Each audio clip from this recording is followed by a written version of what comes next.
Okay, I got Gemheart hooked up. Excellent.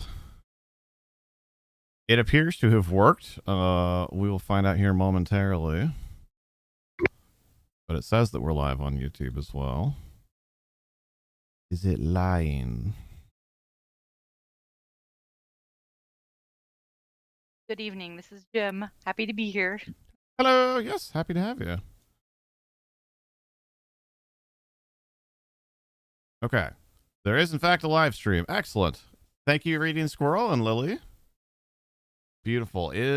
Oh, yes. And the combined chat is working this time. That didn't work last time. Oh, even better. That made it difficult to keep track of the two chats. Magnificent. So for anybody that hasn't been here for one of these before, although it looks like it didn't use the thumbnail or anything, literally anything that I had set up for it. Excellent. Excellent. So I need to paste that in really quickly. But if you have the ability to join us on YouTube as well, even if you just end up pulling it up and muting it, that is super, super helpful to us on YouTube. It helps us get watch hours, which we need in order to get our channel monetized. So obviously, hello to anybody who is watching primarily on YouTube. And if you're on Twitch, but you don't mind pulling it up and doing us an extra solid, we appreciate it.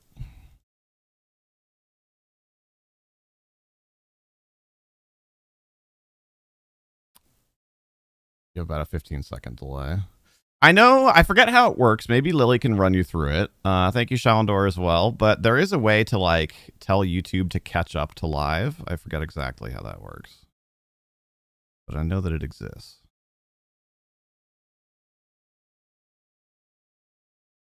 I feel like this music, although kind of cool, is a little bit extra for us just sitting here not actually playing yet. I'm going to turn that off. Silence. Play music called Silence.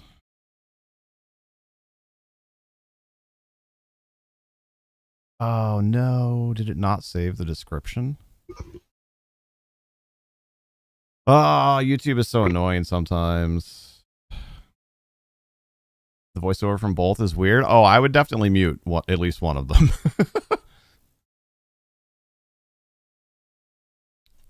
Sorry, y'all. While I'm doing this, did you guys have a chance to join in on the YouTube stream is now live. Tailspire campaign with the code that I gave you? If not, I can help you figure out how to do that.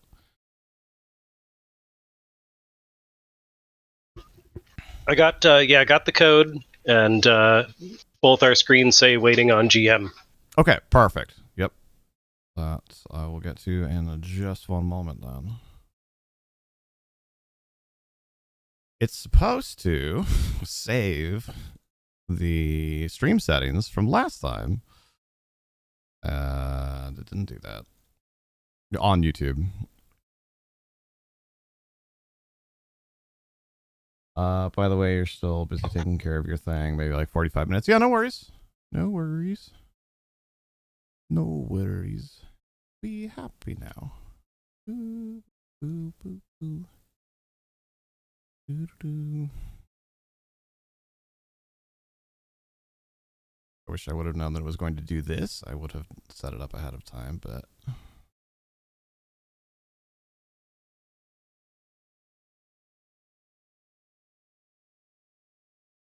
Mm-hmm. Now I'm going to have that song stuck in my head. Doo-doo-doo-doo.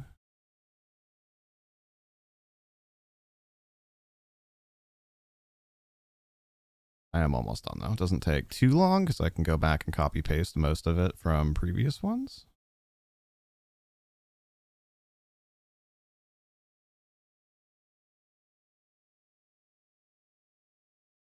Oh, it's also possible that it's not streaming on low latency, so YouTube might actually just literally be a little bit behind.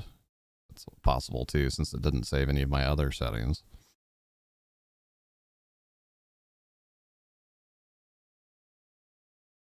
Yeah, there are bots you can get that'll put the combined chats in the chats, but technically that's against the Twitch TOS.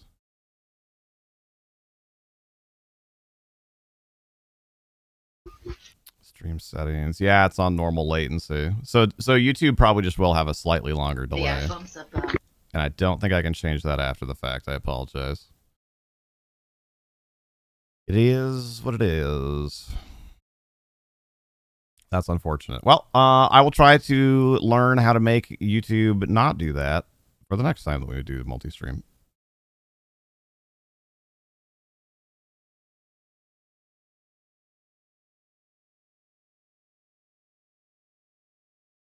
Cool. The last thing. Play. Multi-chat, pop out. Put that on. Oh. Back.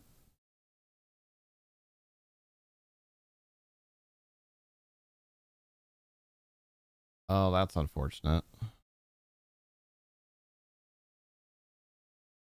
I can't pop multi-chat out into a full screen window.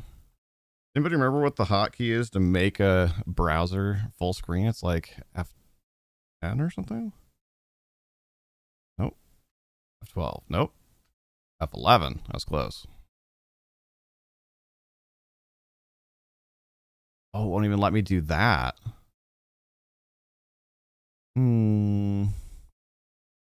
Well, I guess we're just going to read chat. Oh, it's going to be real small.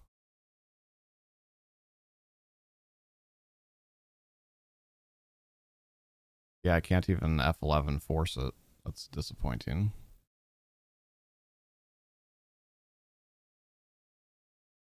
Form update, your wizard is almost into double-digit levels. Excellent. Hello, Durgram. How you doing, sir?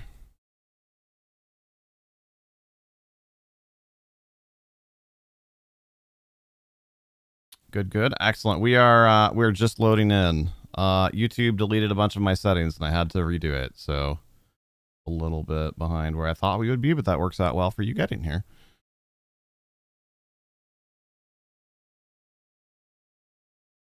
On that note, let's go to boards. Nope. Let's go to players and summon players to board. Perfect. You're in Crush Bomb, but everyone keeps telling you to go to Field of Bone and Currens. Yeah, and I've never really done Kunark leveling in those levels, but I know that people speak very highly of both of those zones. Oh yeah, Kearns is amazing.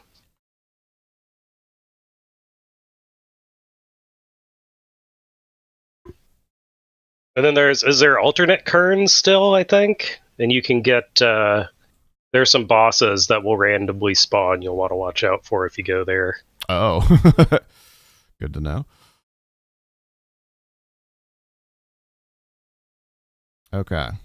Mercy be nimble, mercy be quick. I think I have done what I needed to do to recover from that little unwelcome surprise. And open Twitch chat. Nope.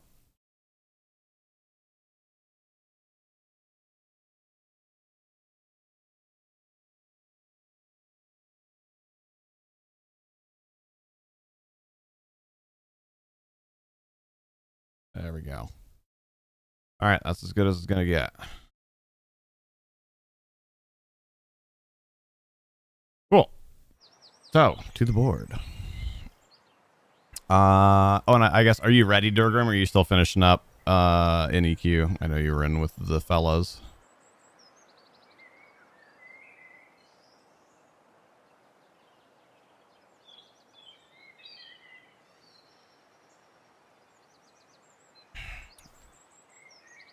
So, I know that Durgram is planning on playing playing cleric, and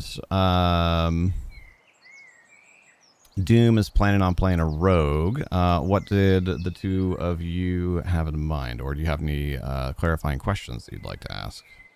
I'm gonna play Ranger, and I think Gemheart is gonna do Fighter. Okay, I dig it. That is a pretty dang balanced party. Yeah, feeling good about that comp. Fighter, Ranger, Rogue, Cleric. Human Fighter, Human Ranger, Human. For the most part, we went with Human because they're also the statistically most simple and they don't have a bunch of extra abilities and whatever. Ranger, human. Once I assign you a mini, then you'll have vision and something to interact with on said board. I think for the fighter, I'll go with this mini, because even though it doesn't look exactly the same, he's got a pole arm and a shield, which is how our fighter is portrayed. The trident's pretty fun. Yeah, I thought that was neat. A fun little flavor to throw in there. Or, I guess, if you if you want a trident, we've got that one, which, not a trident per se, but it does have 3 prongs. Probably go with that one for the ranger. That one looks good for the rogue. What do you mean, Durgrim, by who is the party first? Sorry. Gnome. Cleric. Excellent.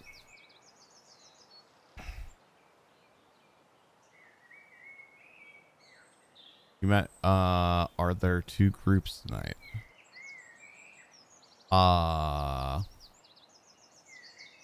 In the battle arena? No, I mean, there could be, and or if you need to join a little bit later, you could.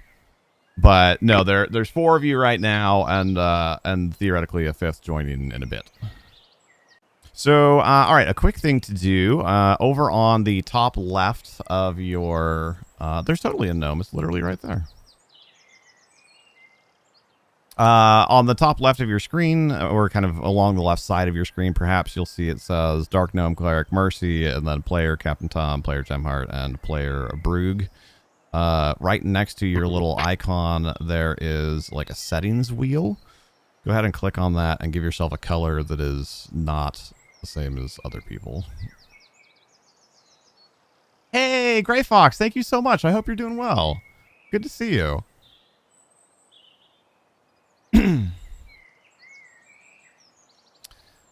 Tom, it looks like got a blue, Gem got a green, and Brug, are you here? And, or Doom, maybe, if it's easier for me to call you out with that name. Or call out to you. I'm not calling you out.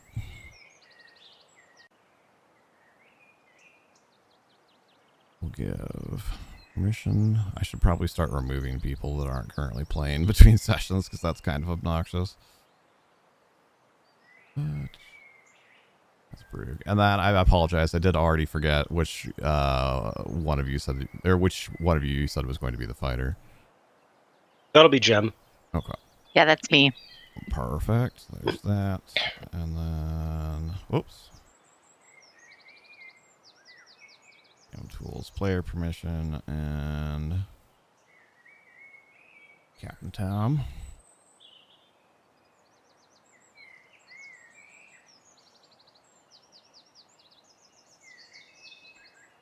All right. So Brug, it looks like you are back. Can you click on your next to your player portrait? There's a settings cog. Can you change your color to a non-red, blue, or green color? Yeah, Durgrim, we'd love to have you. Please. Let's see, we're already figuring some things out. Apparently, mini attacks were requested. Let me just name the minis. I was going to try and get this stuff done ahead of time, but unfortunately, in the effort of doing some other prep that will make it run more smoothly as we go, I did not have time to rename them. This is Doom. Rogue.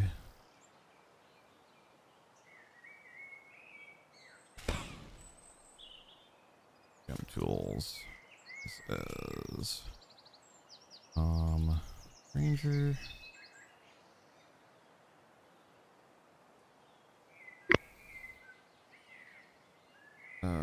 Gem Fighter. And Durgrim.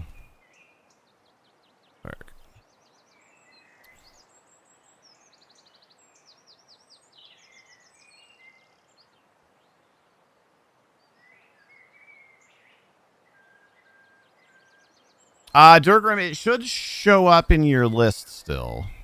So if you open Tailspire, and in your list of campaigns, HTBM Balloon Arena or whatever it's called should still be in your list.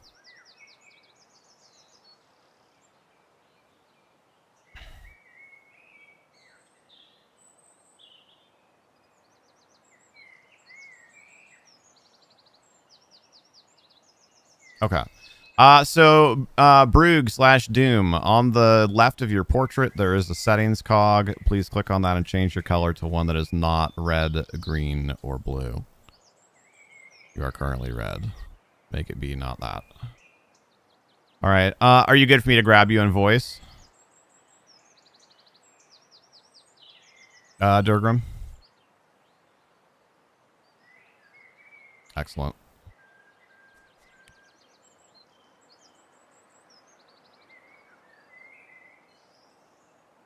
Hello. Hello. Perfect. When you have a chance, if you would just choose a unchosen color real quick, Durgrim, and then while you're doing that, I'm going to start. Oh, it looks like he is joining Discord. I'm going to start kind of rolling through things. So some of you have already picked up on a few things, but just a quick run through of controls and whatnot for those of you that don't have experience with Tailspire, so you can navigate things as we're playing here. Your scroll wheel, your mouse wheel, will zoom you in and out. Your W, A, S, and D keys that you're probably used to using from games, that will pan your camera around.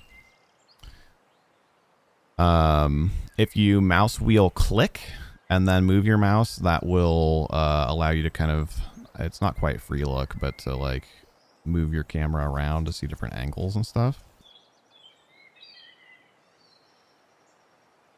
And if you're a crazy person and you want to hold down right click, you can use that to pan as well, but I find that incredibly off-putting personally.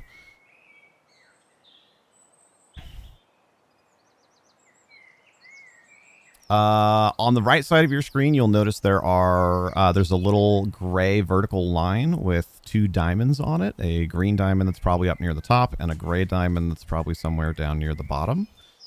The gray diamond is your focal height, which is different from your zoom. So like if you take your focal height and set it all the way up at whatever the max is, 300 feet, and then you try and zoom in, like you're not going to see very much because what you're zoomed in on is the height of 300 feet. So you'll probably, for this game board, want your focal height most of the time to be somewhere around like 14, 15 feet because the board is a little bit above the ground. So the gray one, you'll want to grab and just drag that around. And you can change it as you go, but like bump that up to somewhere around 14 or 15. That'll give you the best focus. And then the green one, if you have the stream up and you can watch it, and or if you want to mess with it yourself, the green one is like an object removal clip plane. So the cave that's kind of in front of you all, if you want to be able to see into that, if you grab the green one and keep moving it down until you get to somewhere around like 30-ish feet, then when you get your camera over close to it, you'll notice that it chops the top of it off so you can see inside.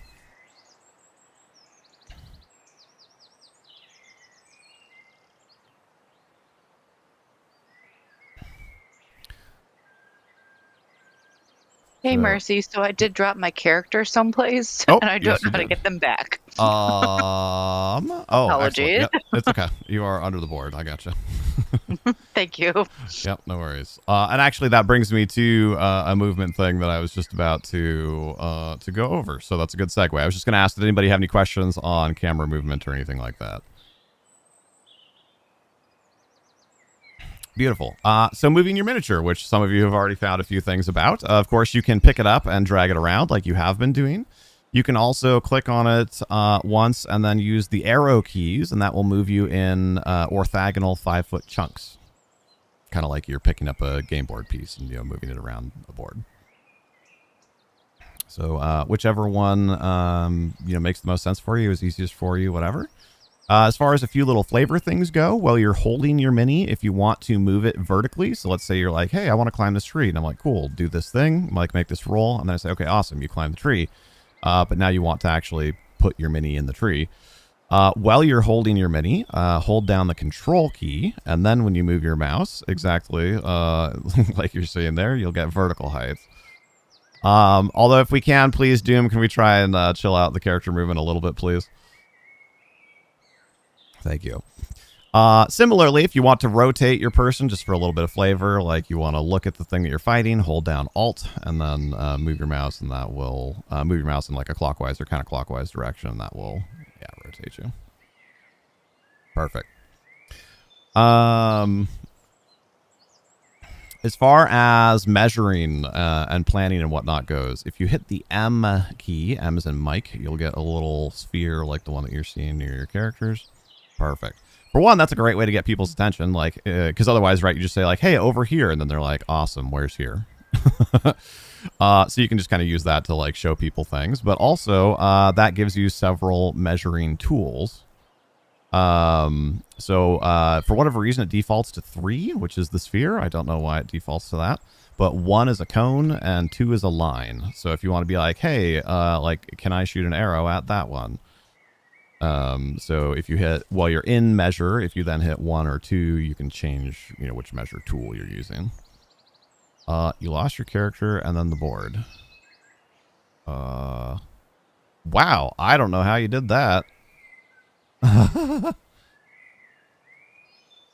I might just kill you and then remake you. Because it's going to be obnoxious to move you back to where they are. It's okay. Is someone trying to one-up me from when I fell off the edge of the board?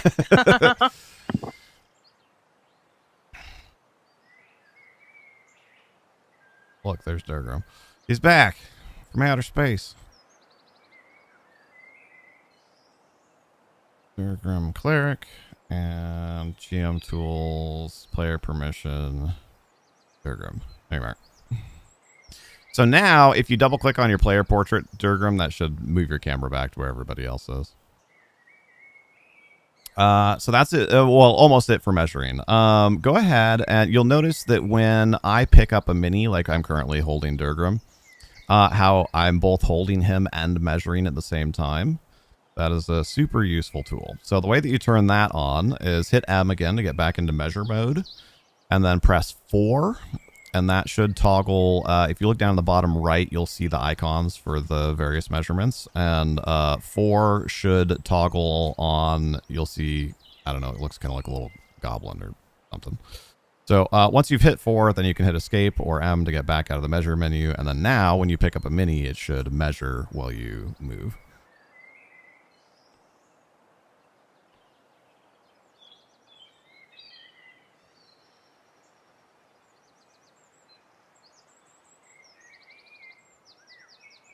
There you go. Perfect. Excellent. All right. That should be most of it as far as the mechanical things. Now, we do have a couple folks. This is a fun one. But Tom and Jem, this is going to be their first time interacting with Dungeons & Dragons. So a very quick overview kind of on that and how all of that works and what you're going to be doing. The primary method of determining randomness in Dungeons & Dragons is the 20-sided dice. But you will use others for other things. The nomenclature for dice is you say D and then whatever sided dice you're rolling. And it seems a little bit weird at first, but it'll make sense when you get into rolling like a more than one of something. So if, instead of saying like, hey, I want you to roll 2 20-sided dice, I can just say roll 2d20. Or some weapons may have more than 1 damage dice. So let's say your weapon does a d6 of damage, but like maybe you get an upgraded weapon that deals 2d6 damage. So that's how we talk about dice. And like I said, the 20-sided dice is going to be the one that you most primarily use to determine whether you succeed or fail at things.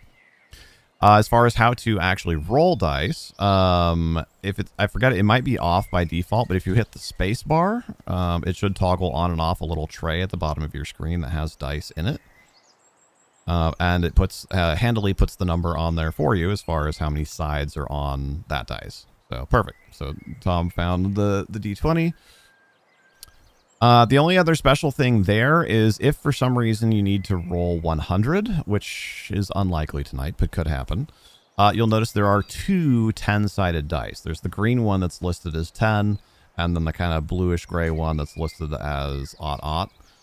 When you roll those two together, that will give you, the tens place and the ones place. So in that particular case, I rolled 75.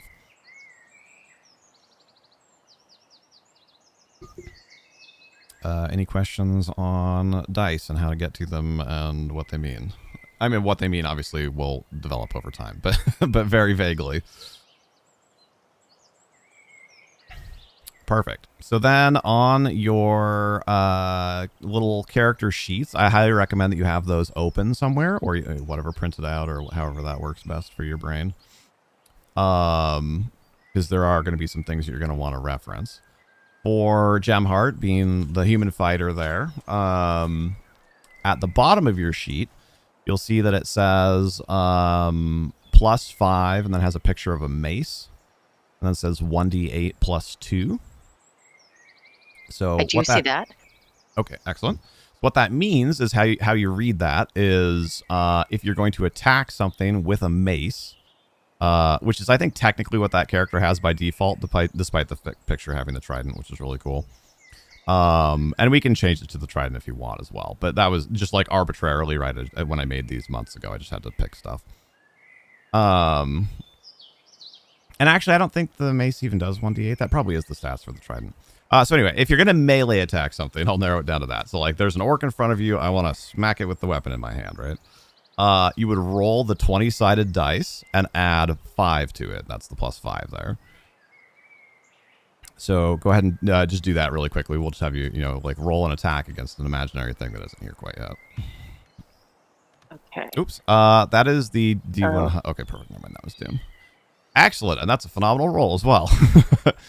So your final roll to hit would be 22, which will hit the vast majority of things, but not everything. And so I have to remove the... Oh, yeah, okay. You can right-click it and remove dice. I think it should be an option. Okay. Like, an option, yeah. And then the other side of the melee weapon icon there says 1d8 + 2. So that means the amount of damage that you're going to do with that successful hit is the result of a d8 + 2. That 2 is coming from your strength. So go ahead and roll an 8-sided dice.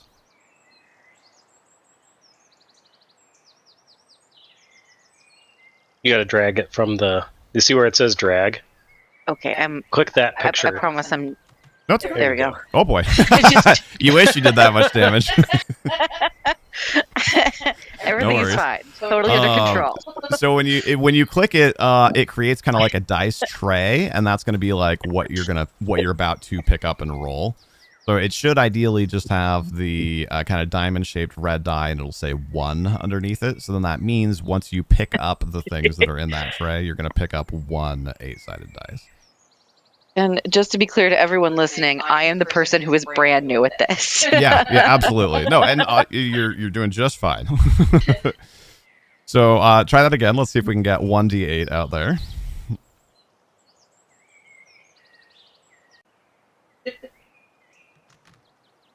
Excellent. Progress. And then as a reminder, you get to add 2 to that for your strength, which is what's denoted on the bottom of your sheet there. So in this imaginary situation there, you would have probably successfully hit the thing that you were attacking, and you would have done 5 damage to it. So how does that feel? Does that make sense, or do you have any questions about that? I think that sounds good. Perfect. Then the other one that's down on your sheet, and not everybody has a ranged weapon by default, but the bow there is, again, just kind of to represent range. You can describe that however sounds cool to you. If you want that to be throwing your trident or whatever, or if you want to have a sling like David and Goliath or whatever. But your ranged attack is with a +3. How and why that is probably more complicated than it's worth getting into right now.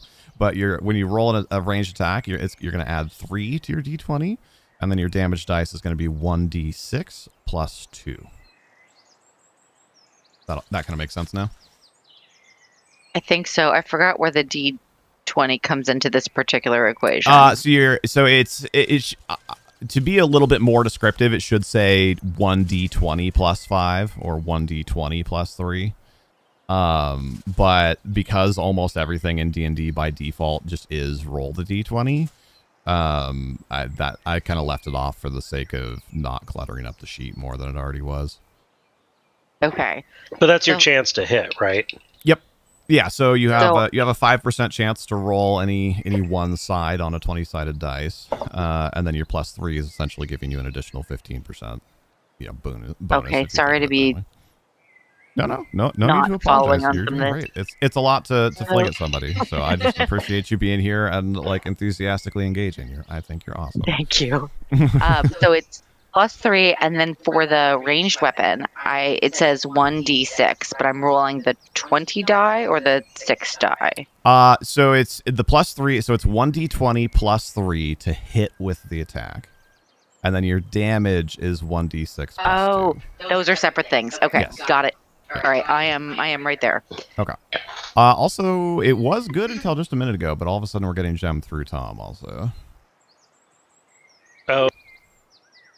Oh, it's probably because I had my headset on mute. Ah. I can try to keep it muted when. Okay. Yeah, not no worries. talking. It's not the end of the world. Just as much as you can manage it is good. The last thing there on the ranged attack, it says at 30 feet, which is definitely me shorthanding it. But what that means essentially is when you're firing a ranged attack at something that is within 30 feet of you, there's no change to your rolls. However, it is more difficult to shoot something that is further away. So that's represented mechanically by what they call a range increment. So in this case, your range increment is 30 feet. So every 30 feet that something is further away from you, we -2 on your attack roll. So if you were to, just take Tom and chuck him out here at 40 feet.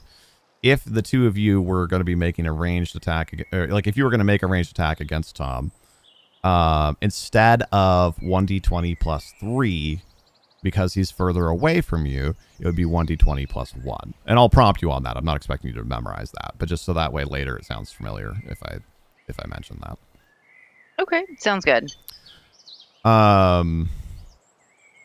Most of your other stats and everything there are going to mostly, like I will tell you, right? Like I'll say like, what is your flat-footed AC?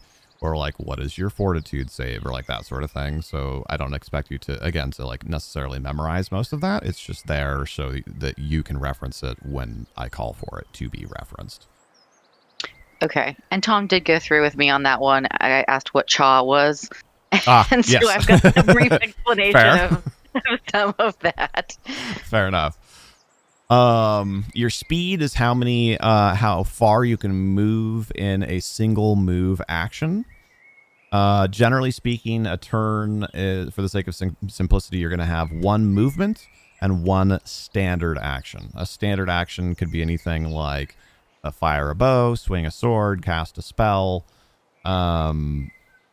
There are other things, but generally speaking, a standard action is going to be something like that, something that takes a little bit more effort. So you can move and standard. You can, however, choose to, instead of taking a standard action, you can like use that to take a second movement. So like with the fighter, you're wearing a bit heavier armor, so your speed is only 20. So if there's a bad guy, again, I'll just grab Tom for it for the moment. If there's a bad guy that's here that you want to hit, well, he's too far away from you, right? If I measure, he's a little over 30 feet away from you. If you just move 20, then you're still not going to be able to stab him with your trident. So in that case, then theoretically what you would want to do is you would instead take 2 move actions. So you'd take one to move 20 feet, and then you'd take the second one to move up to him. But now your turn is over, you're out of action. Does that make sense? Okay, yeah. Okay. Now I'm going to complicate it a little bit further, but I promise we're almost done. The one kind of extra factor there is you can take what they call a full round action, which is generally going to be kind of a combined action or something that's like a bit more strenuous.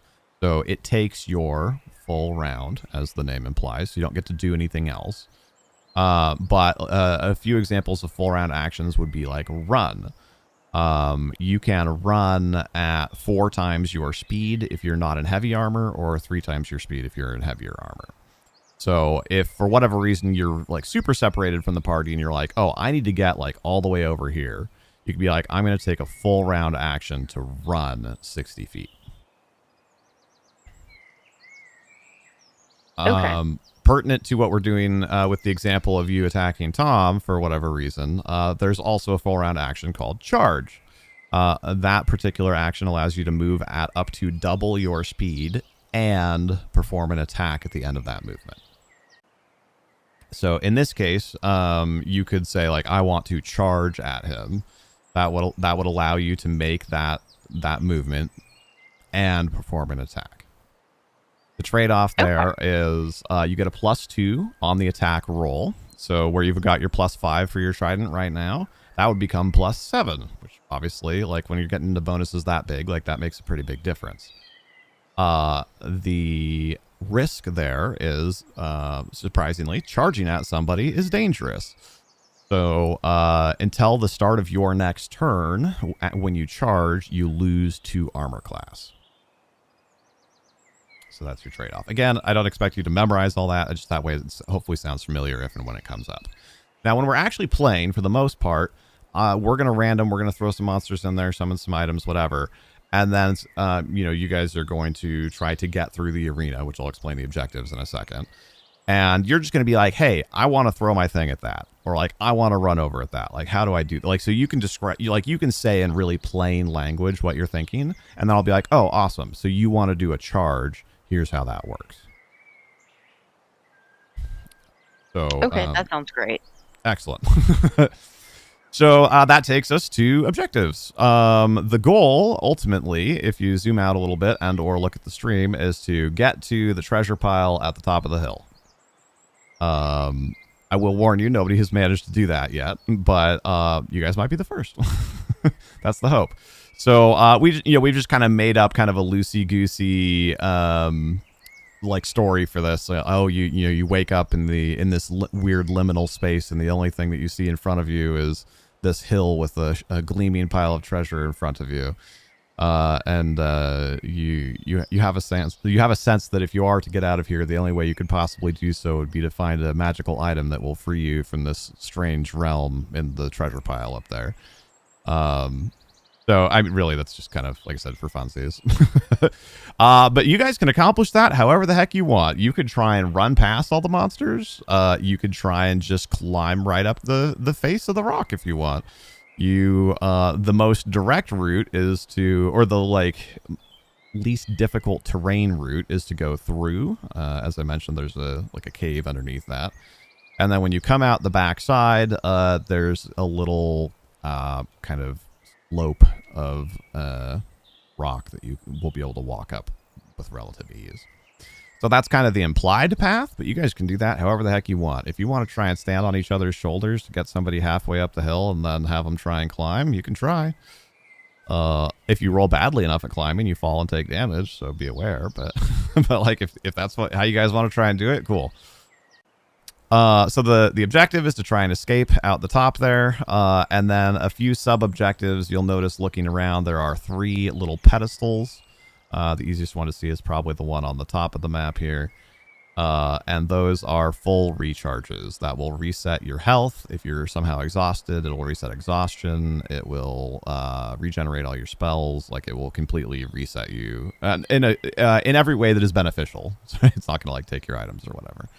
But that's like a little healing shrine to help you try and kind of get through things. So the presumable path is to try and make your way around, use the shrines as needed, and kill whatever gets in your way and try and escape. How often can shrines be used? Each character can use each shrine once. So theoretically, with 4 of you here, currently there could be a total of up to 12 uses if all of you use them perfectly optimally. Does it take it you get up to it and then take an action? So there is, I glossed over it a little bit, but each turn also technically includes a swift action as well, which is something that's really, really, really quick. And most turns just don't. Like you don't usually need to, like, it's kind of a use case thing. So like if you're using a bow and arrow, for instance, technically I think you use your swift action to reload, like to grab the next arrow and knock it. But like it's also kind of not really necessary to get into that. So I would just say that it's a swift action. Like as long as you can touch it, then you would like use your swift action to reach out and do that. Okay, cool. Thoughts, concerns, questions, opinions. What do my abilities do? I got point blank shot and precise shot. Great question. Yep. That'll get us into the kind of nitty gritty of like, so how does all of this actually work? Also, what in God's green earth is Stream Element Spot doing? My chat bar is absolutely freaking out.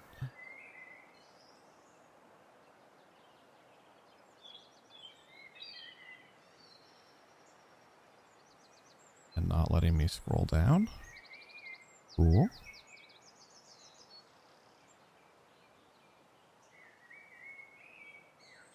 No, you're good, Malcater. It's like nothing, you didn't do anything wrong. It just, this Stream Elements, this multi-streaming thing being super weird. Okay. So before we get into that, which is really probably kind of like, so how all this works is kind of the last thing. Let's go ahead and give your miniatures health. You'll notice in the top middle of your little character sheet, more or less right above your character portrait, it'll have a health number for the fighter, just since that's the one I have up. It's 25. So go ahead and right click on your miniature and you'll notice there are, at about the 2 o'clock position, it will say 10 out of 10 HP. Go ahead and update that to, X out of X, whatever that is. For the fighter, it's 25. So make the numerator and the denominator both 20. Yeah, perfect. Fancy math words. Yeah. And Durgam said he was AFK really quick, so I will look that one up. That is 22. Perfect. If you want to get cute with it, you'll notice in that right-click menu there are a few other things. You can request to perform an attack. You can turn on and off a light source.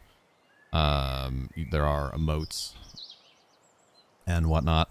I do try and urge people to use the like request an attack or like request a magic attack or whatever, because I just think they're kind of cool, but certainly not required if you're having trouble kind of managing what's going on. So like how Tom just requested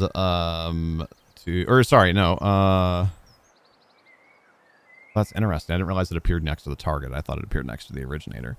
So like Doom requested to attack Tom. So I'd be like, okay, awesome. Make an attack roll. So then they do that. I'd be like, oh God. Okay. So then I'd be like, okay, you hit. So then I approve the attack and then it performs the attack. That actually brings up a great little note as well. Broadly speaking, in D&D, a natural 20. So natural meaning we didn't get a 20 by adding things to it. The dice itself showed a 20, as it did right there. Is going to automatically succeed. And a natural 1, so again, an unmodified 1, is going to automatically fail. For attack rolls, it's a little bit different for the version of D&D that we play. There's a small extra step where you have to do what's called confirming the critical. So your attack's going to hit no matter what. If you roll a natural 20, if there's a literal god in front of you, with that natural 20, you hit. Like that's just the way it works. That's part of the kind of gambly fun nature of it. However, you might also critical. And for most weapons, that's just going to mean that's going to mean landing another hit. So you don't have to like roll a whole nother 20. You just have to roll another hit. So in the case of looking at the armors, like on the Ranger, you have 15 total AC. So like if for that example, if Doom was trying to hit you, he rolled that natural 20, they'd say, okay, roll to confirm the critical. So then he's going to roll another attack. And that's actually probably not going to succeed, but let's look at what the rogue's bonus is. The rogue gets +3. So he rolled a 9 to confirm the critical, needing to beat your 15, which he did not do. So he still hit you with that 20, but he didn't get bonus damage. Because he did not critically hit you. Welcome back, Durgrim. As far as abilities, so Durgrim already knows how those work. Doom, you can type out. Let us know if you have any questions about how your the abilities on the bottom of your sheet work. For the Ranger, Precise Shot, frankly, is there because it has to be. That is, Point Blank Shot and Precise Shot are both what are called feats. And in our version of D&D, if you fire a ranged weapon at somebody who is engaged in melee combat, there's a penalty associated with that, because obviously it's harder to shoot it because to successfully hit the thing, because it's like dodging around and, you know, presumably like difficult to hit. So Precise Shot gives you the ability to not have a penalty when firing into melee. So that's there to make it so we can have a ranged character that isn't useless. Because the penalty is -4. It's quite large. So Precise Shot, essentially you can just forget that it exists. It just means that we have solved a problem for you that you didn't know existed until 30 seconds ago. Point Blank Shot, however, is if you if you make a ranged attack against somebody that is within 30 feet of you, you gain a +1 to hit and +1 damage.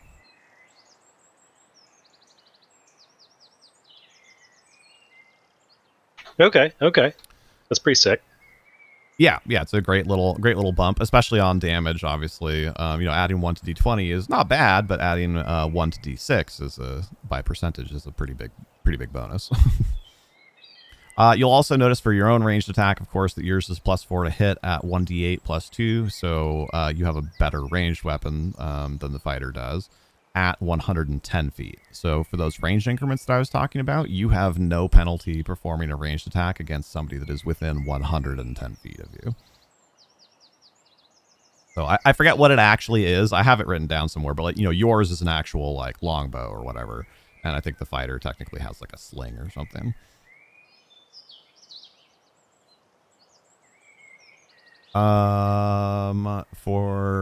I haven't seen any questions about the rogue, so I'm going to assume that he understands that. And then with the fighter, again, where I tried to boil these down to things that are fairly easy, you have a feat that is called Dodge.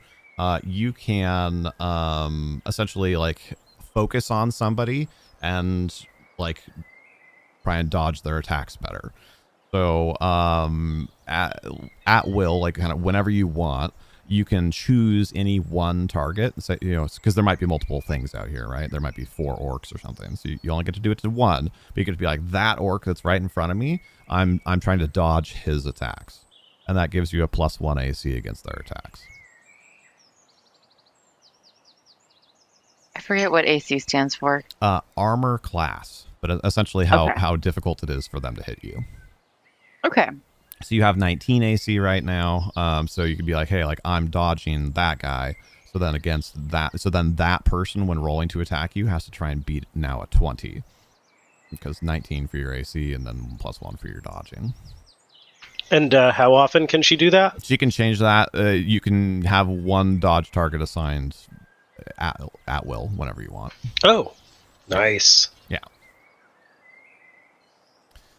There are, and again, we'll get into some of that more if you're like, hey, I want to be really defensive right now. How does that work? Or, that sort of thing. Like I said, we'll get into those on the fly. I'm not going to try and school you on every single rule, but you can just choose I'm not going to attack. I'm going to huddle behind my shield.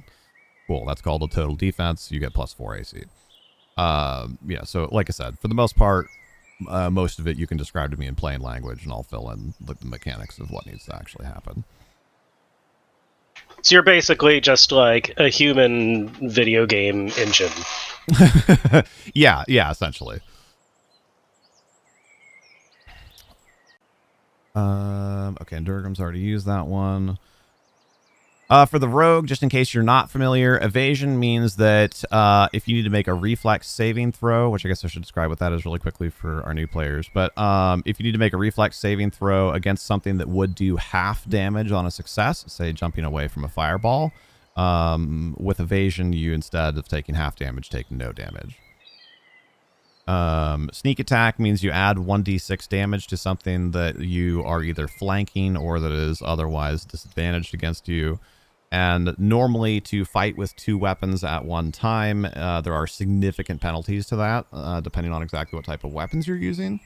2-weapon fighting negates most of those penalties. So if you do want to take a full round action to attack with both of your daggers as the rogue, you can roll both attacks with a -2.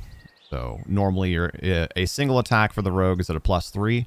You can instead perform 2 attacks as a full round action at a +1 on each attack instead. How those work. The other things on your sheet. So it sounds like you guys already talked about Chaw and Wiz and all that. So that is essentially just a base measurement of how smart, agile, strong, etc. your character is. The other ones that we might not recognize are where it says Fort, Reflex, and Will. That is Fortitude, Reflex, and Willpower. And those are what is called saving throws, which you will primarily make against magic, although not exclusively. Fortitude also might affect things like poisons. Like you get bit by a spider. Make a Fortitude saving throw to resist its poison. The wizard shoots a fireball at you, as I said earlier. Make a Reflex saving throw to jump out of the way of the explosion. The fairy tries to put you in a magical slumber so it can slit your throat. Make a Willpower saving throw. So in that case, much like with the attacks, how it says +3, but what it really is 1d20 +3.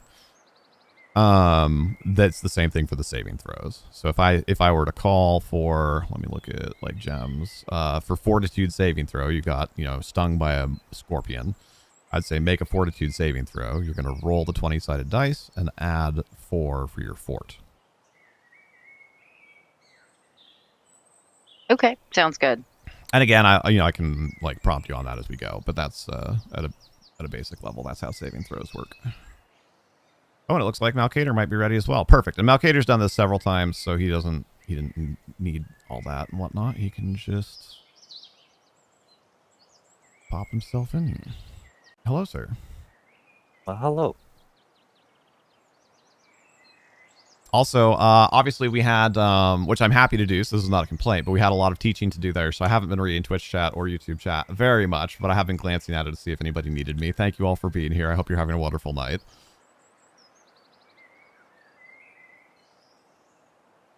And thank you for bearing with us while No, he of course. schools the newbies. Of course. Yeah, we appreciate everybody being here and being open to new experiences and to us taking a little bit of extra time and whatnot. Y'all are awesome. I got one more question. Yep, no, that's fine. There's a lot that goes into this the first time, especially for like also covering first time D&D things. So if and when you guys ever join us for this in the future, obviously it will be much quicker to get into. What do I have a limited supply of arrows? If we were in campaign play, absolutely. But the whole point of this is to be a little bit more loosey goosey and to kind of like just get in and throw dice and like have fun and be a little silly. So we can just say that you have a magical quiver that refills itself, or if you want, you have a Tolan's Darkwood Bracer, whatever. Jingles and jangle. Yeah. Are you in, Malkator? Are you ready to be moved aboard? Yes, I'm just waiting on GM. Yeah. There we go. Yeah, it doesn't tell me that there's somebody waiting, which is a little unfortunate. Hello, Velith. Good to see you. You also got my message as well? Hmm? You got my message as well? I did, yeah. Or what? I'm getting it up right now. Oh, that guy looks awesome. Sure, we'll use that one just because we've never used that mini before. All right, cool. Yeah. That will be Malcator. Barbarian. And then if you would go ahead and update your hit points, please, sir, as soon as I give you permission. I hear the voices, right? Yep. There you go.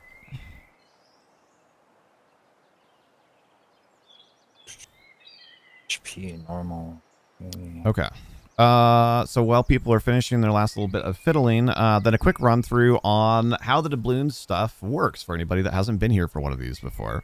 And this also kind of dips a little bit back into Tom's ask about how do my abilities work. In the chat, I'll put some links.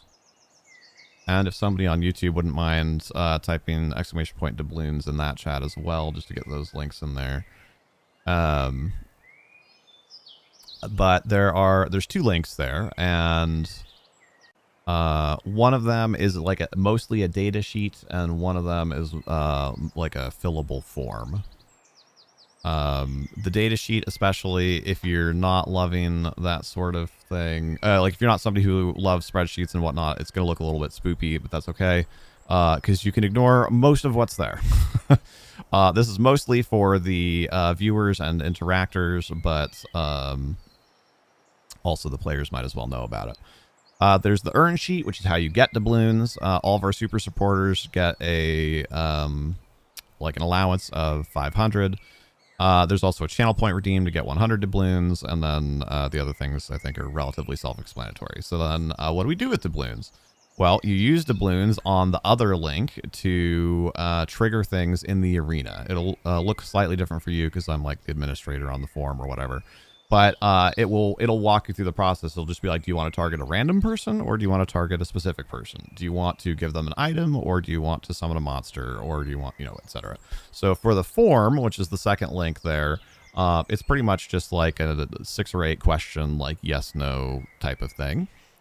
On the sheet, you can see, if you're for the curious, for those that like the numbers, like if you want to look at items, like these are all of the items that might be summoned. Most of you can and probably will want to ignore that because that's a lot of data, but it's there if you want to see it. If you go to the current date, 2/22/25, I have not done this yet. I will be doing this in just a moment, but that will be the current party character sheets. Hey, Average Aim, good to see you, sir. And with those, you'll notice for some of the abilities and whatnot, I actually went ahead and hyperlinked those. So if you have forgotten, like, I don't remember what dodge does, it's right there. And that'll take you to the SRD, which has the benefit of dodge. So that's the main reason why I bring that up, especially for our players. If you want to go back and reference any of your character's abilities or spells or whatever, you can, all those are hyperlinked there. For audience participants, you can go and look at your balance. I don't know how that got typed in there. Of how many doubloons that you have. So as you trigger and redeem things, they will go to our to-do sheet, and then we will do them, and then we will adjust your balance. So if you're curious, you can go and look at your balance there, and that's the main use case is going to be players can reference their links. Redeemers might just want to see their balances and then use the form. Have to log in through Gmail. Yeah, for Google Forms, I believe you have to. It doesn't give us any of that data for whatever that's worth. But do be aware for the cautious that when you pull up, shared sheets and whatnot, I don't think it does it for the form. No, it doesn't. But for the sheet, it does show a user list. So use your account as you will. So that's the back end of how it works. Like I said, if you wanna fart around and get into the nitty gritty of what all the enchantments are that magic weapons might have or whatever, that's all there. But mainly check your balance and then fill out the form to do things. With that, we've got a half orc, so I'll leave all 3 of those in there. That is merged. Fine. That is Malcator. Then we have gnome cleric. That is Durgrim. We have a human fighter. That is Gemheart. And Captain Tom. And Doom. And the only thing we didn't end up with was a sorcerer. Actually, I'll hide just in case somebody pops in and says that they want to do that. So there we go. There's our party. There's how redeems work. There's our tutorial. Any other thoughts or questions, or shall we start putting some monsters in front of you? I'm good to go. You're gonna miss that magic armor from the sorcerer. That was insanely strong. That was the first time that had been put to use so far in the arena.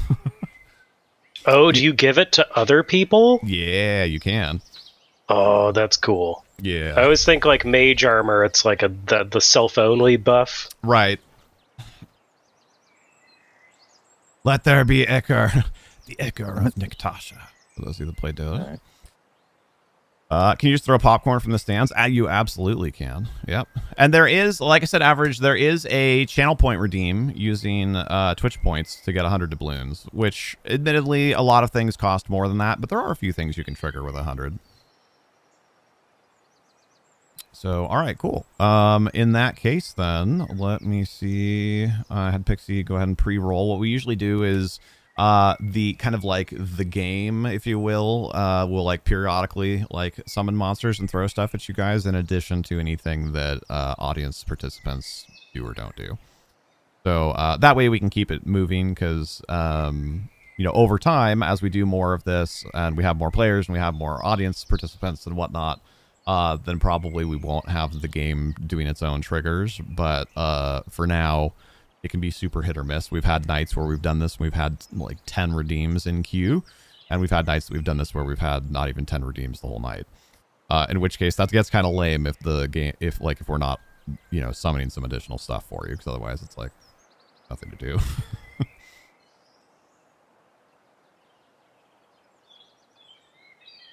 Other times you get like people kind of like CPO Mendez who just want to screw you over. Right. He just wants to see the world burn.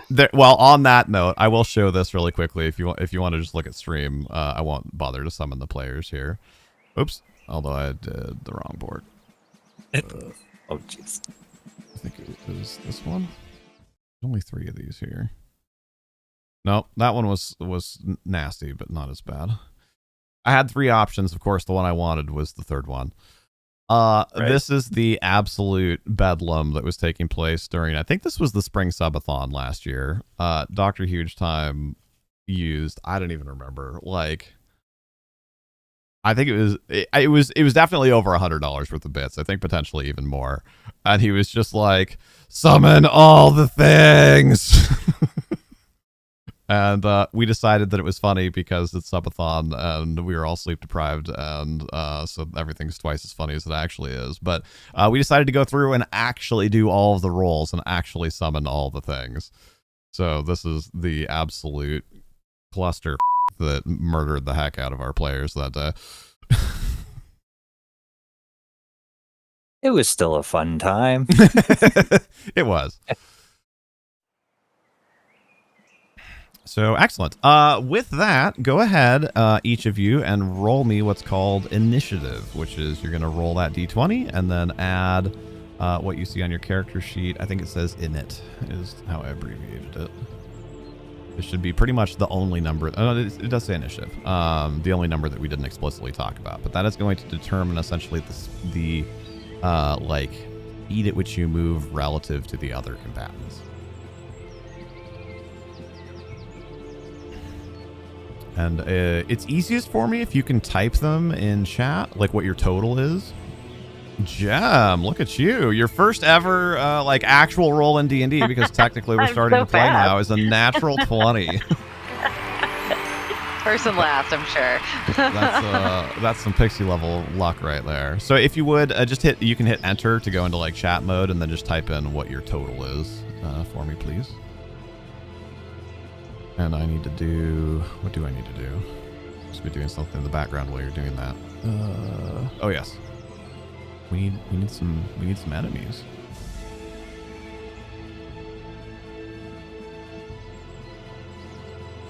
Oh, it restarted the music. It's like, wait a minute, do I have something played? No, that's the board music.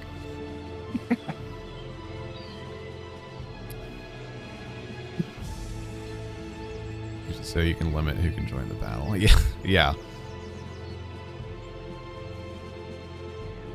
Oh, by the way, how clear am I coming in? Am I coming out more louder than usual? Sounds fine to me.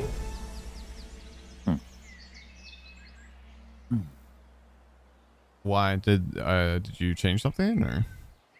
Yeah. I ended up changing the output volume. Oh, I mean, I don't know. It's hard to say for sure since it's been a week. You might be a bit louder. Was I having issues with you being quiet last week? I don't remember. Yeah. Got it. Okay, in that case, then yes, I think you are louder because you don't feel quiet to me now. Like you seem normal to me now. So not looking at it from the context of you being quiet last time, it seems. Yeah. That's what I was checking on. Yeah. No, I appreciate it. All right, so I'm gonna put us in not build mode. That does not help you. In turn mode, really quickly, and add you all there. So Gem rolled a 20, but what is your bonus there? When you look at your little character sheet, what's your initiative bonus? Oh, +1 for my initiative. +1. Okay, so 21 in totality for our fighter, and then actually Malkader ended up with a 23. Insanely high initiatives. Holy cow. Durgrim had a 16. Tom had a 7. Tom has no initiative. Nope. That is true. And 9 for Doom. There's our turn order, at least for the moment. And then did I roll? I feel like I did. I did, and I rolled awfully. Yeah, you did. For what is about to be our first opponents of the night here.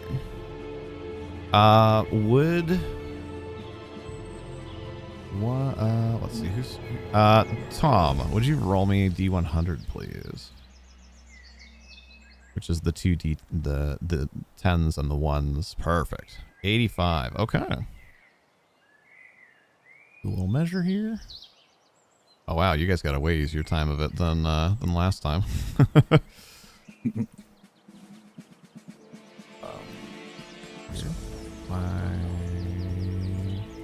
My game might be crashing. Oh, there we go. Maybe. What do we got going on? There we go. Sorry, I had to take us back out of turn order for a second. I don't know what was happening there.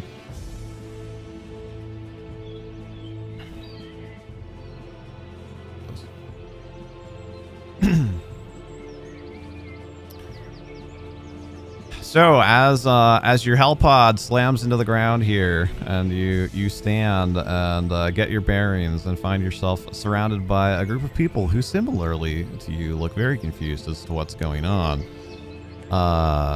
From up ahead of you, you hear groaning and like gnarling and shuffling of feet, and look up and find 3 zombies that are shambling their way towards you. Malkader, what would you like to do?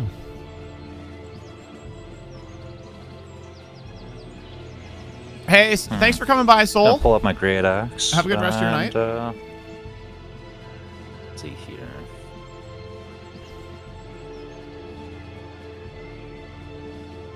You don't see cloaks. The Hellpods were alive. That's true. They can't be Helldivers without cloaks. Yeah, we got 1 cloak.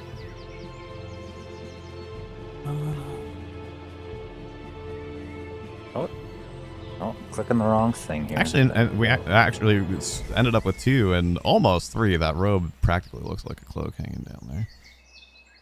Oh wait, it's 40 feet for the barbarian. Yep, so it's probably just... Oh yeah, not probably. We know the distance is 85, so it's just slightly too far for you to charge, but you could double move and get very close, or you could try and run up to them, but do remember running leaves you flat-footed. Yeah, shit.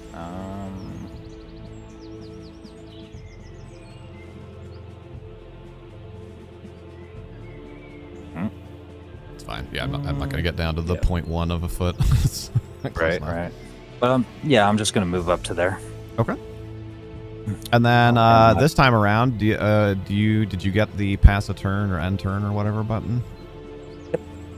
Perfect. For whatever reason that wasn't working last time. All right. So yeah, Gem, same thing. You get your bearings, wave the dust out of your face. There are zombies coming at you, and your presumably compatriot has just run at them. Right. Okay. So I mean, I want to get closer.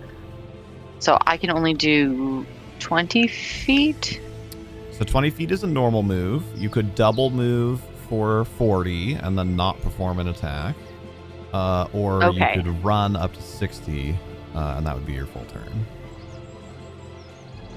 Okay. So I could go 40 potentially. Yeah, 40 with no penalty, or you can run to 60, but you'll lose some armor until your next turn if you do that. I'll go 40. Okay. 40 up. That works. Try to help out this stranger. Yeah. It'll be a little bit hard to see. I wish they made the button a little bit more clear, but kind of underneath the turn order up in the top center of your screen, there should be some white text that I forget what it says exactly, but perfect. All right, Durgram. I think I'm just going to double move 30 feet. Okay. Oh, I forgot you're the gnome cleric. He's so slow. Got them little legs. Yeah. Their normal speed is 20, but he also has medium armor on, which slows you down further. So.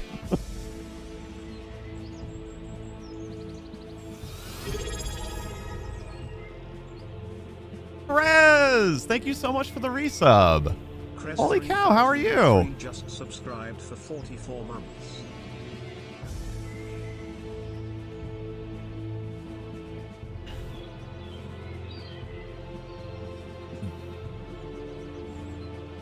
Move 30 feet. Okay. Yeah, of course. It's great to see you, Krez. Very appreciated. I forget how familiar you are with the doubloon system, but the reward, if you will, tonight for that resub is that you get 250, I think. Yeah, 250 doubloons that you can use to affect things in the arena here. All right, and so you only moved once, Doom. So you could perform a ranged attack, yes, if you have a ranged weapon. I actually forget if the rogue does. It's about 50 feet away from you. Light crossbow. Perfect. And Gem, FYI, you have 2 javelins, it looks like. Yeah, that's what it is. Thank you. I couldn't remember.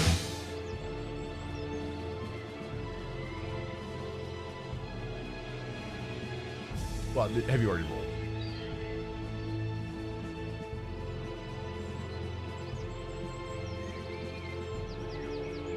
Oz, thank you for the resub as well. That also is 250 doubloons. And we need to give Izzy hers. Oh, never mind. I did Izzy's. That's why. You want to try and attack that one? Okay. I mean, go ahead and request the attack and then make the roll. Can you give your doubloons to somebody else?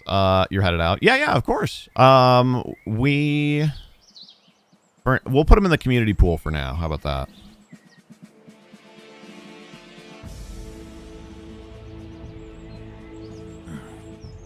Yeah. Awesome. Thank you, Krez. Thank you, Rocket. Okay, so go ahead and roll that attack. Oh, never mind, you did. A 5 does not hit, I'm afraid, sir. I'm going to decline the attack.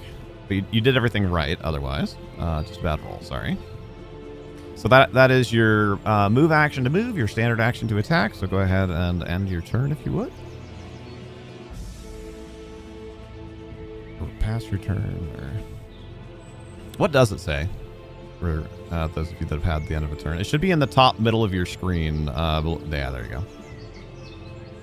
End your turn is what it says. End your turn.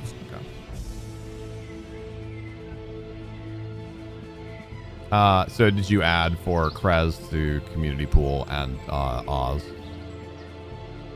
Okay, cool. Thank you. Well, yeah, they don't get added to the to-do list. So I just want to make sure you knew. So Tom, you have a wonderful firing alley here. Yeah, I see that. Just curious, how far can those zombies move in a turn? Is that something we get to like see? That would be something that generally you would kind of find out experientially. They have not had a turn gotcha. yet, so.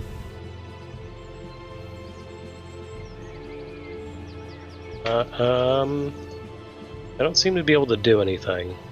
What is it you are trying to do? Move my character. Oh, okay. Sometimes, hold on. What about now? Yeah. A few little idiosyncrasies in Tailspire.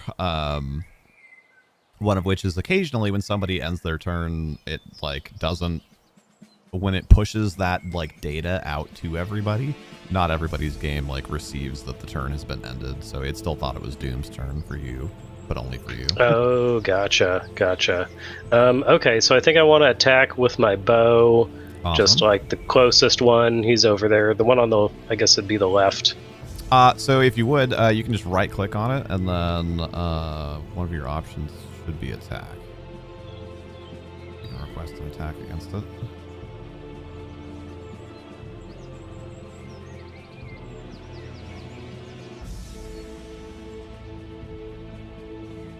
Should be the 12 o'clock position on the radial wheel.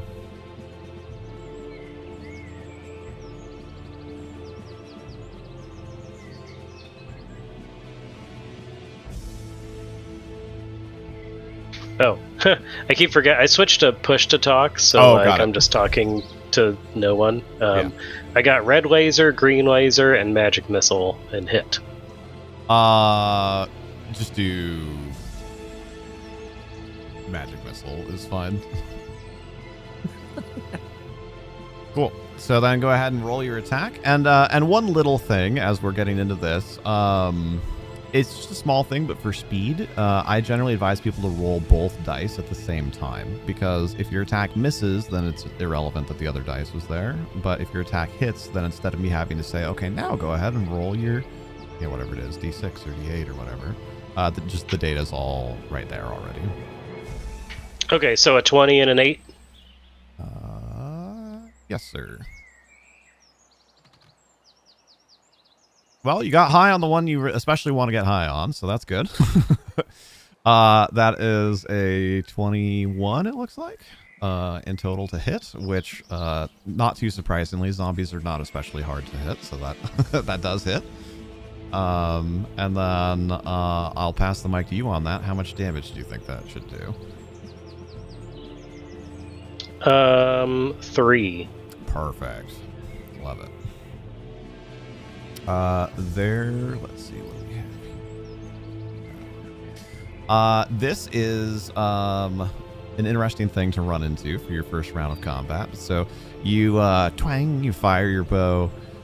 You're pleased to find your arrow, just kind of like sink into the zombie's flesh somewhere on its rib cage. Nice center of mass hit. However, it does not appear to have been slowed down or particularly damaged by that. Normally, I would leave that for players a little bit longer who have some experience to figure out what that means. But what I'll tell you is zombies in particular have damage resistance against most types of damage other than slashing. Okay, so there's like a threshold or something I have to get over to actually do damage. So unfortunately, just the one kind of hosed you there. If you'd rolled almost anything else, you would have actually still done some damage to it. But bad luck on the one on the D8. Yeah, it was worth a shot. Yeah, for sure. Because I mean, you couldn't have gotten close enough to slash it anyway. So, and that's why I let you find out that way, because it didn't actually change anything. But now you know. Okay.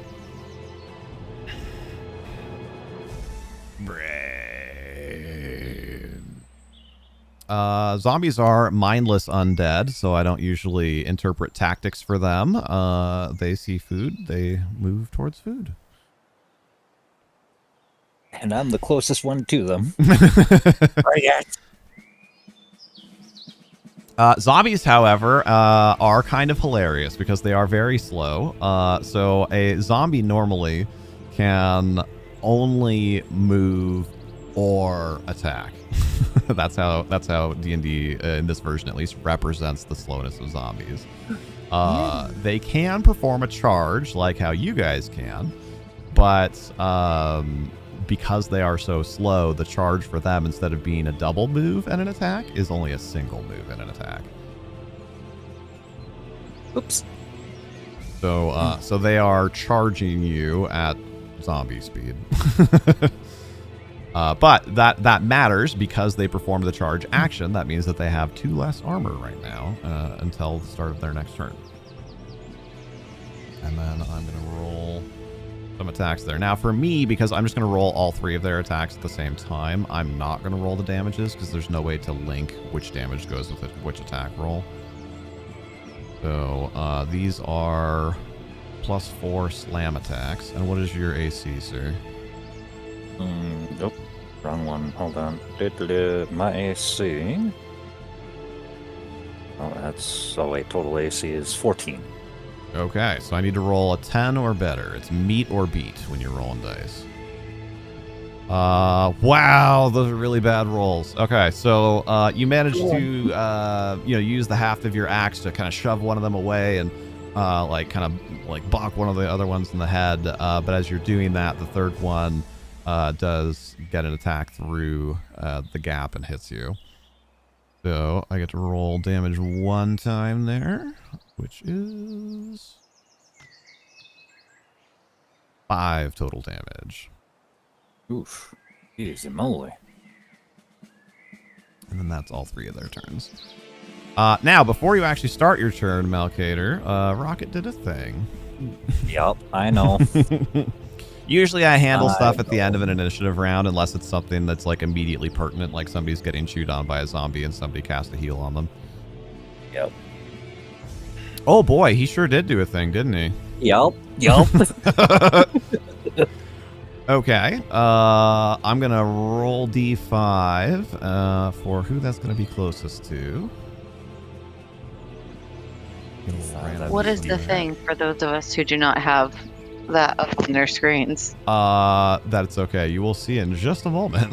Oh, no. goody! Surprise! It's also by Malkator. Yeah. Great. Here we go. Man. Looks like I'm gonna have to hell dive in again. I was gonna say, yeah, it might be time for another hell pod here in a moment. Unless if somebody takes from the community pool and does something else. Yeah, that's true. There are 250 points if somebody that doesn't currently have doubloons would like to use some in the community pool to do a thing.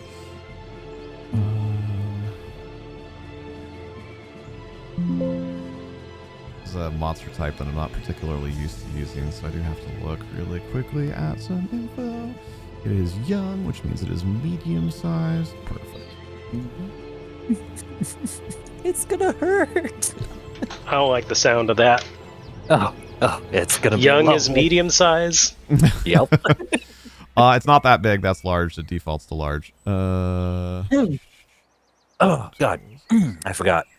There we go. All right, and then let's see how far away from you it is. Eat. You got a little space to work with. It's not like right up on you at least. And let's give it a direction. Oh,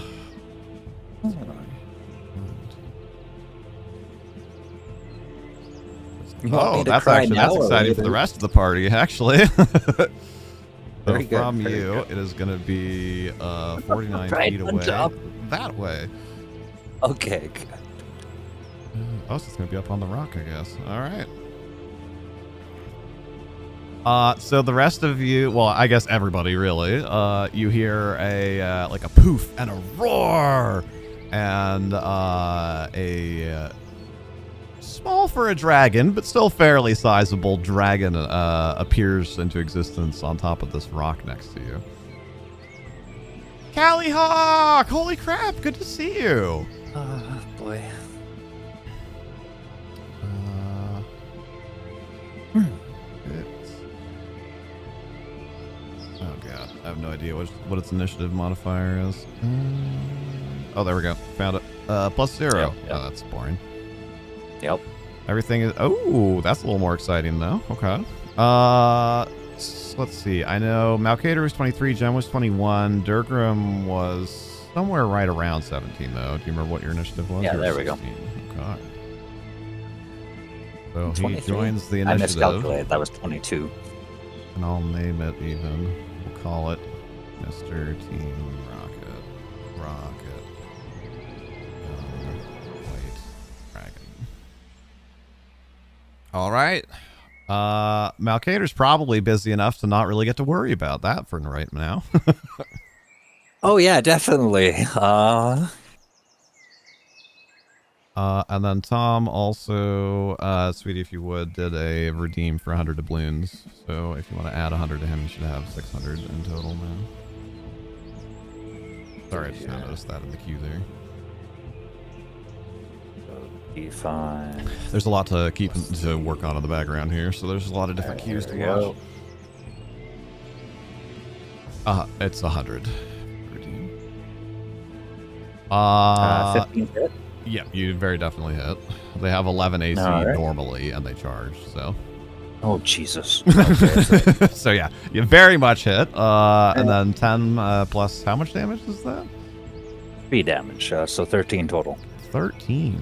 A hefty hit. And what type of weapon are you using? I have forgotten. The great axe. So a slashing weapon. Perfect. That's what you want to hear. Not quite enough to drop it, unfortunately. Zombies are fairly beefy boys, but which one are you hitting? By the way, this one right here. Okay. I mean, you can go ahead and request the attack too. You might as well. Oh yeah. Kind of a whole new life right now. I would love to hear about it, but if this isn't the venue, I totally understand. There we It's go. good to see you either way, Callie. Makes me happy. Oh wait, I'm trying to attack. Perfect. the zombie? You just absolutely like chop. I mean, zombies don't necessarily need. No, actually, I think zombies technically do need heads. You totally lop off like an arm and a big chunk of its torso, though. Like that one is looking real rough. Like it's spilling nastiness everywhere and like kind of barely still shambling around at you. All right, and then I will go into a rage and I'll end my turn. Okay. I think that makes perfect sense. So if you would go ahead and end your turn, please. Oh yeah, there we go. Perfect. All right, Jem.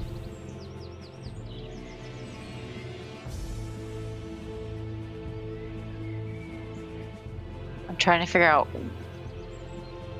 So if I go more than 20 feet, then that's all I can do. Well, sort of.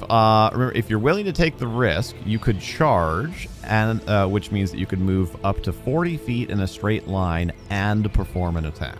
If you do that, you gain a +2 on that attack, but until the start of your next turn, you lose 2 armor. You know what? Let's live large. Let's do I'm it. gonna get up on these guys and then attack them with. Looks like a trident in my Yeah. picture. Yeah, let's see it. So that is I would need to roll the 20-sided die, and then it says 5. Oh, I guess it's a mace. No, that was just like an icon to represent melee. Okay. So yeah, it is a trident. I'm pretty sure that's the right I'm stance for gonna a trident. punch it with a weapon. So it says +5, 1d8 +2. So that's an 8 and a 20 that I need to roll. Perfect. Love it. Okay. And oh no, where'd they go? They flew off into space. Okay, hang on, let me try that again. They did actually roll. No, oh wow, they did roll. Okay, they were absolutely garbage. I'm sorry. Yeah, it was real bad. Yeah. There is a possibility you may hit though, because like I said, zombies are not very good at defending themselves, and you charged. So, you have a 3 for the attack, but then you get to add 5 normally, so that's 8. And then I think I'm accidentally rolling another 20. I'm gonna try to make that go away. Sorry, you can. That's fine.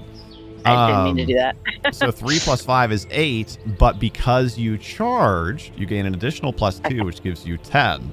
And in this case, that made the difference because their armor normally is 11, but because they charged, it's 9. So Okay. So you're all of that added up to you getting to 10, which beats their 9. So believe it or not, you actually managed to hit it. Okay. So That's you great. dealt 2 damage, and then do you? As a little pop quiz, how much total damage did you do? Oh, I have no idea. I'm very bad at pop. That's Tom's okay. pointing at his screen. So it's the And he's result trying of to that direct me to the D8 plus 2. 2? So you did Okay, 4. and I forget what the result was again already. I'm sorry. That's okay. That's okay. So many things to remember. Yeah, there is. That's okay.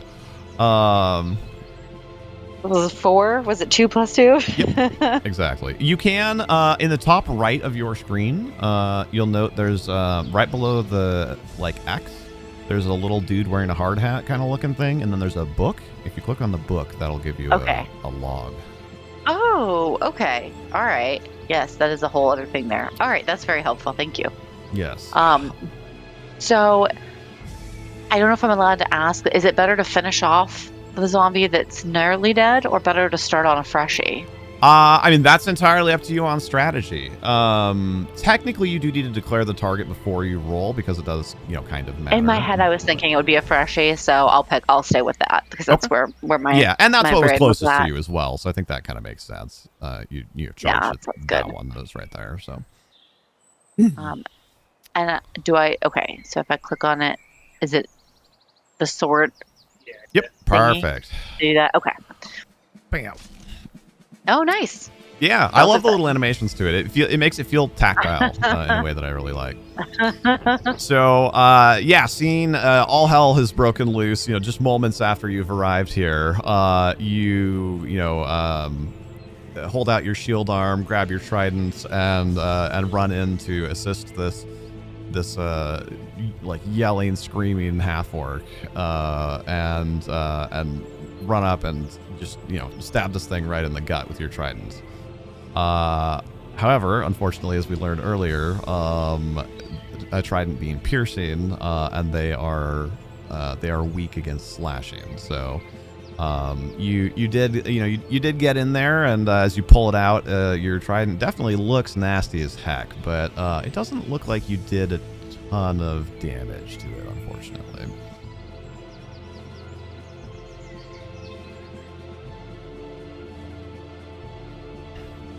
Hello, Wildfur. Thank you for coming by. Wait, it's Ava? Like Mind Over Mandy Ava?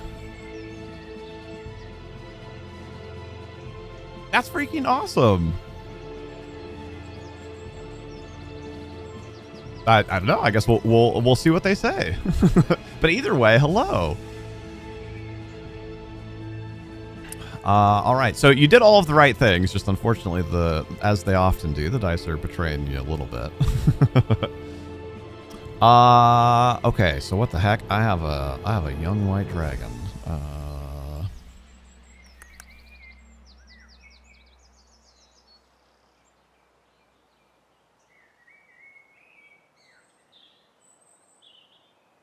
Ava from Twitch.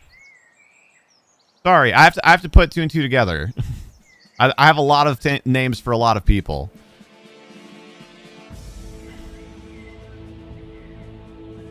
Dragon. Of course, we ended up with a dragon, which is like one of the most complex. Now, a young one that has fewer abilities, at least. Ava Part. Yeah, awesome. Thank you so much for coming to the YouTube stream. Appreciate you. It's good to see you again.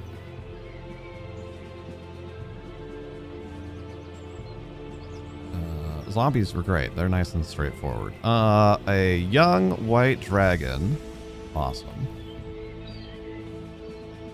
Has that many hit points.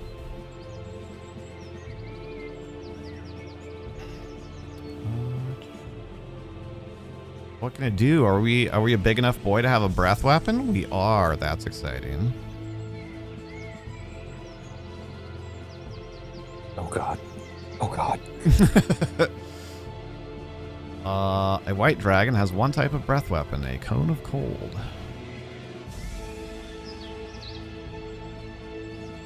Of what size, though? I know it's not my turn anymore, but is there any chance this dragon is a friend? Some dragons. So generally speaking, in D&D lore, you have two types of dragons. There are, oh my gosh, chromatic and metallic dragons. Chromatic dragons are the colored dragons, like red, white, green, blue, etc. They tend to be evil. And metallic dragons, like copper, bronze, gold, tend to be good. This dragon appears to be white in color.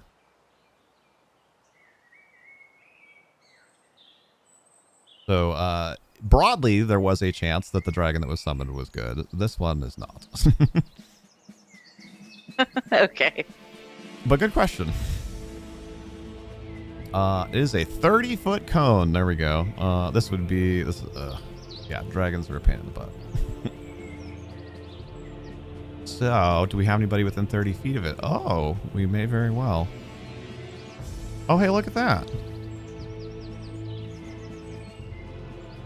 Well, I didn't get a name down correctly, because 3 dimensions for that's kind of obnoxious. But whatever.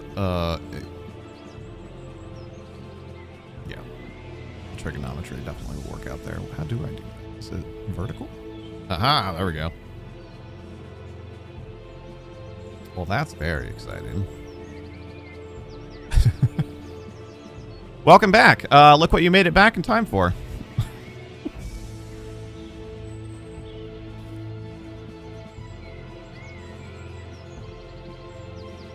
So, against its breath weapon attack, you will get to make a saving throw that is going to be a DC, which I'll explain what that means in a second. 16 fortitude saving throw. So, DC means difficulty class. So kind of like how AC is armor class.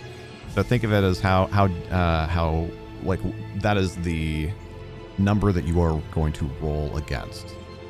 So I need both Doom and Tom to make a fortitude saving throw. So roll 1d20 and add your fortitude bonus.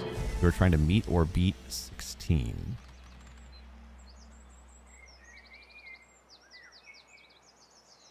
Wow, Doom rolled a natural 20, which, as I touched on earlier, is always a success. And Tom rolled a 9 plus whatever his bonus is, which I'll let you look up really quickly while I'm muddling my way through how exactly this works.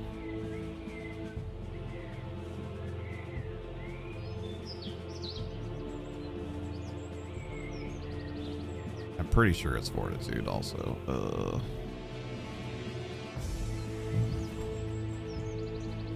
And using the SRD for this is rough.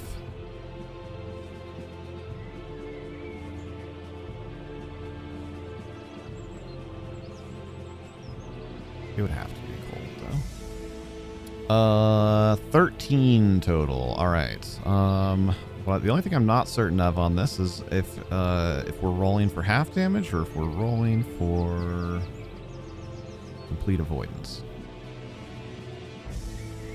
I blame Rocket for this.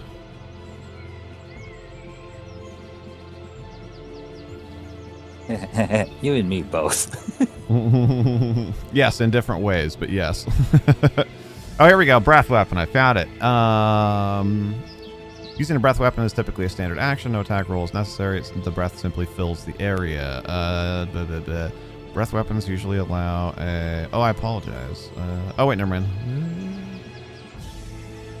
Usually reflex, sometimes fortitude. And, of course, it doesn't define that for me. I'm 99% sure that cold is going to be fortitude. And... Oh, is it half or not?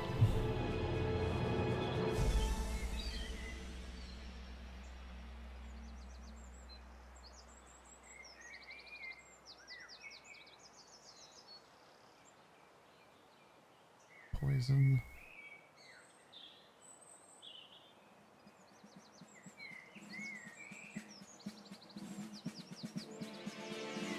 Sorry, it's probably like the most awkward thing that he could have summoned as far as like how quickly and how comfortably I can run it.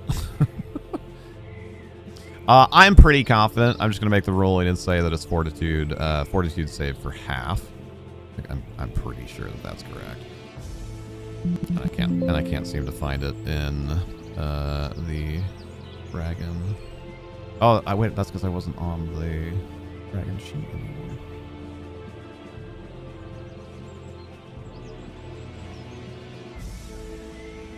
Gold dragon. White dragon.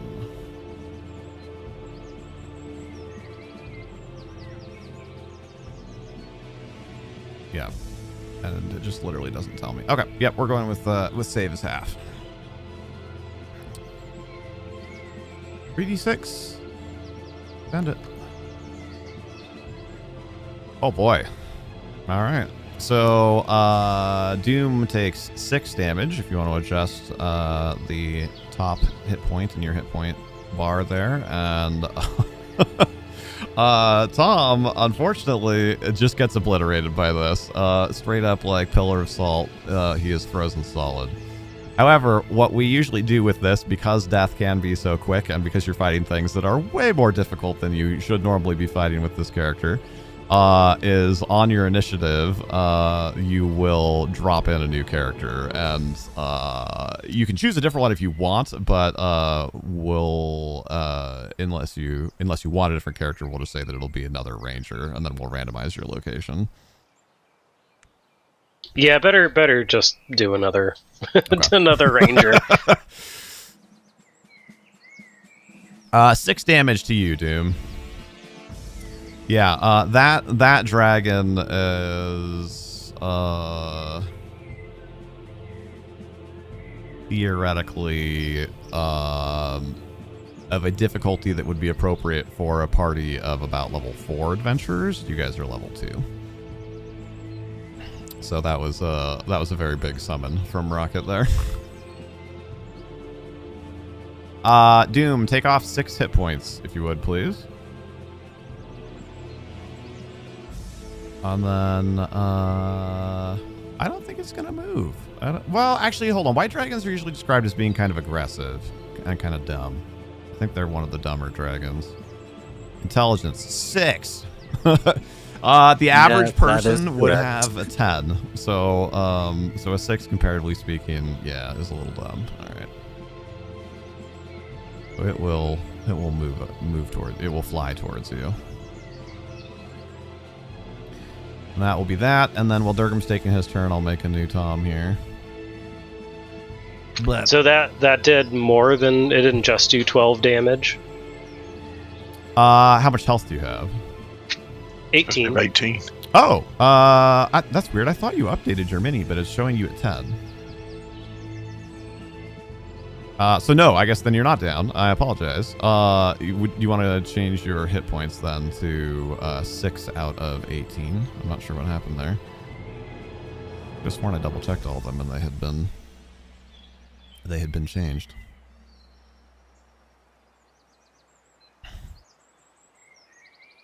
Yeah, no, I definitely I remember have 18 seeing it on my change, character. So I'm not sure what happened there. And you weren't the person that I had to kill and reset. That was Durgrim. Yeah, I don't know what happened.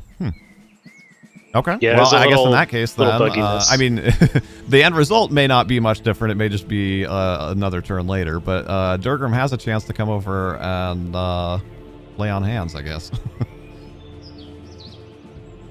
Yeah, I was just getting measurements there. So I was about ready, 15 feet.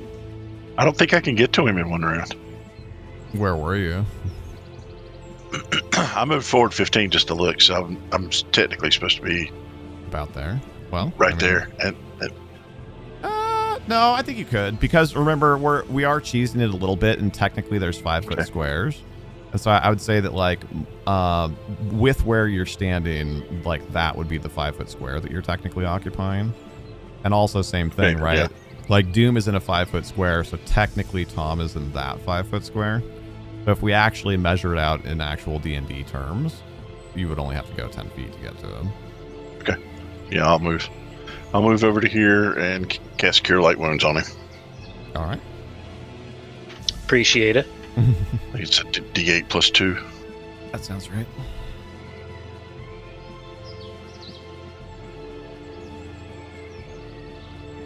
I'm just double checking right quick. Yeah, D8 +2. The Tailspire background music slaps. Yeah, it's great. I can change it too. There's others, but this one, like, it's good. It's like it's there and it's kind of tense, but it's not like overwhelming. You get 9 hit points back. Nice. Yay! Okay. And that is a move action and a standard action. So Doom. And so each of these turns, as we go through this, when we go from Durgrim through the zombies, that is 6 seconds of real time, like is what's being represented there, which is where EverQuest gets its 6-second ticks. So in the last 6 seconds, your life has changed dramatically. You were eyeballing these zombies that are currently trying to maul some of your compatriots up there, and then you heard like a whoosh and a roar, and then suddenly your skin was covered in ice, and now there's a dragon in front of you. Perfect timing, Izzy. That's what's happening.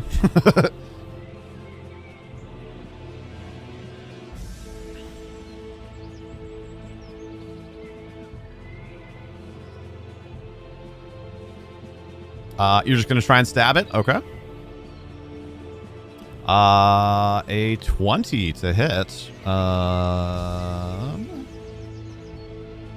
almost positive that will hit. Although, wow, they do have a lot. I guess it makes sense. Dragon scales, right? It has quite a lot of armor, but you managed to slip a dagger through. Kind of between, the joint and some scales, and wow, and get 8 damage on it. A fantastic start, actually. I have a question. Mm-hmm. On the human rogue there, that 19 plus times 2, is that on its to hit roll or for his damage? Look at it real quick. And then the same thing, like that ranger a minute ago, and or the fighter, they had multiples in their damage. I was just curious what that was. Oh, you're looking in the spreadsheet? Yes, sir. Got it. That is their critical damage. So okay. if they roll a crit and then confirm it, it will deal as prescribed, Gotcha. double or triple damage, depending on the weapon.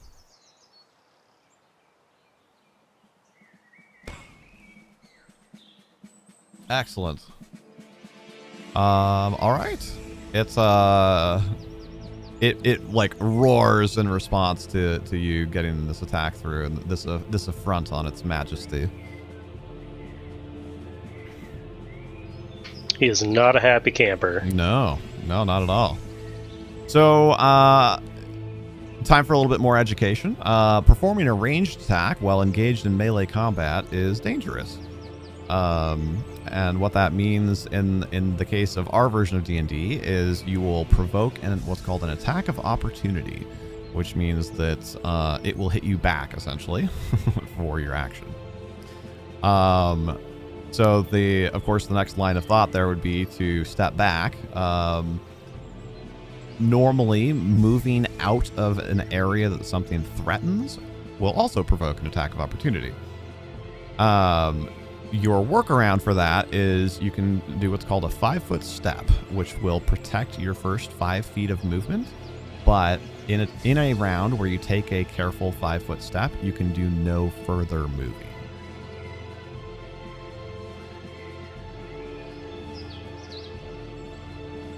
So you could also just drop the bow, draw whatever melee weapon you have, and try and hit it with that. Is entirely viable as well. But if you want to keep using the bow, that's kind of the situation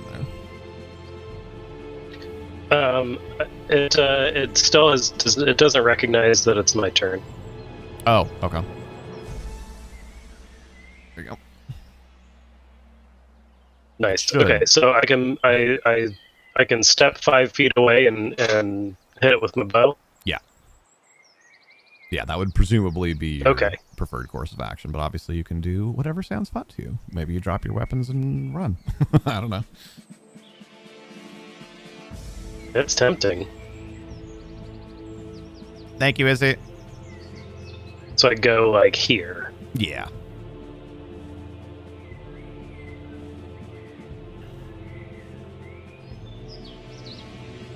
Perfect.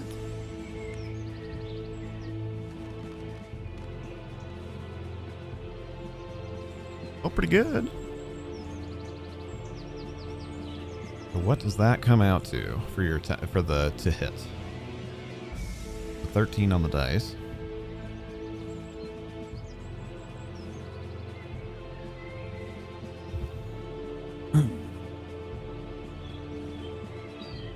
And if you're talking, I think you're muted or not pushing or something. Ah! Yeah, There I'm you not. go. It's going to take me a while to get used to the. Okay, so 13 plus 4 for my chance to hit. So 17. Mostly right. It is, however, a ranged attack on a target that is within 30 feet of you. So it is a point blank shot. You get to add 1 to attack and to damage. And in this case, that matters a freaking lot because it has 18 AC. Oh, perfect. Yep. So you, similarly, you guys have this thing's number for as terrifying as it is and how much it hurt you. You both got solid attacks in on it. And it looks like you rolled a 7 for damage, plus 2 for your compound bow, plus 1 for point blank. So 10 damage. A hefty hit. Call me Bard. Right. It is very much still looking healthy enough to continue being a danger to you all, but it is doing the dragon equivalent of caterwauling for sure.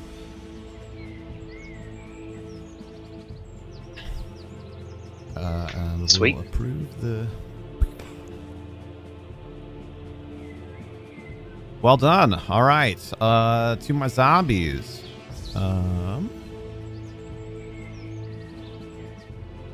Well, the way Jem positioned herself, she's the closest to this one now.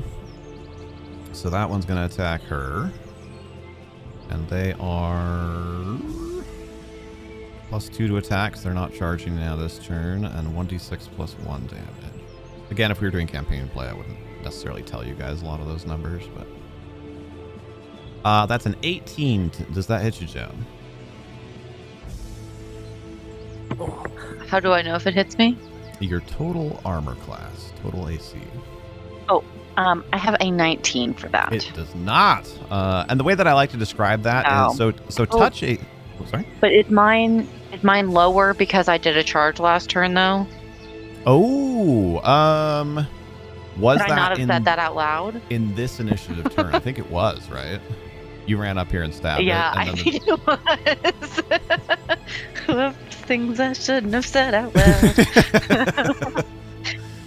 I was just trying to remember the order of operations. Did you charge? Yeah, because you charged after the dragon spawn. So yes, that was this turn. Yes, indeed. So yeah, so you would normally have a 19. However, you currently have 17. I'll die an honest woman. Yes, you will. I appreciate your honesty. It's in your hustle to run over here and stab it, you left yourself just a little bit open. You didn't have your shield positioned quite the way you wanted to, and to your chagrin, it gets kind of a slam attack. Like it kind of like brings its fist down really hard on your forearm, and you take 5 points of damage. Okay, and so that means I go into my little, I right click on my little person and put myself down to 20. Weird. It keeps resetting the hit points. Now I see you at 10. Okay, but now when you changed it, it is correctly showing weird. I think they've introduced a new bug. Yeah, once you changed it, I now see you at 20 out of 25. But before you changed it, it was saying 10 out of 10 for me. And when I clicked on it, it showed me as 25 out of 25 still. So I was seeing it correctly on my screen. Yeah, it must be some sort of like synchronization issue or something. Okay. Well, yes, you're exactly right, and well done. And then the other two here are going to try and hit Malkader, which is what AC now that you're not having a charge penalty? Not having a charge penalty, but I am raging. 12. 12. Ugh. Those are both going to be hits. Bring it. I'm pretty sure they're +2. Yeah, +2. So that's a 12 and a 13. So just barely squeaking those attacks in on you. Nice. Oh, Rough. And they do 1d6 plus 1 damage. That is 10 damage collectively. And damage collectively. Oh, dang. Yeah. Oh, great. Quick question: could I have dodged? Yes, and I'm fine with that's called a retcon, where you change something, where you like go back in time and fix something, but we're still in the same initiative. Totally fine. Keeping it in mind for the future. So I just say that I'm gonna dodge, and then we find out what happens. You say I'm dodging this one's attacks or what? It was like let me know which one it is. Okay. Yeah. So I could say that now, and it would be good going forward. Yes. Yeah. Okay. Then let's. I will say that now. For whatever it's forward. worth, it would have hit you anyway. Because you totally had 19 minus 2 for 17 plus 1 for dodge would put you at 18, and it got 18. So it actually, like it is a good practice to get into, but it you didn't miss anything there. All right, that takes us back to Malkader. Alrighty. There we go. Request an attack in that one. Sorry, I was talking to Pixie for a second. Say again. I'm requesting to attack the one in front of me. Basically, All right. Let's see it. Yeah. 11 AC. No, it's instead of +5, it's +7. Oh yeah.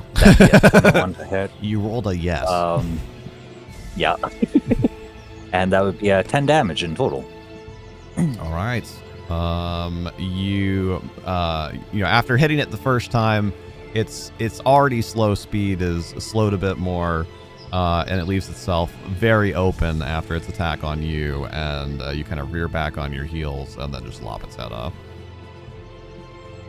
Excellent. I looked at the other two and I just scream at their faces while they're looking at me, going, It's And I am giving enter. the Mummy with Brendan Fraser, where they summon the like Royal Guard zombies on him, and he like, I forget if they roar at him first or if he roars at them first, but there's a shouting match going on here. Yeah, it was the exchange. The mummies yelled at him, then Brendan Fraser yelled at them, and then they ran away. All right, Jem. Another kind of strategy question, which you may or may not be able to answer. So I have this pokey trident thing that doesn't seem to do much against these zombies. Can I just punch them instead? You could try that, yes. It's generally speaking, unless you are like have a character that is specifically set up for punching. for being a pugilist, a weapon is almost always going to be better. But you can if you want. Okay. No, that's okay. A fist of an untrained person will deal 1d3 damage. Okay. I'll do some stabbing here, and we'll just see how the Yeah, it is trident entirely do. possible for you to damage it with your weapon. You just need to roll not 1 or 2 or whatever it was you rolled. Like it's just a very low damage roll. Don't roll low, Yeah. is what he's saying. Right. Yeah, I their should just roll damage higher. I reduction, think that's and great again, advice. for a campaign, I wouldn't tell my players with this, but for the sake of learning and playing in the arena and whatnot, their damage reduction is 5 for anything that is not slashing. So slashing will ignore that and do full damage. Ooh, I rolled so low. you Oh. did. That was real bad. I didn't Yeah, follow it my own was. I'm sorry. And it did not charge this turn, nor did you, so that we don't have those stacking bonuses like we did last time that resulted in your last one hitting. So that's going to be It's a whiff. okay. It's okay. You could potentially move, but as discussed with Tom, that will probably get you hit back. So I could move less than 5 feet? Yeah, exactly. You could take a 5-foot step, which is, like I said, kind of like calculated and careful movements. And Okay. Spicy, you want to try and get through and flank? I think I'm going to try to, do that. I'll do my little 5-foot move there. Okay. So technically you cannot move through an opponent's space, but we'll let you try it. There's a skill called Tumble that is not included on your character sheet. But essentially you can you tumble, you like move acrobatically. I don't know how else to describe it. And you try and avoid like attacks and move through like challenged spaces and whatnot. So roll me another d20. We'll see what happens. Oh, okay. She pressed control. What does that mean? Tom said I pressed control. To do the little roll thing in Moria. Oh, precisely. Yeah. And then Okay. there would be some other things that would play into this, but broadly speaking, you would add your dexterity to that, which is 2. So, unfortunately, it would be a DC 15, and that would give you a 12. So, you try to kind of worm your way through between the two of them, but you find And I get blocked. Okay. Interesting. Denied. Okay, so that is in the end of my turn. Yep. All right, And dragon. presumably you are dodging against this one still. Yes. Yeah. Yes. All right. We've got a dragon, and also we've got a few more things in queue, which doesn't necessarily mean more monsters. My next question. Breath weapon recharge. I think it's like 1d4 rounds. I don't really use dragons.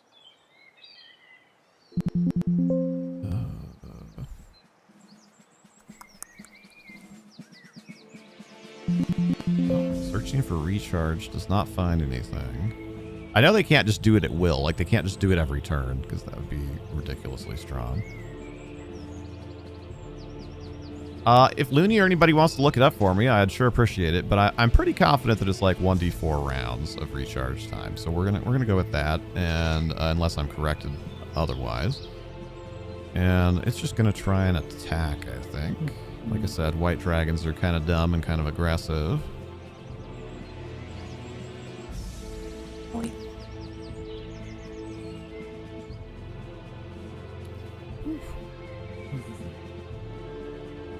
Oh my lord. All right. Well, dumb, but not completely unintelligent. It is surprised and incensed by you guys' immediate and fairly effective retaliation upon it. And it just like swoops down at you to try and slash you with its claws, but you easily duck under it.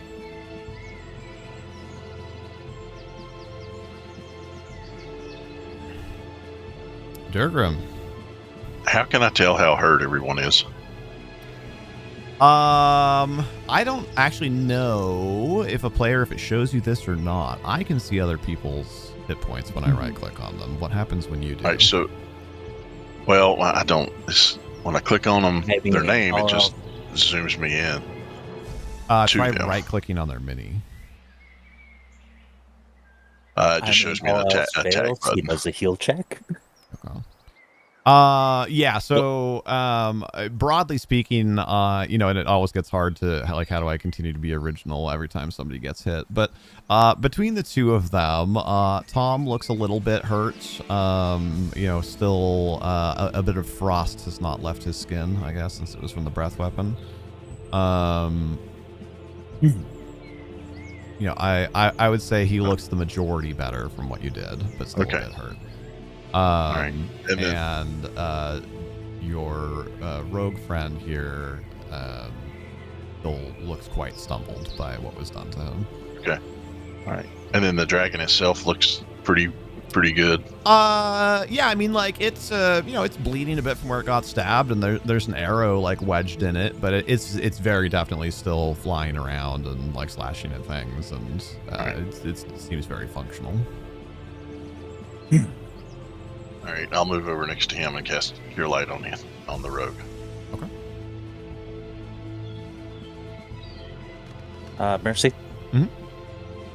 1d4 rounds for the breath weapon. Okay, I was right. I remembered a thing. Thanks for looking. So 9 points back to the rogue. Very nice. That's exactly what you rolled last time too, I think, right? Yeah, I've rolled 7 both times. Nice. All right, and then I'm done. Okay. Does everybody realize that if you can get to that pedestal, it will heal you to full? In case you guys up front get really, really bad off. Yeah, we did go over that, but it's worth pointing out if you haven't peeled the top off of the cave in front of you, one of the pedestals is not too far in there. That's part of why I wanted to be on that side of the zombies, just in case. Yeah. Yeah, it was smart. Yeah, no, You know, good I'm idea. trying. Just unfortunately, it didn't pan out. You know, I'm trying, but I have a wall of zombies in front of me. You do have 2-weapon fighting, yes. So, if you can, as a full round action, which means that the only other thing you could do afterwards is take a 5-foot step. You can perform an attack with both of your daggers. So instead of one dagger attack at +3 to hit, you can perform 2 dagger attacks that are each at +1 to hit.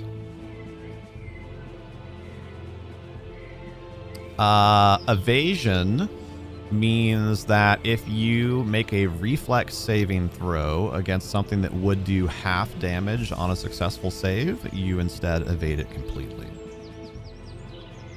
Taking no damage instead. Yep. Which was almost very useful there. Most dragon breath weapons are reflex saves, but white and cold, I'm almost positive, is fortitude. I was having trouble finding that information, but...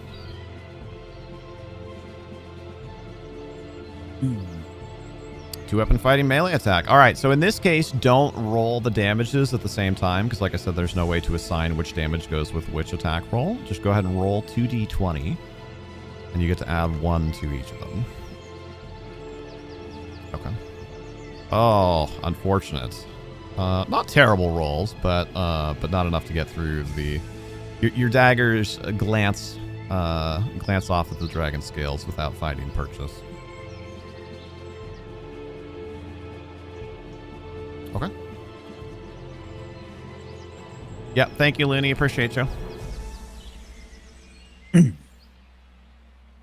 5 foot to there. Okay.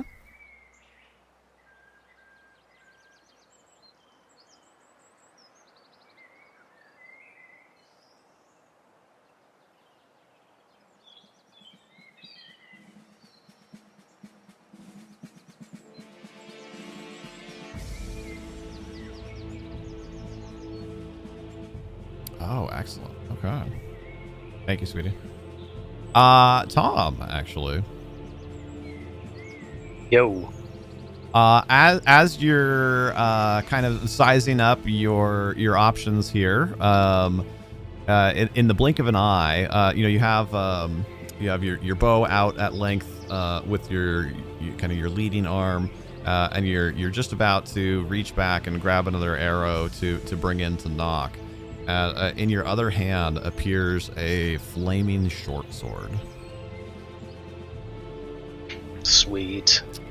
So you can obviously choose to use or drop or stow or whatever and come back to and use whichever as you want. But yes, Izzycat has given you a flaming short sword, which would for your attack, I can tell you real quickly. You might want to either write this down or type it in a Word document or whatever makes sense to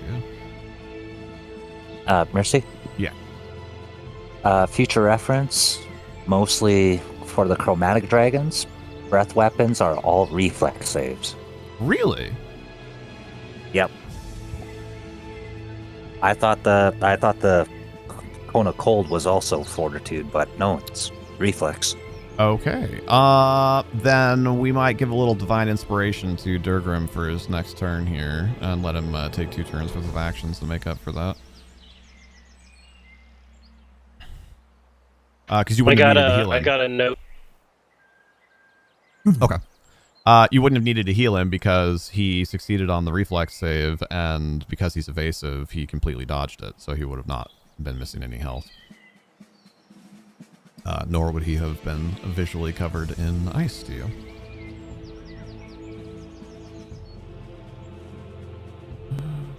I got a document Okay. note open for the stats.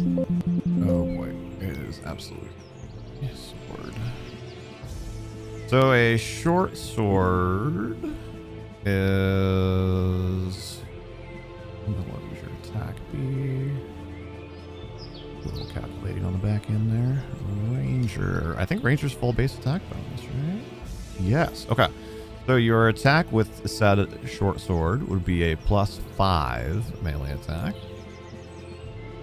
So +5 on the d20 roll. And its damage will be 2d6 + 2. And if it ends up mattering, that's d6 of slashing and d6 of fire. No, that's a lie. 2d6 + 3. Sorry, 2d6 + 3. So +5 to hit. Well, that seems 2d6 really + good. 3. Yeah. So what we've done in the past is so in the blink of an eye, the sword appears like almost kind of like ghostly in your hand, and then it like merges into your bow, and you as you're like, wait a minute, what? There was a sword, and then like as you think sword, then like your bow disappears and you have a flaming sword in your hand, and then when you're like, wait a minute, where'd my bow go? Then like the sword disappears and you have a bow in your hand. Okay, gotcha. You can switch at will between your magic weapons. The bow's not magic, but whatever. It's easiest to combine them that way for the sake of not. Can you swap the turnover? It's just doesn't update. Oh, doing the thing for again. whatever Man, it keeps reason doing it on to you, too. Dooms. Yeah. There we go. And can I like move freely here, or am I still in like the threatened area? You are not in the threatened area. No, it has a 5-foot reach, so its threatened area broadly would be about this.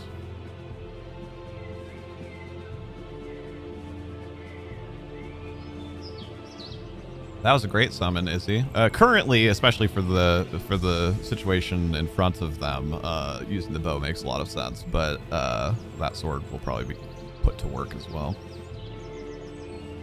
Yeah, I want to use the sword on those zombies if I get a chance. Yeah. Seems good. And sword to gem fighter.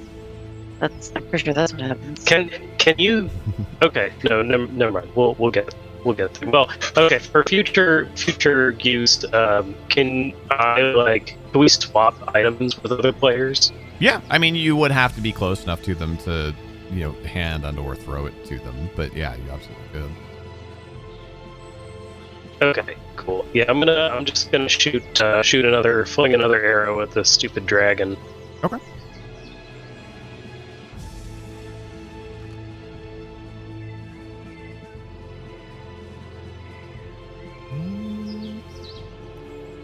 So we're looking at what, 16 to hit? That sounds right. Unfortunately, that does not get through its natural armor. Your arrow just Was a tough SOB. clinks. Yeah, they have 18 AC. Would have been great damage if it gone through. Would have been 10, but unfortunately, no. Hello, Eclipse. Welcome. How are you? To my zombies. Although I gotta remember one of these is dead, so I gotta remove him from the initiative order here. The middle one is dead. Dead again? Re-dead? No longer undead, just dead. It very much does not have any recognition that you are acting more defensive than normal, so it's just going to keep trying to wail on you. That would have hurt, but you catch it with your shield and deflect it, no problem. At Gem there. And our other one is going to similarly try and bludgeon our Barbarian. That is a 12 to hit. Mr. Malcater. You are muted, sir. Yes, I am. Okay, that does hit. Sorry. Just barbarian things, unfortunately. That is 7 damage. Oh, 7 damage? Yep. Alright. Oh. Yeah. I have to admit, I did not I'm not expect done. 3 just normal basic zombies to be as much of a problem as they have been.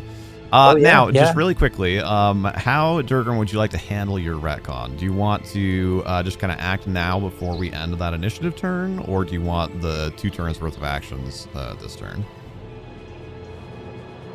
Well, this last time when I healed him, Mhm.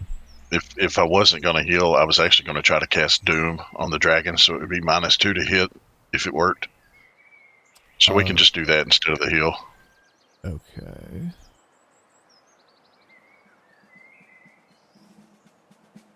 Because it makes him appear, he becomes shaken if it works. Right. Okay, so he gets a -2 to hit, not It says- -2 AC. Okay.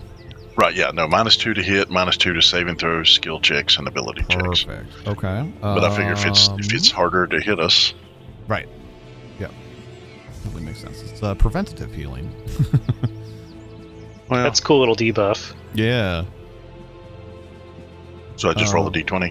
And your well, so he actually rolls a d20, and I'll let you roll for him, but I have to Okay. calculate your saving throw would be it would be a DC 13 willpower save for him to resist the doom.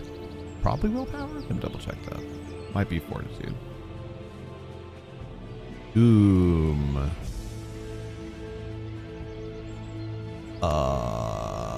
Willpower. I was right. Okay. So I'll let you roll for him because might as well. It's fun to roll dice. He has a +8. Nope, that's a lie. That's fortitude. +6 willpower saving throw. So Yeah, never mind. he'd have to roll. Oh boy, was that a natural 20? Yes, it was. Yeah, Yes, it nicely was. done. Yes, No, unfortunately, no, I wanted nicely a done.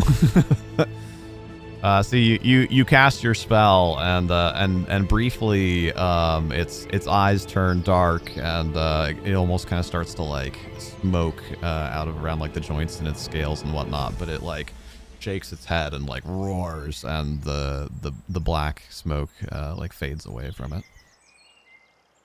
Oh well. All right, Malkader. Oh wait, actually, hold on. Let me look at my item queue here.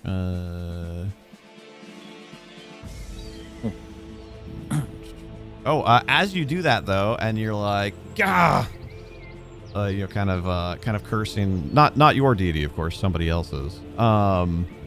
Then in response to that, a potion. So you have to like kind of fling your hand at it as you cast the spell to like throw the energy towards it. And then as you're kind of like recalling your casting arm, like boop, a potion appears in your hand that says potion of cure serious wounds, brewed with Nice. love by Izzy Cat Industries. Thank you. And yes, to reiterate, cure serious wounds. Yes, I'm going to run towards the barbarian. That is, oh god, what would the caster level on that be? That would be probably made by a cleric. That would be level 5. That would heal 3d8 plus 5. Or if you really want to go crazy with it, 3d8 plus 15. That was that one well, that you drew- yes, if you drew in assume it was thirds, or- maximum level. Also worth Right, pointing right. out that cure spells do positive energy, or they are made of positive energy, and undead creatures are hurt by positive energy. Do with that what you will. This is very Yeah. true. Yeah, I can't get to melee in time because Yeah. they're all so far away. Yep. Because they ran ahead of me just like last week. It's all feeling very similar. Not All my right, so fault, then I that gave makes it Malkader's turn. All right. I'm gonna request to attack with that one. Then That is an excellent summon, Izzy, and thank you. oh god. Oh shoot. Is that a hit? Plus 7 plus 7, 14. Yes, that is very much a hit. Bam. And then did I do max damage? Yes, you What? did. How much is max Oh damage? my for God. you? That would be a Jesus. A good old 17. Excellent. They have 16 hit points. Nice. So you, after beheading the last one, you follow that momentum through and do like a little bit of a whirlwind attack and just straight up separate its spine, like kind of in the torso, but you just like plop, you just chop it in half, and it like deanimates and immediately stops moving. So that's your standard action. Do you want to do any moving?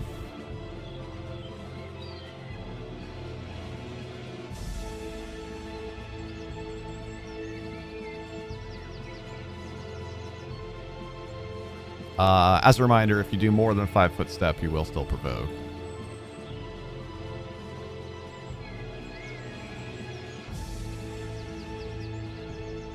You hop on top of the body. Perhaps press whatever your game's crouch button is a few times.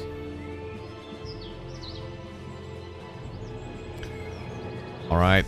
And then passing to Gem, I assume.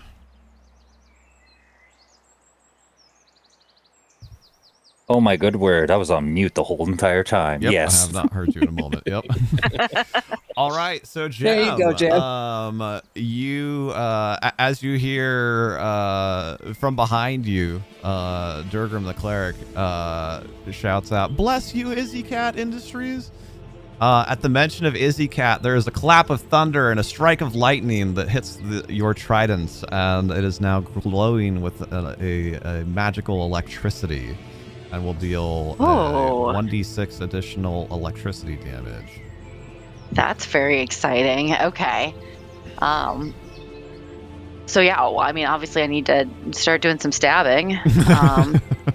Clearly time for that. So that is the D8 and the D20. Sorry, I'm just talking myself through this. No, you're doing great. No need to apologize. And then you can actually, well, you've already got them, so go ahead and roll that, and then you can add D6 for electricity damage as well. Okay. Excellent. That does in fact hit. So go ahead and add a D6 for us as well. Oh, okay. Another. Thank you, Tom. Very nice. Okay. The second D6 does not count, but you got a 5 on the first one. So a 6 on your D8, a 5 on your D6 is 11, plus, what is your normal bonus? Like plus 2 or something? Where am I looking for that on the sheet? The bottom left, where you have your melee attack there. 1d8 plus 2. What part is plus 2, yeah. And then, okay, and then because it is a magical weapon, it gets 1 further bonus. So in totality, you do 1d8 plus 1d6 plus 3 with that weapon now. So that's a hefty hit. That is 14 damage. Just for my own edification, that was 1d. How did I get to the 8? So is that the size of the normally die? deals D8 or? Just anyway. So the normal attack with the trident is was 1d8 plus 2 damage. Because it is now a magical weapon, it is instead 1d8 plus 3. Okay. Then it deals a further 1d6 lightning damage. Oh. Yeah. So in totality for Tom, exciting. if you're writing things down, that weapon is now plus 6 to attack, because being a magical weapon, it gains 1 to attack as well. So plus 6 to attack, and then it deals 1d8 plus 1d6 plus 3 damage. Yep, I got it. Perfect. Okay. Yeah, you stab this thing in the shoulder, and like a shock of lightning like runs all through its body. It does not quite fall over, but it is absolutely fried. Excellent.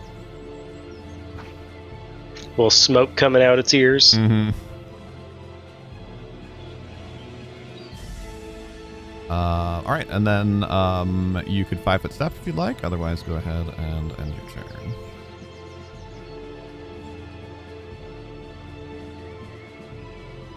Yeah, no, these have been great, Izzy.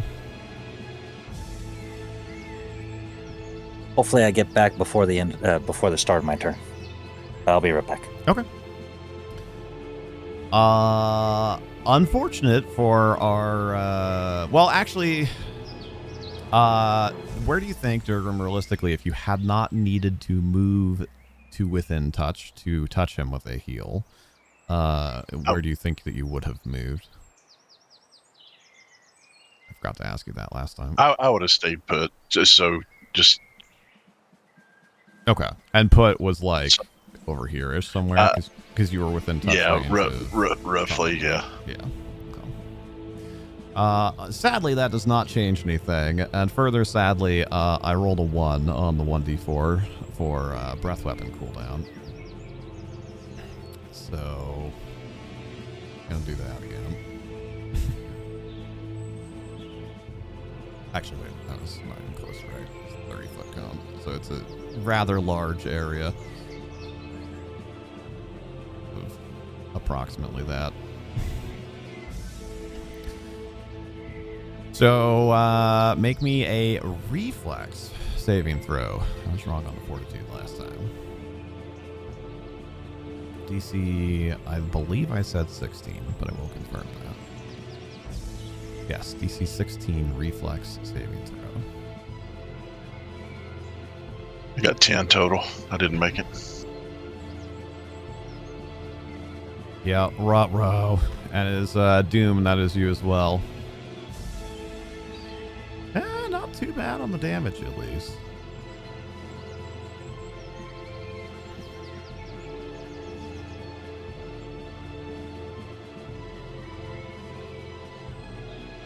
Make a reflex DC 16 reflex saving throw.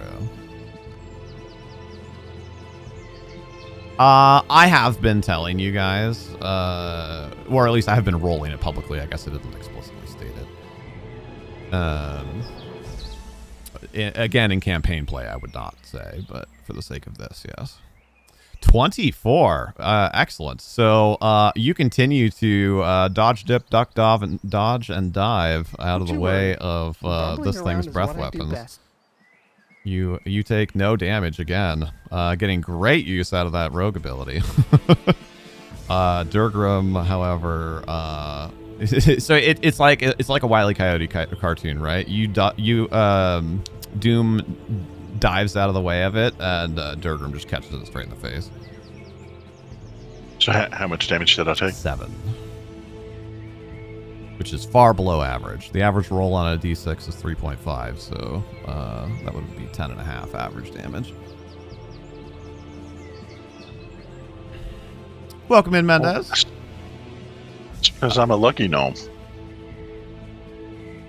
As you're doing that, actually, as you jump out of the way, you notice, Doom, that a magical ring appears around one of your fingers, and you now have a Izzycat LLC branded Ring of Improved Jumping.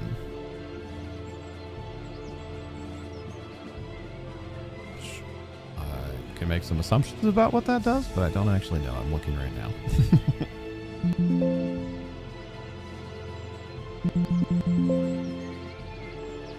now. Is it just Ring of Jumping Speed? Oh, Jumping, Improved, I see.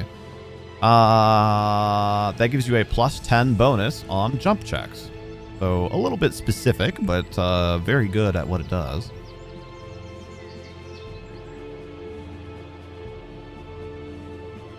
Yeah, time to start jumping up those rocks. Right? All right, and I don't really see how it would benefit from moving necessarily. I guess it'll just like kind of keep chasing you, but it doesn't have any big like strategic moving or anything it needs to do, I don't think. And I think that's everybody now from Izzy's stuff. Tom has his flaming short sword. Jem has her shock trident. Doom has his ring of improved jumping, and Durgrim has his potion of cure serious wounds. Yep, that's everything.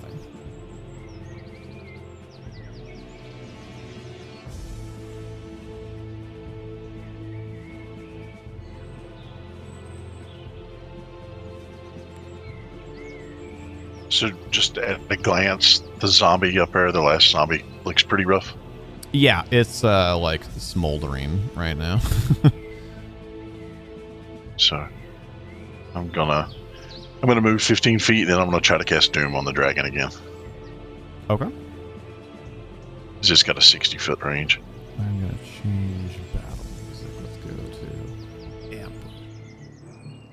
And then maybe that'll help. Okay. Go ahead and make that willpower saving throw for it again, if you would. You said it was +8. +6.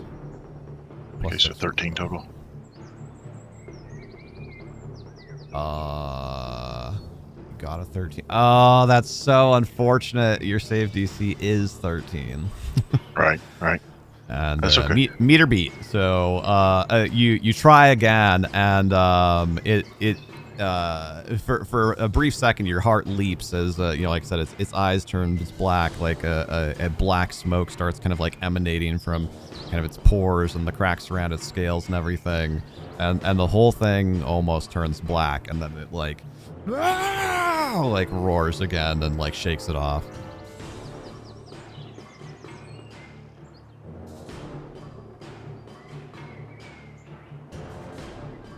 So close. Doom, what you got? That's confusing. The spell Doom was just cast. Now it is Doom's turn. That also is, I believe, 3 spells from Durgrim, right? It is 2 Dooms and 1 Cure Light. I got one left. That pedestal's starting to look real comforting. Alright, 5-foot step. Do keep in mind, if that's where you're positioning yourself, that you won't be able to melee attack it from there. Can you jump 10 feet on top of the dragon? Sure. You can try. Make a jump check. Roll d20.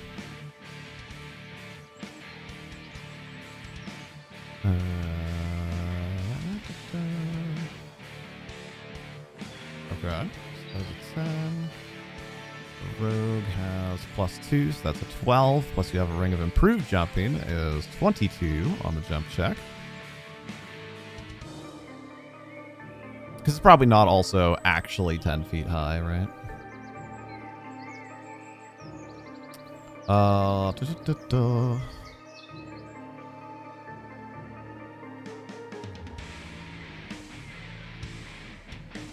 So you could make a standing high jump of about 4.5 feet with that, but I think I can give that a solid maybe.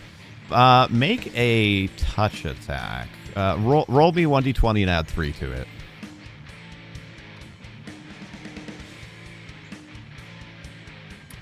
Ten.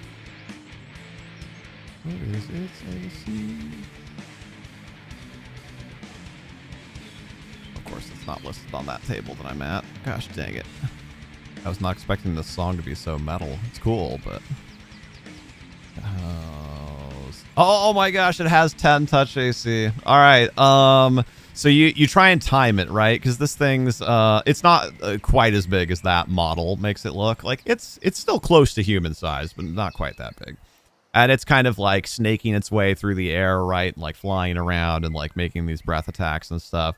And you after jumping out of the way of its breath weapon attack, and then feeling this ring appear on your finger as you do so, you all of a sudden you're like, wait a minute. And you kind of it's kind of like a cat like judging whether or not it can make the jump, right? Like you kind of like lean forward, then like rock back on your heels, then lean forward and time it just right, jump up in the air right as it's flying past, and you land on top of it. I'll represent that by making you fly.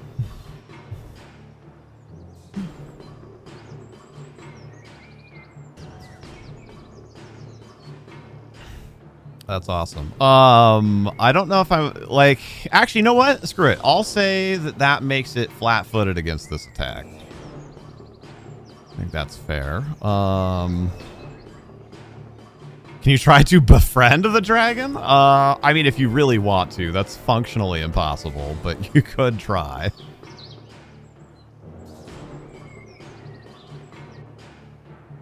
The role is diplomacy. And you have a huge... So normally diplomacy takes 10 rounds. So unless you want to spend... And we've done like, what, 4 or 5 rounds probably tonight. So unless you want to spend literally the whole rest of the night trying to talk to it, you'd have to rush the diplomacy check, which imparts a -10 penalty on the roll. And to go from hostile to friendly is a DC 35 check that you'd have to succeed with a -10 on the roll.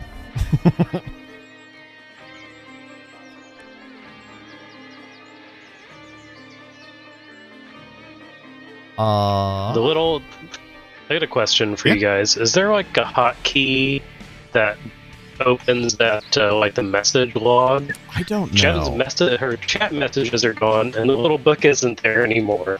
Oh. Try hitting spacebar. That hides and opens the HUD. It's probably. Oh, slick. Nice. That worked. Thank you. Yeah. The chat message log is like a huge quality of life Yeah. thing. Yeah. It's great. Like, it's so hard to keep track. Mm-hmm.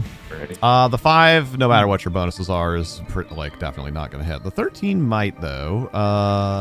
13 plus 1, so 14. But I did say that it would be flat-footed against you.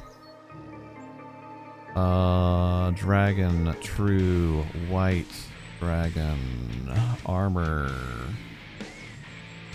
Oh right, its touch AC is really bad because all of its AC is scales. It's flat-footed AC.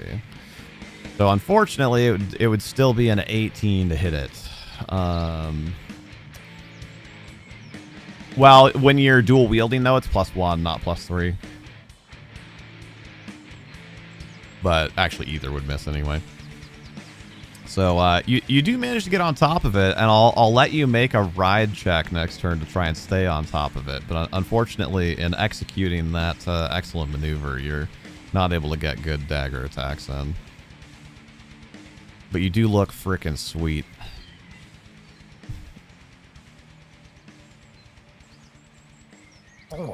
Well, that's kind of the decision, right? Is you have a smaller bonus but more tries, so like kind of which do you value more?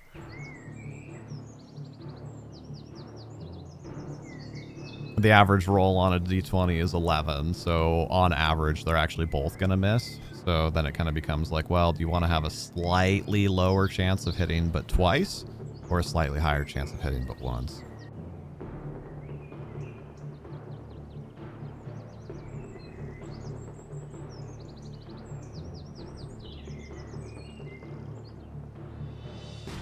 Go ahead, Doom, and pass that the end of your turn, if you would, please. And Mendez is claiming 100 doubloons, sweetie.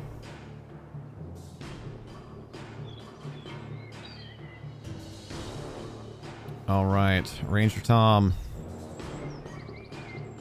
And of course, it doesn't recognize that it's my turn on my client. What do you have to do to fix that? I don't know. It's something that we run into periodically, even when we're doing campaign play. It does seem like for whatever reason it's especially doing it to you, which is interesting. I think it has done it every single turn between the two of them. For whatever Absolutely, reason. yeah. Okay. It's trivial for me to shoot fix. and move? All I have to do is change it to someone else's turn, and then change it back to yours, and then it fixes it. But it is annoying that it's doing it. Yeah. Well, it's free software and it's in development. So Yeah. Can't really complain about it. Can I do my attack and then move? Yeah. The order can be whichever you desire.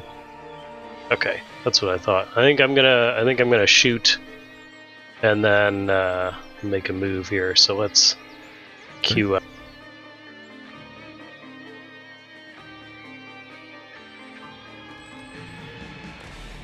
Oh dear. A whole lot of nope. You guys were doing really well at the start, but perhaps some beginner's luck to it.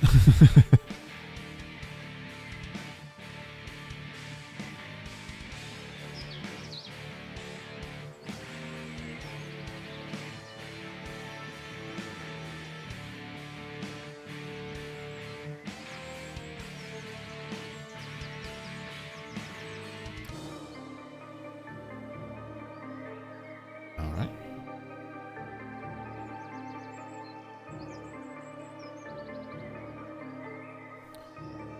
I think he still may have forgotten about the push to talk.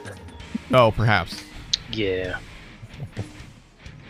He's just been quietly muttering to himself. It's fine.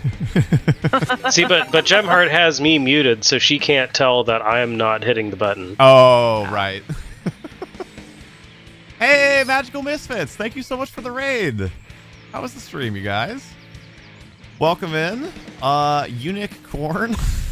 Hanny, good to see you again. O'Malley, Miss Tesser, great to see everybody. I hope you're well. I hope the session was great. We are doing our interactive battle arena tonight, and we have two folks that are playing for the first time, and they have taken to just the mechanics of playing D&D incredibly well. As far as how the combat is going, not terribly, but less well.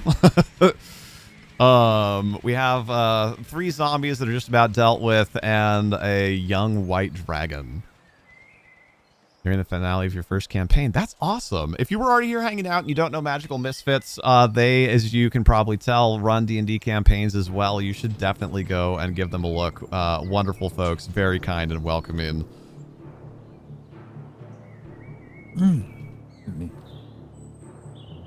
And if you're new here and you don't know us, I am Mercy from Here There Be Monsters. My wife Pixie and I run this channel together, and we love survival games, colony builders, cozy games, MMOs, and Dungeons and Dragons.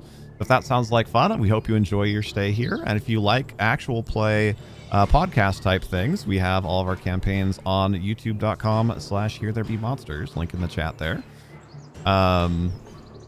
We have 2 campaigns that run in this campaign setting, which is kind of a low-level, low-power, kind of Lord of the Rings-esque setting.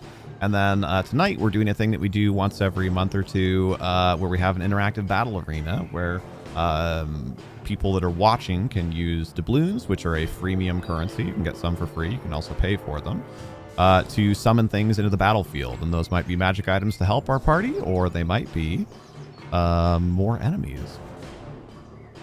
So that's my quick pitch. If you have a chance to support us on YouTube, we are working really, really hard to get our YouTube channel monetized. So if you're not already a subscriber on YouTube and you go over there and do that, 2 big thumbs up to you. Thank you for helping us pursue our goals.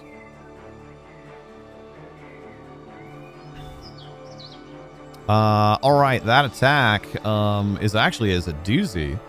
That is 20 to hit Miss Jab, which I'm afraid, even with your dodging, will hit.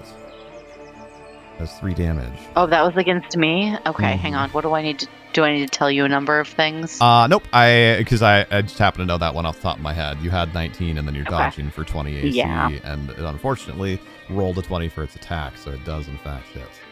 So you just need to reduce your hit points by 3. Okay. I know how to do that, I think.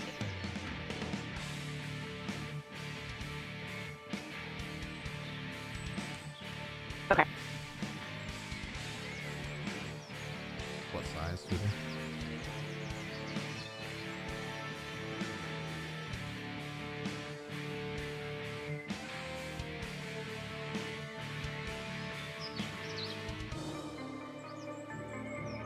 Oh, okay.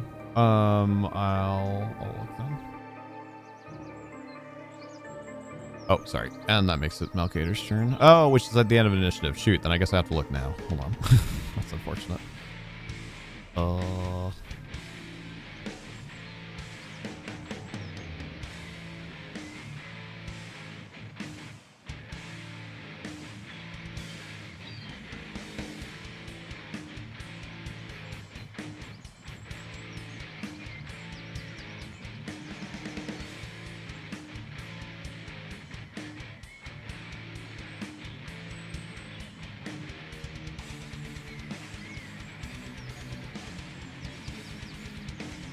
Initiative real fast. Okay, never mind. I'll do some things in the background. You go ahead and do your turn.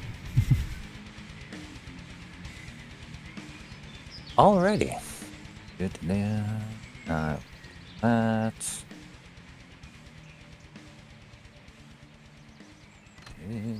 I'll attack the remaining zombie onto Gem here.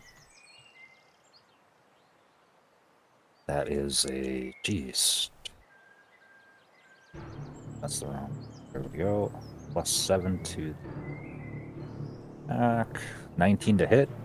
Yep, very much so. And then a +5 to damage. So that would be a 14. Holy heck. Okay. And as you did 2 turns ago and 1 turn ago, you bring this axe to bear on this smoldering, smoking, shocked zombie, and leave its. You find that removing the spine and/or head in some way or another seems to work quite well. So you follow through on that, and down it goes. I love smashing things. I can't remember. I'm able to move, right? But Yeah. only up to 30 feet? Whatever your speed is. I think when you're raging, it might be 40, yeah? I believe so. One sec. Oh, yeah. Oh, right. Barbarians get that, like, extra move. Or maybe it's just always? I forget how that works, but it should be on your sheet regardless. Yeah. The base speed says 40 because the barbarian, they get the Right. extra yeah, plus movement. 10 for rapid Yeah. movement or whatever they call it. I can't. There we go. Hold on. Sorry. You're good. Like I said, I'm doing stuff in the background anyway, so. Mm-hmm. Okay. Well, it looks like that's all the zombies on you. I go running this way now. Bye. You definitely did your fair share of the heavy lifting before. I mean, you Just teed that last scurrying one off. up to him for sure, but Sorry, I'm not helping taking care of the dragon. There we go. yeah, I almost see that in another way, right? Is like you finish chopping these zombies up, and then as the blood's been pounding in your ears as you're raging, and you're chopping these things to bits, and then you finally come a little bit more into your senses, and as you do so, you hear, "Roar!" And you're like, "Oh, that shrine looks great."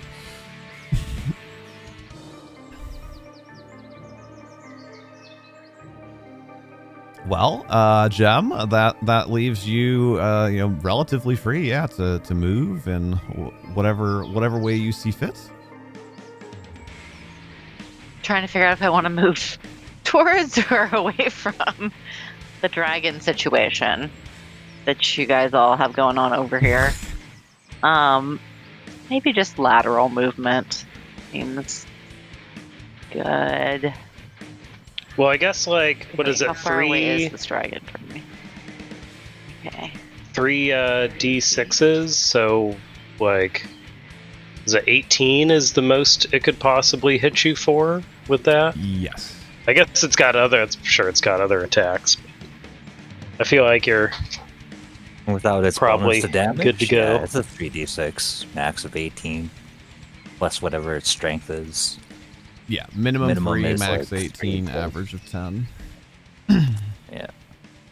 Assuming that you fail the save. Okay. Half all that if you pass the save.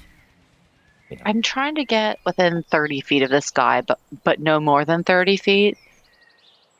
I think I'm doing this right. Yeah, Oh, you're... okay, there we go. But Yeah, yeah, I can kind of I do want to. measure for you. Yeah. Thank you. So yeah, that would be right about right. Okay, I'm gonna do that. Thinking throw a javelin maybe? Just That's a 30-foot bubble. yeah, and I'm gonna throw a javelin. Perfect. I like it. So that is a D6 and a D20. Yes, ma'am. Yes, D6 and D20. Okay. All right, come on, little buddies. Okay. So forget. So I add the +3 to the 12. Correct. Got 15 something. That's not enough, right? Unfortunately, it glances off of his armored scales. Takes an 18. Worth a shot. Yeah, I know it was absolutely worth a shot. That was the right idea. Because now next turn, if assuming that it's still there, if you do decide you want to get closer to it, you're within range to move and hit or charge or whatever.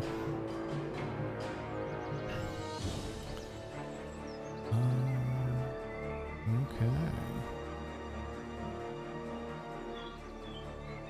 Yeah, dragons are kind of a pain. Yep. Yeah, even a young. So in power level for dragon, you have wormling, very young, which is where we are. Juvenile, young adult, adult, mature, old, very old, ancient, worm, and great worm. So even as difficult as this is, that's number 3 out of whatever that is, like 10-ish on the scale. And who did this to us again? Name names. That was Mr. Team Rocket. Yeah, Team Rocket. Let's This see, has how made we it doing fun, on though, that breath so weapon. Okay, not so been we got a bad. few turns on the breath weapon still. He selected one out of the 12 different selections of a dragon. I feel like it's not particularly happy that you're on top of it right now. So I think it would just try and like rip at you with those claws. So plus 11 to attack. I'm gonna presume that a 19 hits you.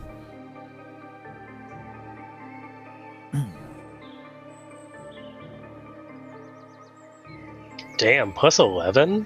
Yeah.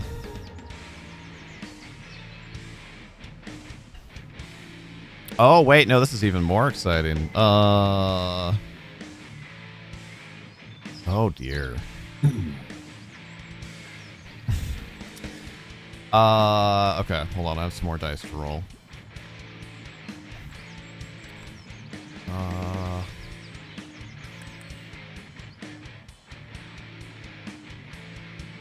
that gets really awkward. God. I feel like, you know what? I'm going to open a second tab for Dragon.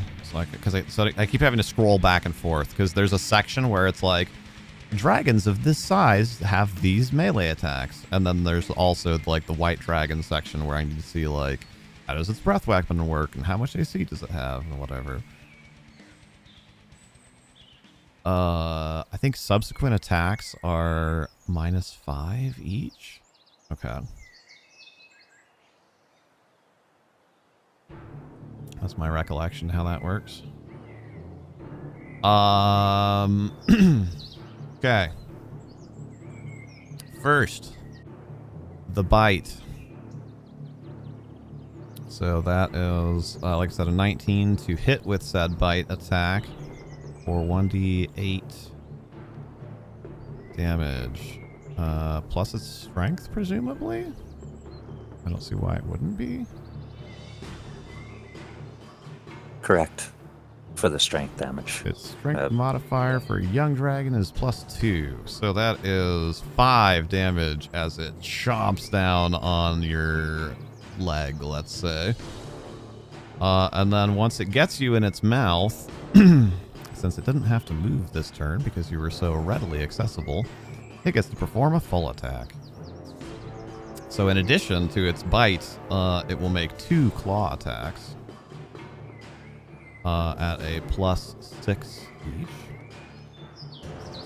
That's going to be 1 miss and 1 hit. Oops. And claws are d6s. That's d6 plus 2. Oh, that is 8 damage.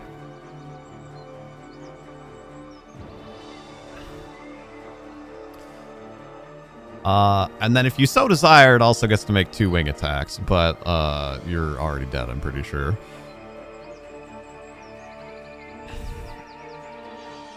This thing must be a pretty good contortionist if it can attack him while he's on top of its back.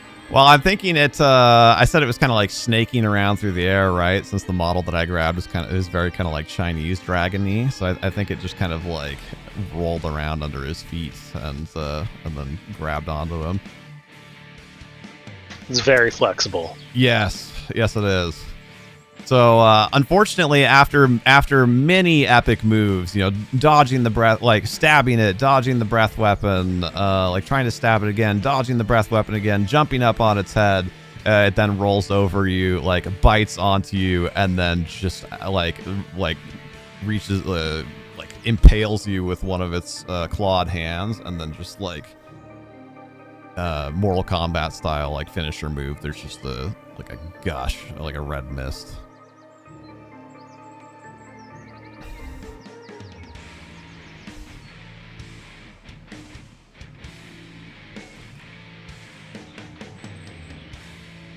So from there, you have a few options. If you need to take off, that's obviously a great exit point. If you want to keep playing, you are more than welcome to keep playing. If you do want to keep playing, you can drop back in as another rogue, and we will create a loot chest of your items. Or if you want to drop in as another class, you're welcome to do that as well.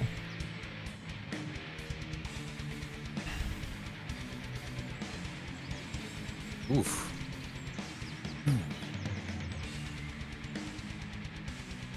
Elf sorcerer. Ooh. Elf sorcerer. Okay, yeah. Give me a minute on that, but we can do that. Traps and treasure chest. And then there's a suddenly as the red mist dissipates, there is a loud like clunk, like ching sound as out of nowhere a treasure chest like falls onto the ground by the dragon.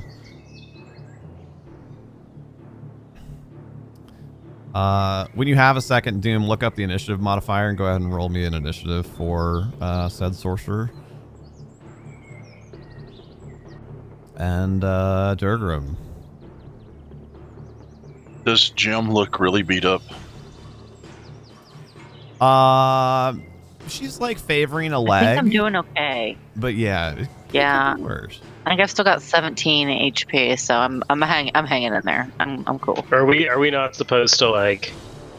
It's it Like, kind of depends. Personally, I think it's a little bit more fun to be like a little bit more descriptive and a little bit less numerical. But again, like we're here like doing this kind of goofy thing that we're doing. So like either/both is fine. Like she has 17 out of 25, so she looks hurt, but not like Okay.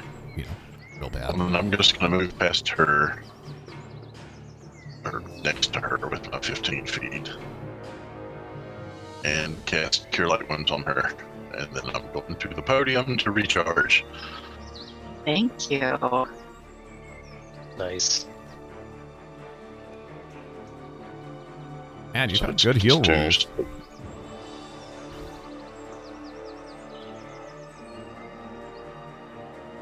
So get 8 back. Feedback? Thank you.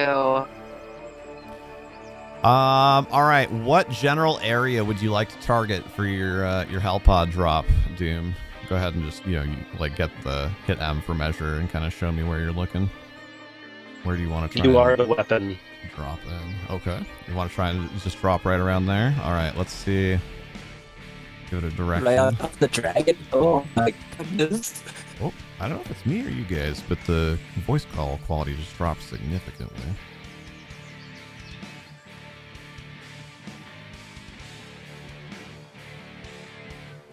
It's been Oh, happening okay. throughout the night. Yeah, it has been for Rules. me too. I'm gonna try reconnecting to it just real quick. All right, and you rolled well for your Hellpod piloting also. Just one sec. Let me reconnect here. Give that a try. So you're gonna crash in like pretty much right where. Yeah, that's what we were talking about.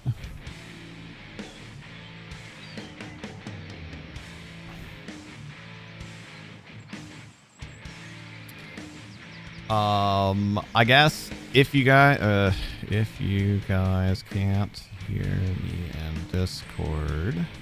Maybe unmute screen for now.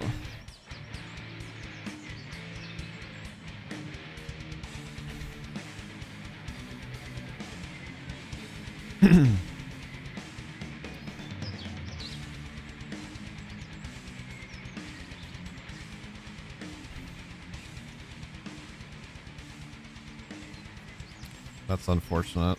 It's so rare that Discord has issues like that, but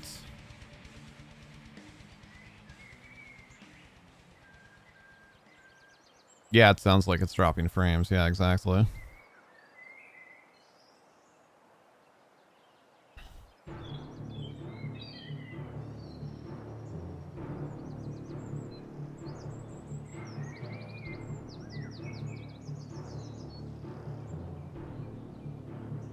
Not impossible, just a little odd sound. Okay, well, and if you guys are talking, I can now not hear you at all. We were just typing. Okay, okay. We're just like trying to stay off the. Yeah, it's Yeah. I don't know about for you guys, but when I look at Discord, my voice quality connection is bouncing between like 1 red bar and 2 orange bars.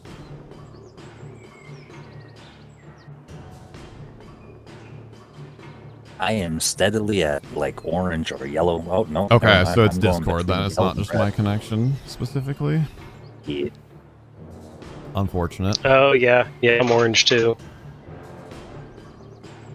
All right, so actually before Tom's turn, so it worked out well that your initiative rolled in the way that it did. And your Hellpod piloting with an 18 attack roll, so to speak, was very good. So you, as you guys start to like move on past this draconic foe, there is a strange, large, like metallic, almost teardrop shaped object that comes screaming down out of the sky and boom, hits the ground right by this treasure chest. And then similarly to how you all arrived here, a very confused looking elf rises up out of the dust. And it is your turn. You rolled next in the initiative, so that was handy.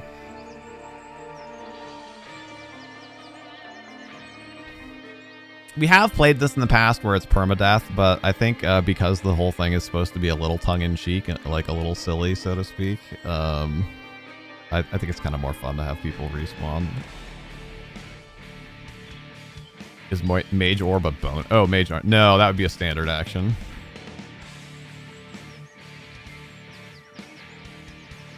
Also, that was kind of fitting that we got the metal music, the metal battle music on, and just in time for you to get shredded by that thing.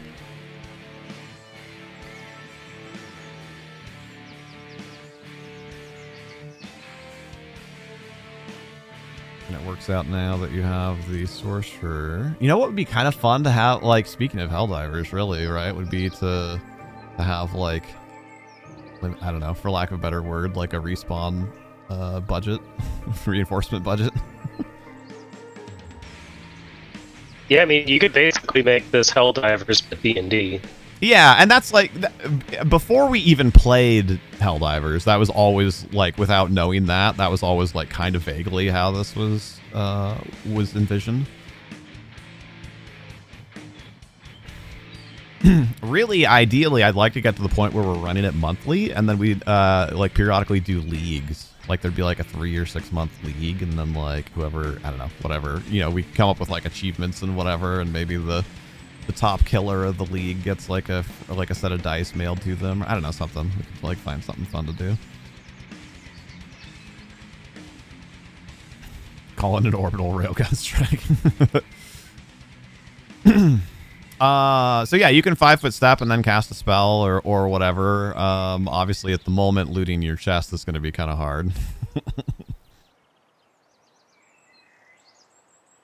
It is specific with your elemental orb. You can choose the element. So, you know, do with that what you will. It's a very white, very frosty looking dragon. I don't actually remember if that kind of vulnerability is a thing or not, but I can look. Oh, it absolutely is a thing. I don't even care if you know, because it's just kind of fun. You guys have had your struggle with this, so you know, I think a few like a little tip isn't a bad thing. Yeah, it takes 150% damage from fire sources. Oh, hey, we have another fire source. Speaking of, Yes, we do. I hadn't put 2 and 2 together until just now, but because it just didn't even, my mind wasn't even in like elemental damage mode because we didn't have like a elemental spellcaster or whatever. But now, No, I thought you gave me that on no, on that was a purpose. random magic item from Izzy.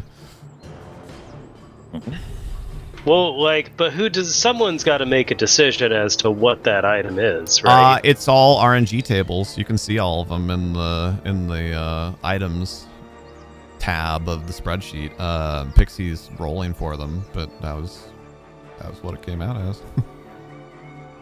Oh, that's super cool. Yeah, you guys got a really cool system here for using the doubloons. Yeah, thank you. It's we put a lot of work into coming up with it, and then Dakota's the one that programmed some of the like auto calculating stuff in the sheet and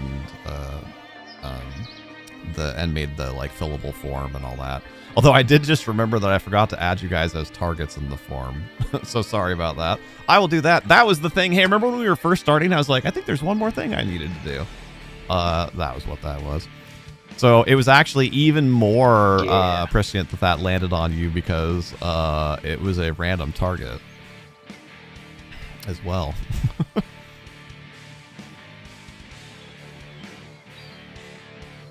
So, all right, yeah, so you're casting,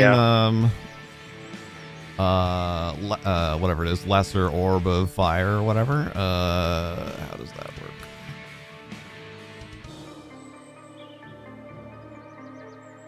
Yeah, Lesser Orb of Fire. An orb of fire, in this case, about 2 inches across, shoots from your palm at its target, dealing 1d8 points of fire damage.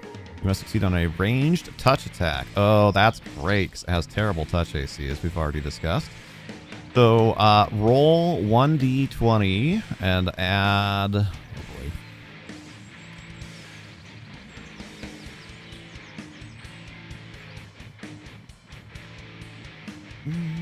You have 1 base attack bonus and 3 dex. Wow. So 1d20 plus 4 is your ranged touch attack, and you need to beat a 10. So amazing.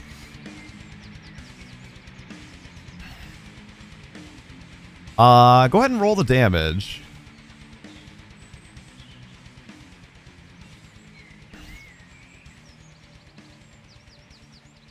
Uh, 1d8 damage.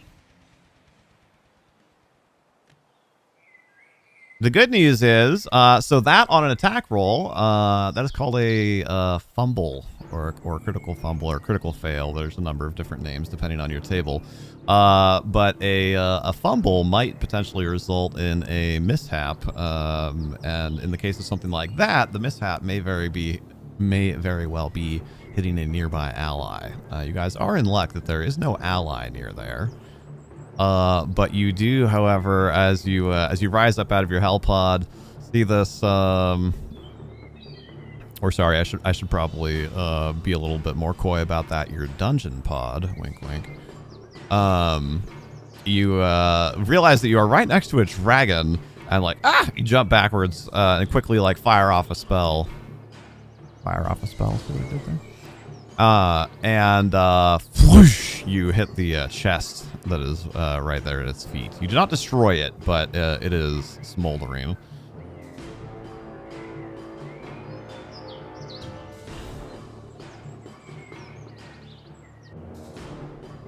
You had typed in names next to the other. Aha! Okay, so you guys found a workaround for it. Okay. That's good. I am going to fix it so the names correctly show up while people are taking their turns here, but...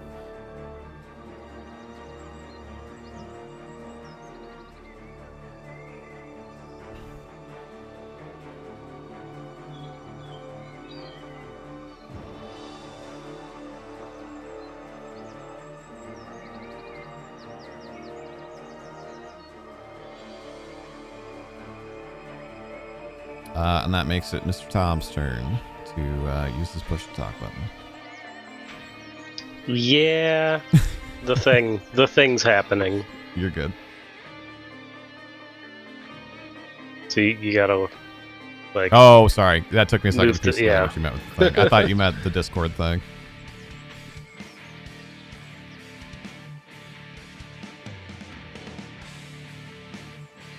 Okay, so how far away are we? Always do that wrong. Forward. It's M and then 2 for the line, if that's a little easier to work with.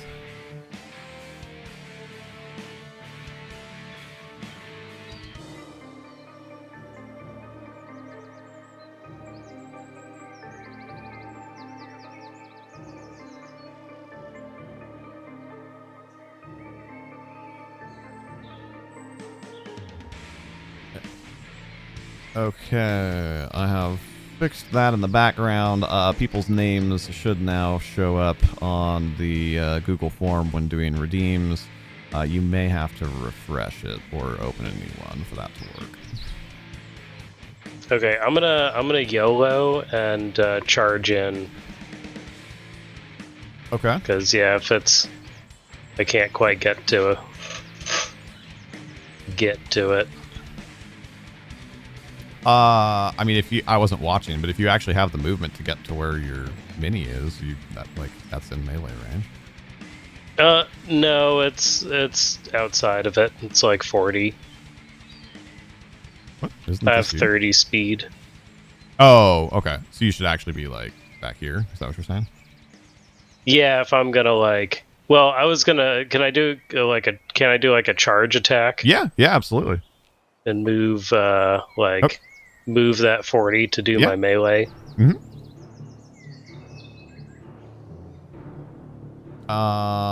Then yes, I think so, Izzy. I believe that's correct. I will.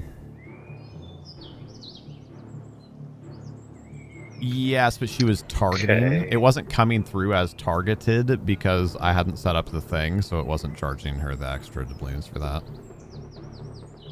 Just take out the other 300 because it would have been 100 each or something. All right. Okay, so a D20 and then 2 D6s. Yes.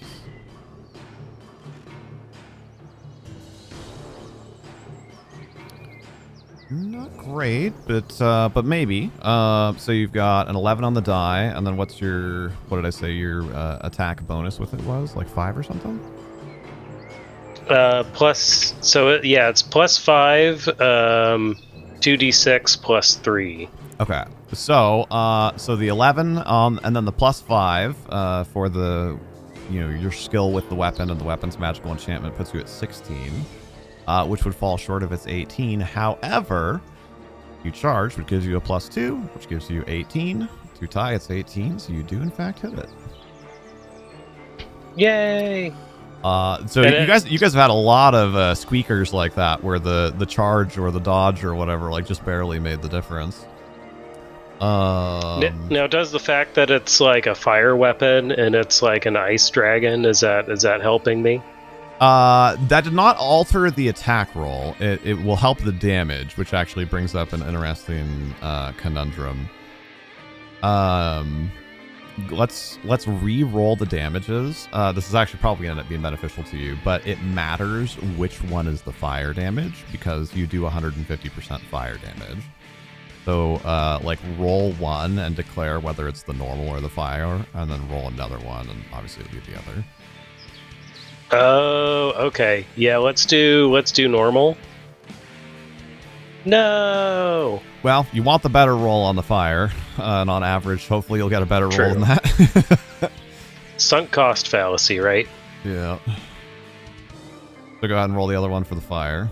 Yeah. Oh my lord, no way. Ah! I'm so sorry.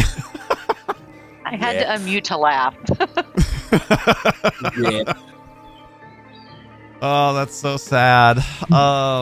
Okay, well, and then what did we say the normal plus on your damage is? Like 4 or something? +3. +3. Okay. So you do 5 damage to it.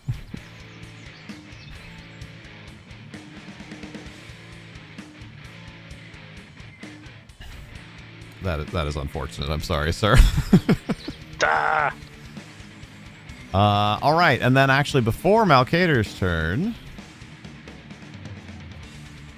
No!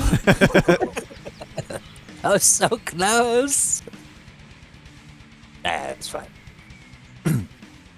There is a you suddenly become aware of a skittering and a chittering climbing down the trees that are kind of next to you all, and 2 large, like Great Dane sized spiders come crawling down out of the trees. He's moly. Yep, really. Good old CPO Mendez. Thank you for spending the points on this summon, Mendez. That is after Tom. They rolled really bad for their initiative, at least.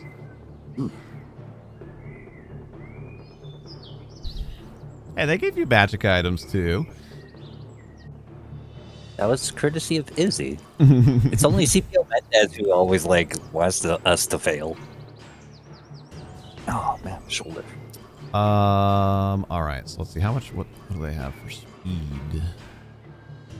I closed my spider tab. Nope, there's my spider tab. They have a speed of 30. A climb speed of 20. Okay, so I'll say this turn they're just going to double move. So they climb down the trees as one action, and then they move to attack Durgrim as their other action.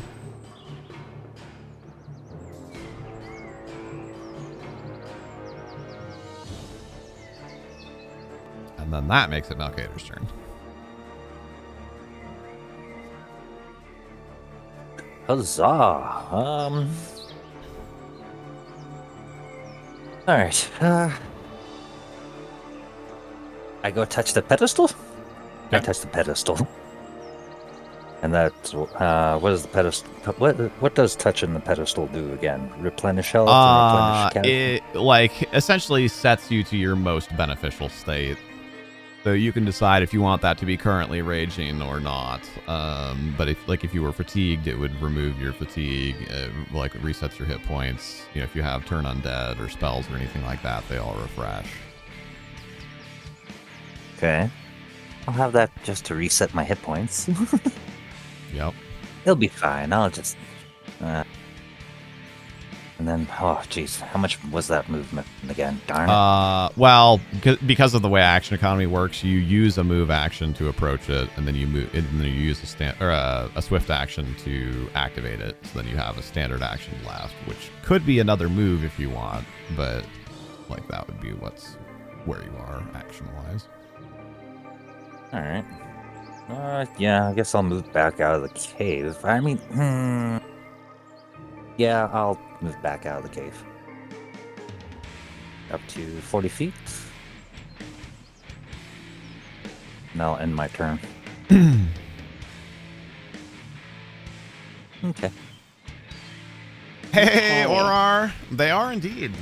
We did have one person get absolutely eviscerated by a young white dragon, but on the whole, they've done pretty well, despite rounds 1 and 2 of combat. Very good rolls, very good start. After that, Family Guy slap fight, mostly.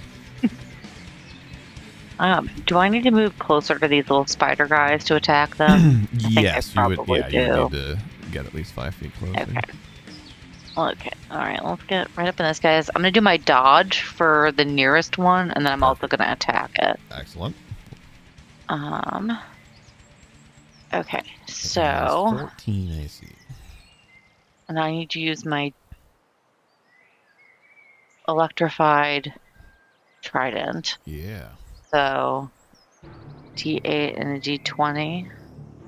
And a D6. Oh, and a D6. I kind of don't into the dice pool there. quite understand that yet, but I'll get there. The D6 How do you is make the them... lightning enchantment. How do you make them roll real good? Yeah, you do. I want to see. I mean, you did get one good hit on that Is there zombie like with it, but I want to see you just blast one of these.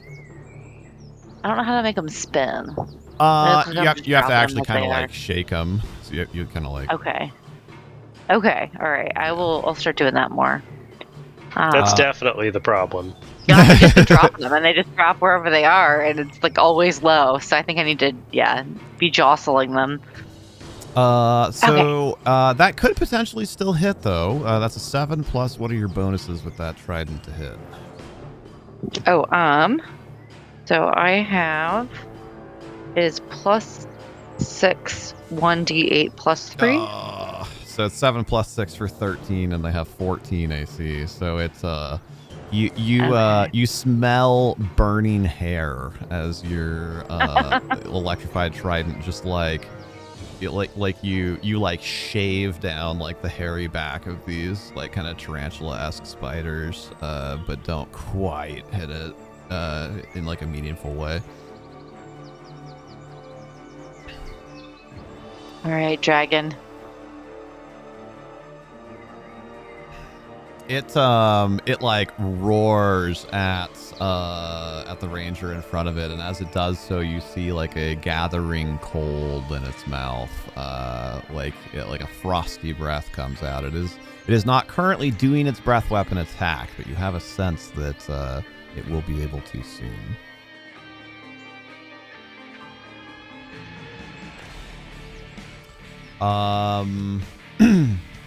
And then it actually, upon having seen fire... Well, but you also have Flaming Sword in hand, don't you? I do. Then I think it will just go for the closer of the two of you. I was going to say it would actually go for the Sorcerer, but you because of the fire, but you both have fire, so then I think easiest target makes the most sense. I'm pretty sure it's terrified of the fire and wants to run away. You could try to make an intimidation check if you wanted to. It's not a super effective combat strategy, but I would give you a bit of a bonus for the fire.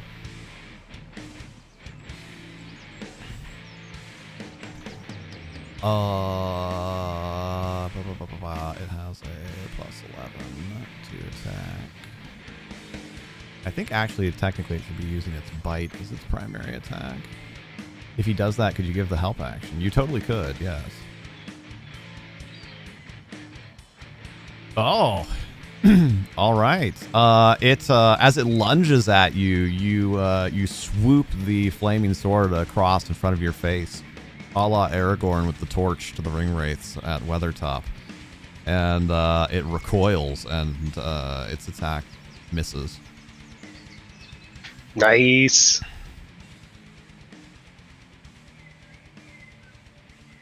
Yeah, I tend, especially for newer players, I kind of tend to do it anyway, but especially for newer players, I tend to fill in a lot of that narration.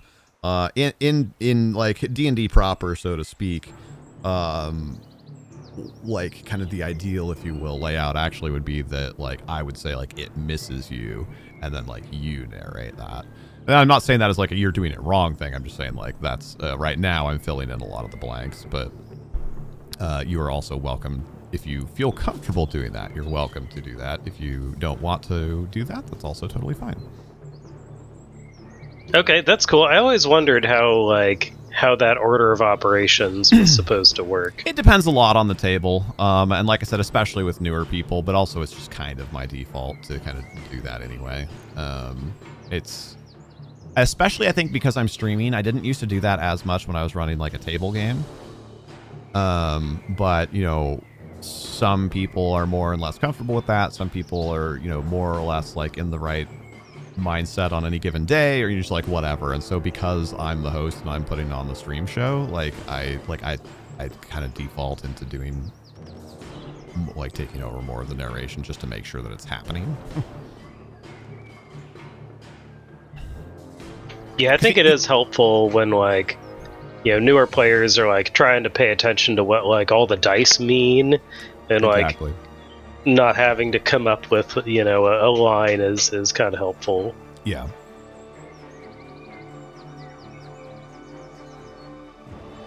How did your grind go, Orar? Dorgrim whiffed, and then that makes it Doom version 2's turn.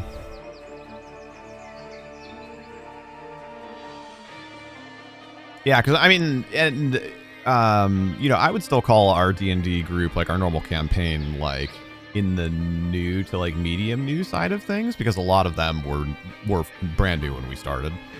But you know, at the same time, we have played a few dozen sessions together, and like even so, and even though a lot of them in many cases have been very good about like being flowery and narrating what they're doing, it's still really easy, right? You know, it's like, hey, we've been here for a few hours, you know, like I'm enjoying my snackies, like, oh crap, it's my turn. I rolled a 12, I missed. You know, like it's easy to like fall into that. It's a kind of a default state almost.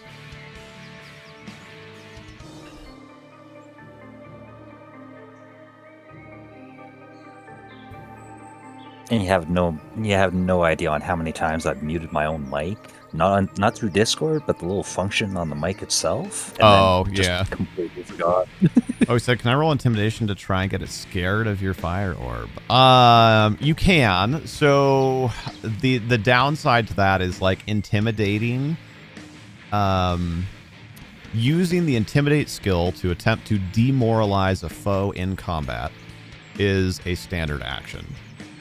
So, like, I will let you, you know, kind of like, you know, flavor it as, you know, I'm going to, like, start burning my hands and kind of, like, lunge at it with my burning hand. You know, like, you can kind of, like, flavor it around the fire or whatever. And then, like, if it works, you know, then it'll have those effects. But, like, it'll have the effects for causing your foe to be shaken.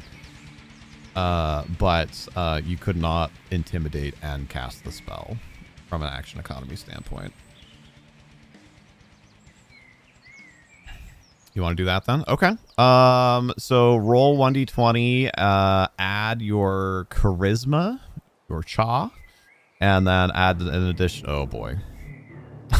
Never mind. Don't worry about the modifiers. Why are we rolling so bad? What is this? Actually, wait, but it is an opposed roll. Okay, sorry. So let's total it up. I was going to give you a bonus of 2 for using the fire. And actually, no. I'll give you 4 for using the fire. We'll double DM's best friend because it's you know, it's opposing element. So that's a 6. And then how much charisma do you have? I guess I can look too. I have it up. You have 2. So it's an 8. So here's the fun thing. It has a +6 to its willpower saving throw. And on saving throws, a 1 is always a failure, no matter what the bonus is. So it could roll a 1 or a 2. Actually, no, even the 2 would succeed, wouldn't it? Because your DC is 8. So it could roll a 1. Yeah, there's a 5% chance that you might scare it, despite that terrible roll. You're hoping for a 1. Nope, not even a little bit. You, like I said, it's charging its breath attack, so to speak. So as you go and kind of like yell at it and like lunge forward with your burning hands, it laughs. You hear this guttural like, and it like kind of puffs out a bit of frost that like extinguishes the flames on your hands.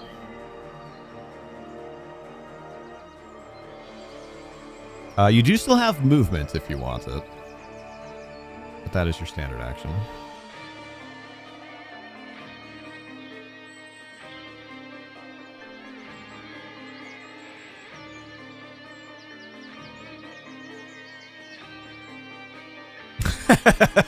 Or if only it worked that way.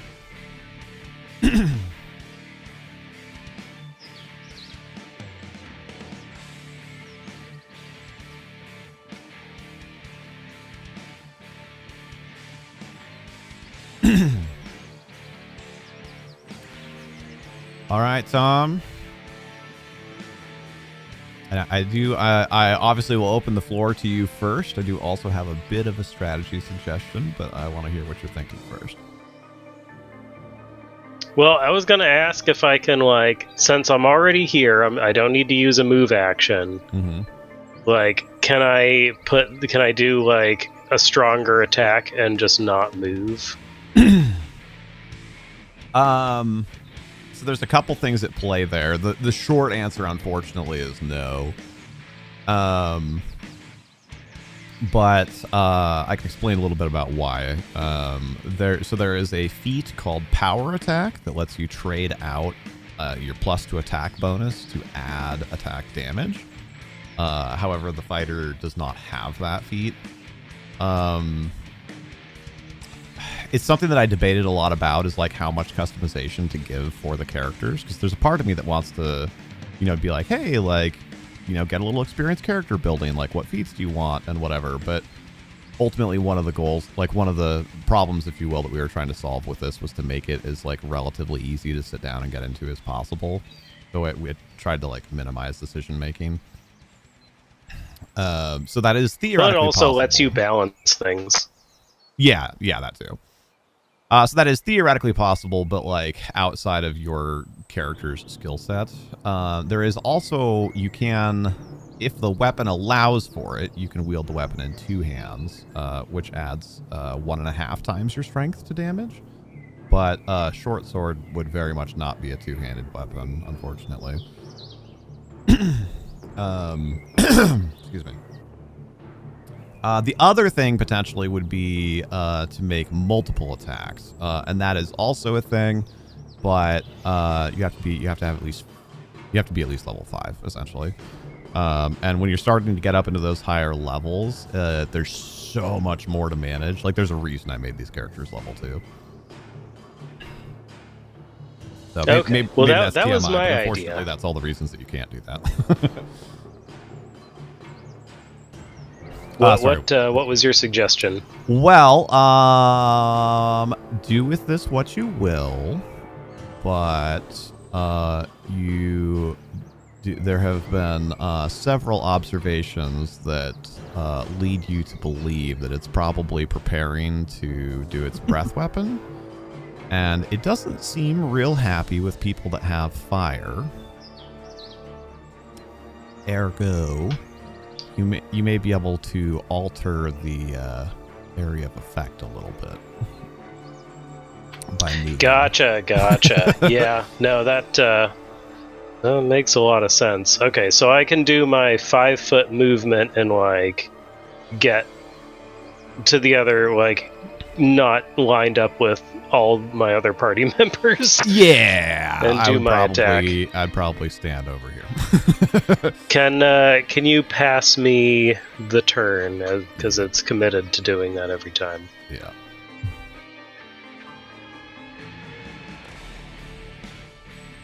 There we go. Yeah, were it a more intelligent subspecies of dragon, I would actually, like, I wouldn't suggest that, because I would say that it would probably take the opportunity to toast the most things possible. But white dragons are, like, regularly described as being, like, the dumbest and most aggressive of the dragons, so. Ho ho ho ho! Where's that been all your life? Oh, Yeah. jeez. That's Okay. actually even better than you think it is. So some weapons, specifically bladed weapons, so usually slashing weapons, have what is called a critical range. So whereas all weapons will threaten to critical on a natural 20, some weapons may threaten to critical on a 19 and 20, or even an 18 and 20, depending on the weapon. Short swords threaten critical on a 19 and a 20. So, Nice. roll another d20. So you're essentially making another attack. But if the second attack... So your attack hits no matter what. But, like, if this second attack hits, so to speak, you confirm the critical. Not great, but maybe. Maybe. Go ahead and add up those bonuses. So like the 4, and then I have plus 4, so it would be 8. Okay. Right? So yeah, unfortunately, not a confirmed critical, but you do very much hit it. So go ahead and roll those damage dice. Remember to specify which one's the fire. Okay, let's do. I'm gonna start with the standard damage and Now the fire Oh, thank damage. you, Aurora. Come on. My Oh, dude. why? I mean, by this logic, in 4 more turns, you'll be rolling 6s. Right. Okay, but rolling the 2 at least does help a bit more because in D&D you always round down. So when you were doing 150% of 1 damage, it was still just 1 damage. Whereas doing 150% of 2 damage is 3 damage at least. So that's 5 on the dice, and then what's your bonus? The bonus on that one is +3. Okay, so 8 damage. Not a bad hit. Obviously, we would have loved to have seen more, but... I feel like we've done like 30 damage to this thing so far. 31, actually. Why isn't it dead? You were very close.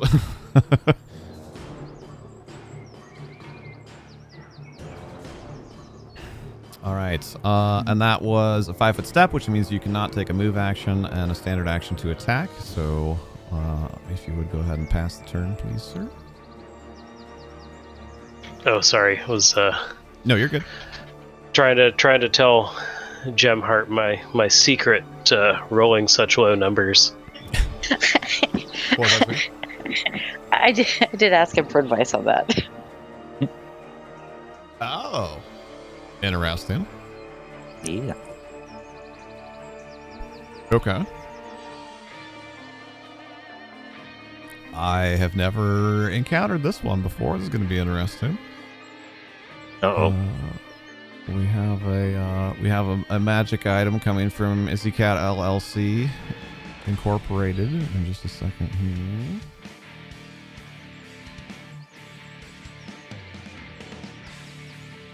Huh.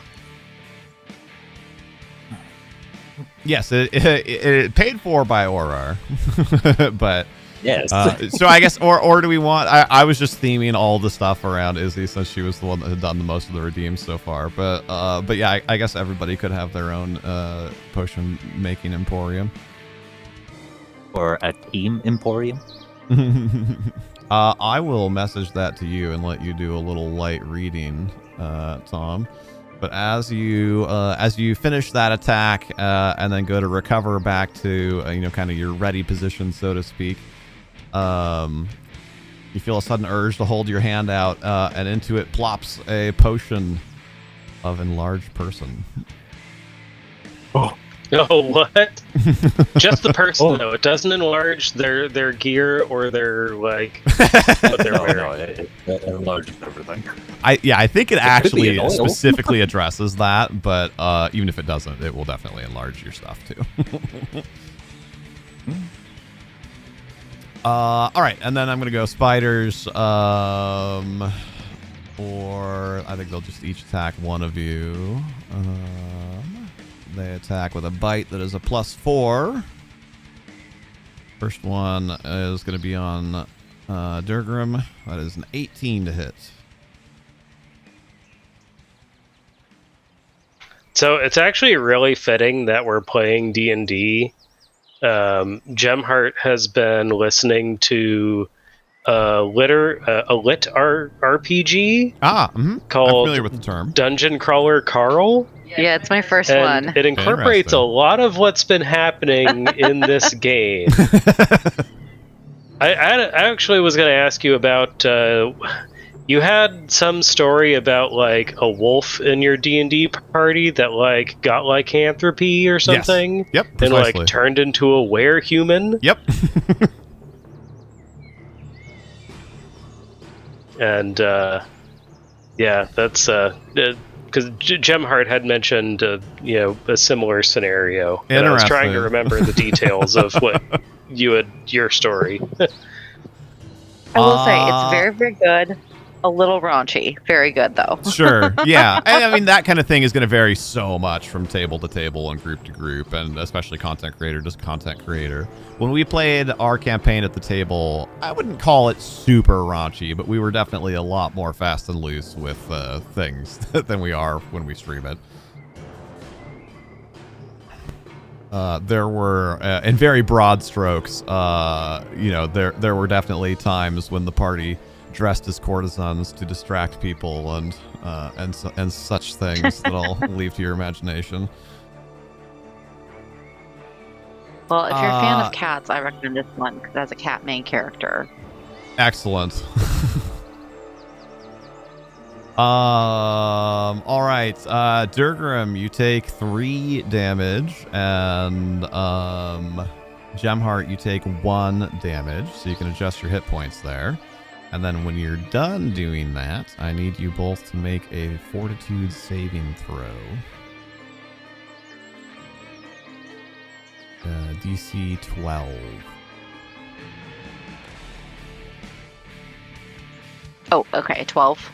Yep, yeah. So I'm trying to roll figure out how to d20 make and it add rattle. your Fortitude bonus. Okay. I'm actually rattling this. I want to You are, but that's the roll. wrong dice. Hold on, Really? it's a 12-sided dice. Oh, it's not DC 12? No, Oh, you're okay. Hit I didn't escape know. to drop it. There you go. Okay.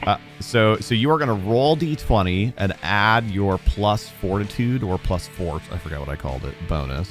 And you were trying Okay. to beat a difficulty class of 12. You want your final result of that d20 plus Fortitude to be 12 or higher. If I've already clicked on some little... You can right-click on them, not in the tray, but down at the bottom where you left-click to add. You can also right-click to remove. Okay. All right, I'm learning. This is good. Yeah. Okay, so now I want to figure out how to roll this little... I'm trying to... Tom keeps yelling, just shake it. I'm trying. Like kind of do like circular, like roll it kind of like clockwise. There you go. Clockwise, counterclockwise. Okay. Oh yeah, okay. that's the money. There you All go. right. Okay, now we're talking. All right. That's better. This is an improvement. Okay, this is a market improvement. It is. Sadly, yes. It's not it a is. 2. Sadly, this is much better than I had been doing. Okay, so I have a fort of 4. Excellent, man. You guys, 12. I will say, for all the bad rolls you have had a lot of squeakers where you just barely get what you need. It is a DC 12, and you rolled a 12, and it is specifically meet or beat the DC. So you feel a poison begin coursing through your veins, coming from the bite, but you after a brief sense of nausea, you feel that it has run its course. And the similarly bare with minimum. Durgrim as well. Actually, both of you managed to avoid the poison. So nice. All right, that takes us back to Malkader. Alrighty. That's... Do a charge. Okay. You just got a nice buzz, yeah. Right there. Technically, for a charge, you must charge to the nearest right. possible square where you can attack it, which would be over here. Oh, down here. Unfortunately, Yeah. I see what you're doing. That is a good idea, but rules is written, I probably and also won't need arguably to- that would be difficult terrain that you couldn't charge through. Yeah. Anyway. So yes, doing the charge straight to the spider. For some reason, I've been grinding a lot of Destiny 2, and I'm just picturing a Titan Fist of Panic, or Fist of Havoc. There we go. Anyway, attacking this spider. Oh, very good. Oh my god. Now, I will say that I think what's been happening is Malkader's been absorbing all of you guys' as good rolls. He's I been need it for all killing the it. times. Yeah. I need it for all the times I botched it on last time. That was a plus. Wait. 10 for damage. That's actually 15 total damage. You kill it. Oh, weird. There's still weird things going on with hit points. I just said negative 11 to hit points, and then it just didn't do it. Oh, jeez. Yeah, I don't know. They did have, I think, a small update recently, and it looks like, unfortunately, some new bugs got introduced. Which is always fun. And my turn, Gem. Speaking of bugs, all right, spider, I see you. I see you there. Okay, so I would like to and I still have my dodge set on this guy Yep. here. Yep. And I would like to attack the last spider. So it's an 8 and a 20. And I really big. And Oh, a okay. 6. You can do it out. You can Okay, do it. I'll do the doing 6 it after. after's fine. Just a good habit. And then I gotta figure out how to get these guys doing something here. I'm sorry, Discord's starting to be pretty poopy. I was having a little trouble hearing what was being said there. Well, I'm just trying to get these. Oh, I think the speed Dice at to- which you do it does also kind of matter. So like go. It's taking forever. So slow. Like so I'm moving. I'm not trying to make the dice go clockwise. I'm moving my hand Oh. clockwise circle. Hey, there's a roll. Tom, let me figure that one out. Okay, all right, and then I need to roll a 6 now too. Yes, ma'am. Okay, all right. So you guys have to listen to me talking about. No, you're Okay. man and max damage on Oh. both I just dice. dropped that. I didn't even That's okay. didn't Wow, even and then an mean extra to. 6 just to rub it in. just for fun. I'm just glitching 6s over here. That's like All right. 17 or something damage, I think, right? 8 plus 6 plus whatever your bonus is. Plus 3 on that one. So, yeah. yeah, 17. Oops, I just added 17. Sorry, you did not heal it for 17. Yeah, in you like kind of rock back on your heels a little bit as you feel the poison start going through your veins, and you're like, you mother, and just like just obliterate it. You like stab it right into all, like, you know, right, all 3 of your prongs right into where its like eye cluster is, and like it gets shocked by lightning and it's done. That's Excellent. more or That's less what what I I was thought hoping that would was going to happen with the zombies too. The zombies were way more trouble than I anticipated. Admittedly, you have better equipment. Spider now. kebabs, anyone? Yeah, right. Oh, can I still move at all? Absolutely. Or am I... That was only your standard action. You still have a whole move action if you want it. Okay. There is Let me also, just- for whatever it's worth, if 2 people are on opposing sides of an enemy, they get +2 to attack that enemy. Okay. Well, I can So only it go looks like you've got 20, just barely right? enough. Oh, it's 20. Okay, so you could not quite get into flanking. However, if you go there, yeah, and kind of take that diagonal-ish spot, Tom could do a little 5-foot step-aroo. And then Okay, Bob right. your uncle. And all right, dragon. Yeah.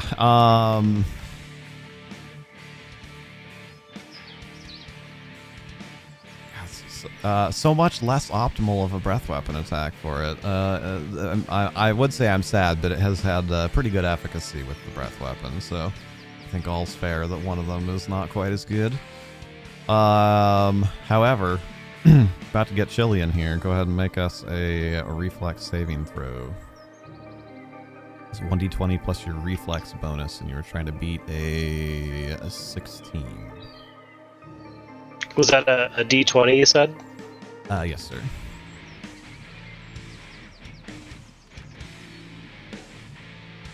Oh, Damn. nope. No. Not even a little bit. Yeah, I'm kind of torn, right? Because like arguably, like tactically, it's more optimal for it to do its full attack, but I feel like as a dragon, like it would prefer its breath attack whenever possible. Like that just makes more sense to me.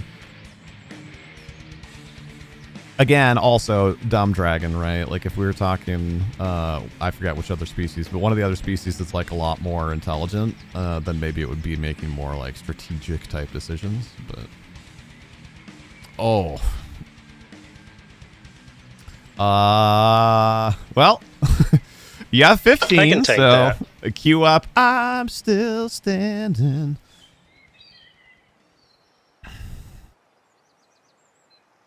But yeah, it gets real chilly. Staying alive. Staying alive. So go ahead and knock 13 off your hit points. And then let's see.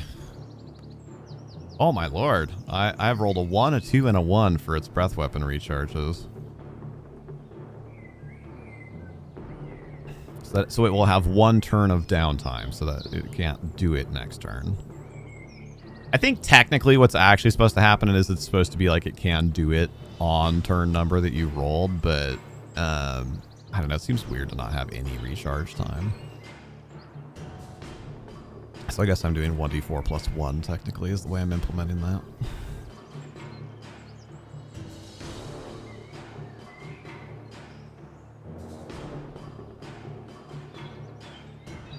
How far can I move and then pass off the potion to Tom?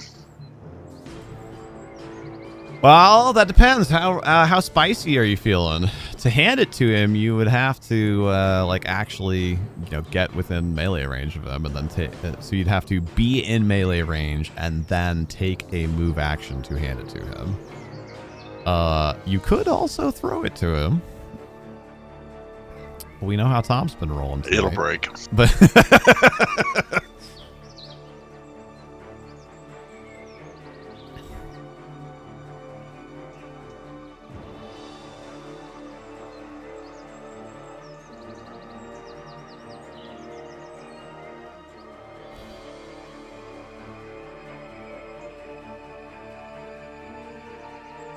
Well, if I move beside him, could he use his action to take it and drink it? I'd allow that, yeah. Because I mean, if that's the goal, right? Because presumably, like in character, you're shouting out, you're like, "Here, take this!" as you come like running up to him. But I think essentially what would happen, right, is you end your turn Yeah, then I'll just double next run to to him him. with your arm out, your palm upward with this potion, like holding it out to him. Then ultimately, obviously, it's still Tom's choice. But if he decides to follow through with that, he can take a move action to grab it, and then I think it's another move action to drink it. So it would be his whole turn, but he could do that. It would make me not dead. Yeah. Tom loves being not dead. Well, it It's it's my favorite thing. 3d8 plus it's an 5. admirable aspiration to have. All right, that makes it Doom. Doom.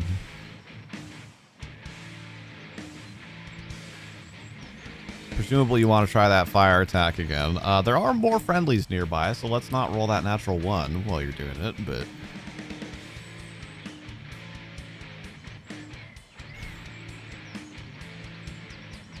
Oh, you know what's kind of interesting? I just had this thought. I think for the reinforcement budget, what it does is consumes the shrine use.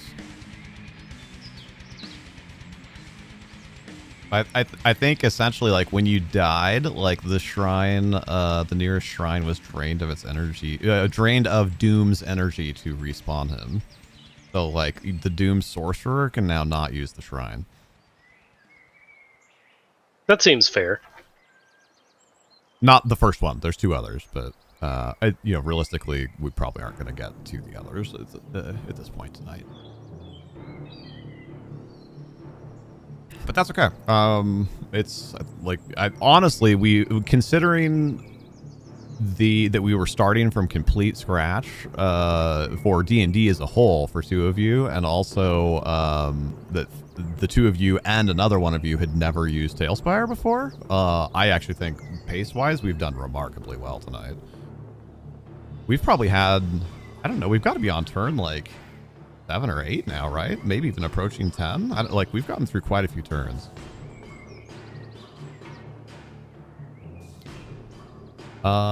Is Doom still with us? Wakey, wakey. If he doesn't respond, we can obviously just also decide that's what he's doing on his behalf, because I can't imagine why he wouldn't do that. But I don't want to steal the dice roll from him if he just had to step away for a second.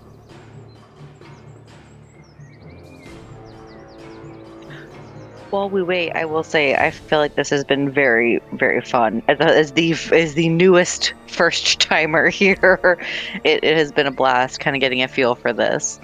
That makes me happy to hear. I'm always I'm always in my head whenever somebody's trying out D&D stuff for the as a new player, and then especially Pixie in the community and we all like of course think very highly of the two of you, and so there's kind of like in my anxiety prone brain there's like that extra like pressure of like No, it's been lovely. It's been if a you lot don't of fun. have fun, like that's also okay. But like I want you to, and I am glad to hear that you are having fun. Absolutely.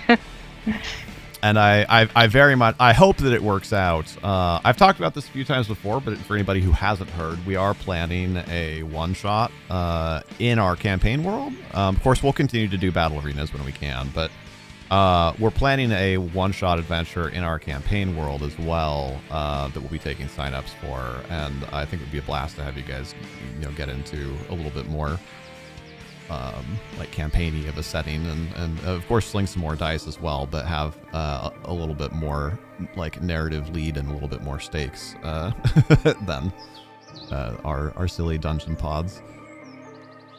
Yeah, that would be a lot of fun. This is really fun. It's I'm a big fan of like the turn-based like tactical RPGs. Yeah, I thought this would really this tickle is your very fancy. very similar. I'm glad. Yeah, I've put many hours into Final Fantasy Tactics back in the day. An 8 on fire orb. Dang it. Sorry, sir. You only need a 10, but so far you've rolled a 7 and an 8. And that is consuming spells, also worth pointing out. So you have used 2 of your first level spells. Your allowance being...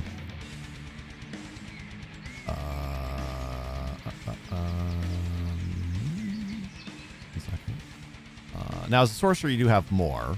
You have 5 total first level spells, so you've used 2 of them thus far. Also, as he said, I was devious, which I think is fair, but I also think that my ruling is fair.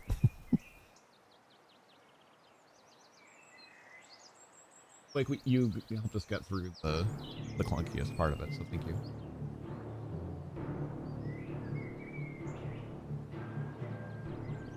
Sorry. That cone really freaks out when you go past 360. Sorry, I was talking to Pixie for a second. What was that? Oh, just the cone really freaks out when you go past 360. Oh, does it? Starts looking real weird. Okay, Doom, if you would go ahead and pass your turn then to Captain Tom. Or is that Space Cadet Tom? I think we're firmly in Space Cadet territory tonight. That's part of the reason why I keep making the Helldivers jokes too, because there's always those, that kind of like heartbreak of like, oh my god, the rolls are killing me right now. And it feels very Helldivers-y to me of like, oh, well, we dropped in and like I squashed 2 bugs and then I promptly shot 3 allies and fell down a pit. Oh yeah, for sure. Does Doom need to do like a move action? I think he was ending his turn. Here we go. Okay. It worked for once. Oh my god. As he said, don't call me out like that, Mercy. No, I just I did it prescriptively. Oh, you got my hopes up. Sorry. No, it's all good. Okay, I'm gonna do my little 5-foot thing 5-foot here, step-a-roo. and we'll oppose So now, this guy. Whatever your plus to hit was, you get an additional +2 to that now. Flanking.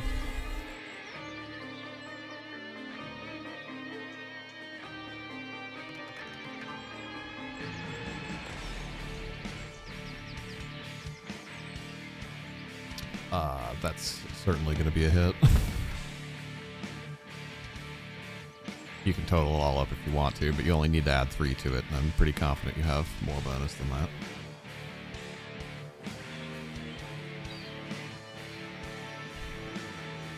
I'm also pretty confident you're not hitting your push to talk button. Ah! Okay. For the crits, it's got to be the natural part of the roll. Correct. Yes. Gotcha. Okay. Yeah. Otherwise, it would be absurdly easy to get crits. Right. Yeah, that's true. I never really got like, why are people saying natural? What does the natural part mean? Right. Yeah. No. It's now one of I those get things that until you know, it's like, what are you talking about? And then like once you get it, it's like, oh yeah, no, this totally makes sense. Because even as a low level character, standard like, damage. yes, you have a magic item, but it's not that great of a magic item. Like when you're flanking, you've got what, like a +7 or something right now. So like a higher level character with a magic item would be critting on like every hit. Okay, so we got 4. That was my regular damage. I Okay. called that out.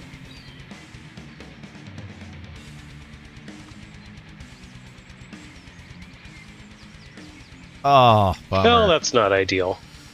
No, it's not. No, it's not. All right, so that's. Although I did just have a thought. I'm sorry. I as you've probably heard me say before, I run a low magic campaign, so I have somewhat limited exposure to these kinds of items. I did just have a thought, which is there's a non-zero chance that it might convert all of your damage into fire damage. So I'm going to look that up really quickly, and then we might chunk a little bit more health off of it, if so. That's fair. This thing like doesn't die. Yeah, it's average hit points, because theoretically they have hit dice, so like you would roll for its hit points. And in campaign play, I do that because I like the idea of like not every orc having the same hit points, etc. But for the sake of this, I use the averages because it just makes way more sense. So it has 9d12 plus 18 hit points, which works out to an average of 76. But it has 76 hit points. Well, that's depressing.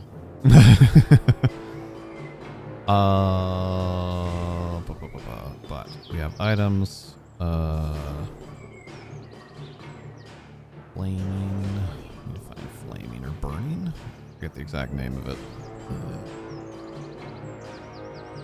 Melee weapon enchantments. Flaming. Yes. Okay. Flaming. Click on that. Does not harm the. Yes. The burning flames do not harm the wielder. Thanks.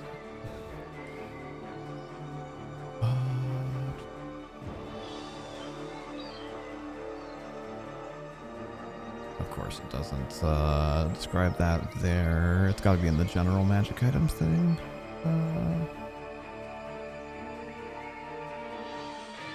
+5 applies bonuses to attacks, damage, melee. In addition to the enhancement bonus, might have special ability. I did just realize I screwed this up. How so? Oh, I was supposed to take the potion and drink it. Oh, up to you. I will allow you to retcon that and do the potion instead. You're obviously not going to do the damage if you do that.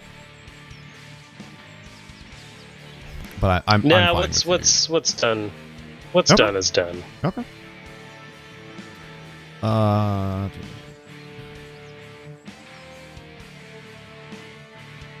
Additional damage die.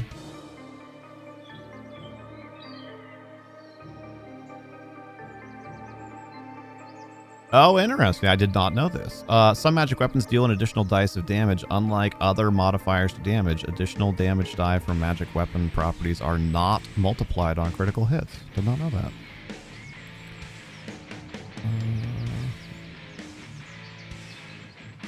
Not the answer to the question I had, but a good thing to know.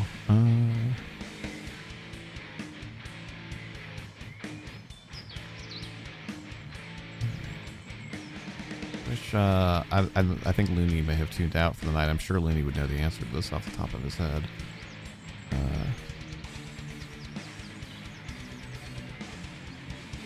But I did just spend some doubloons, though.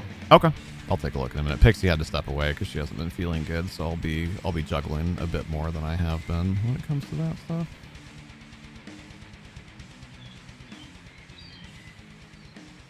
Or if like Thaedrus randomly stopped by. I know Thaedrus would know the answer to this. I would just say like, but it makes like a pretty big difference in the way that this is going to work.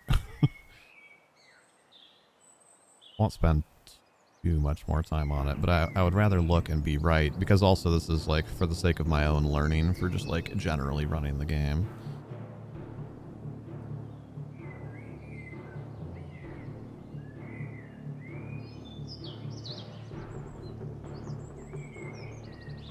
Flaming sword change damage.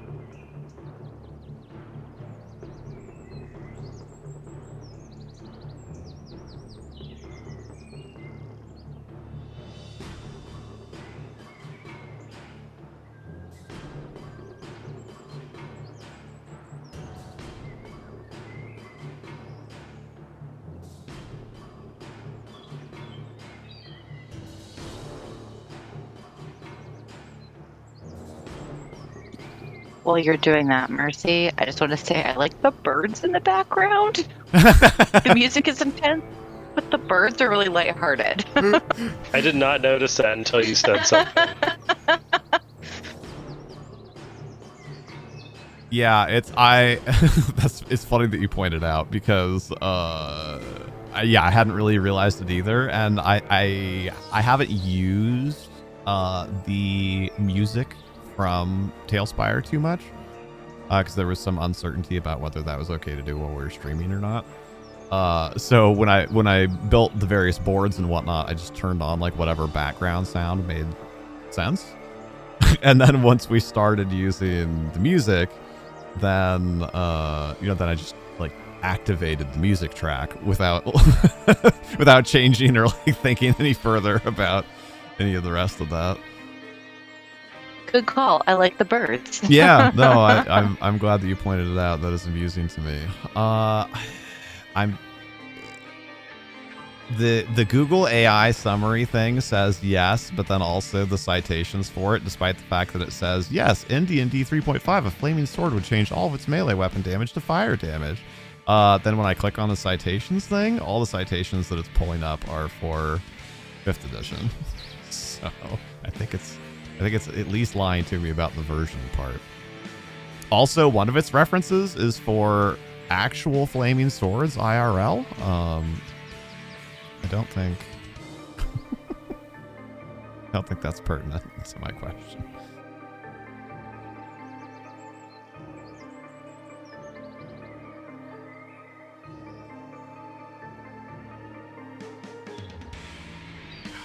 So annoying.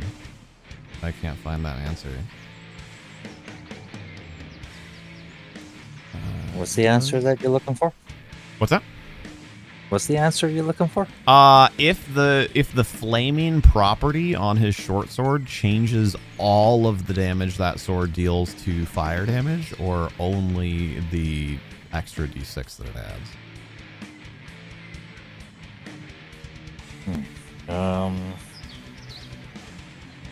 As far as I know, you can't really critically hit with the magic property onto it. Right. Yes, but that's so we just learned that a minute ago. But that unfortunately, although pertinent to the general operation of the weapon, does not answer the actual question that we have.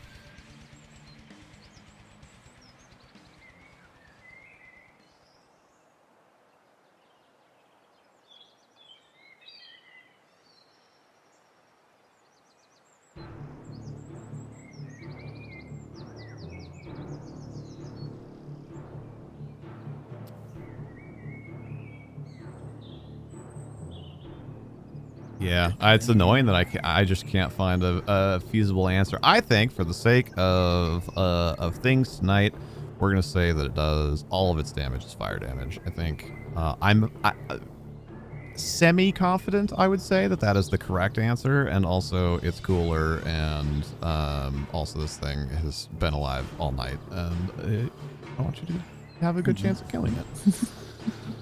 Yay! So, Lightbringer. Retroactively, though, I think you hit it for 1 and 1 and 2 and 2, right? I think were the d6 rolls that you had previously on the other 2 hits. Oh yeah. Yes. So if that's true, and you add 3, right? So on the one that did 5 damage, it should have in fact done 7 damage. So we're missing 2 damage there. And then on the one that did, I upped the 2 to 3, but we didn't up the other 2 to 3. So that would be 6, and then the 3 would also be 1.5. So that would be 7. I talked myself in a little bit of a circle there, but I think we missed about 7 damage. That is what I would estimate that at. So I'll go ahead and take that off. Then we will deal with the damage that you are now doing to it, which we're just going to go ahead and say is all fire damage. So you rolled 5 on the dice, and you add 3 is 8, and then you're doing 150% of 8 damage. That is another 12 damage to it. And Nice. I believe that we are caught up, and correctly so. So it is at 26 of 76 hit points now, so it's down to about a third. So, at this point, you, on one of those, you managed to, clip its wing a little bit and, slash some of the, I don't know what it would be, but, intercarpal, membrane of its wings. And, another time you managed to, slash one of its legs a little bit, and then this last time here, as it's like I said, it's kind of like snake flying around the battlefield here. You managed to kind of almost kind of position your sword just right to where its momentum causes it to fly past your sword more and make a bigger cut on its side. So it's looking pretty beat up now. It's definitely still got some fight in it, but you get a good cut on it that time. And I'm going to write that down just for my own knowledge's sake to try and get a for sure answer on that. I'm surprised both that I couldn't remember for sure and also how hard it was for me to try and find that answer. I'm surprised that a bit of Googling didn't find that answer for us.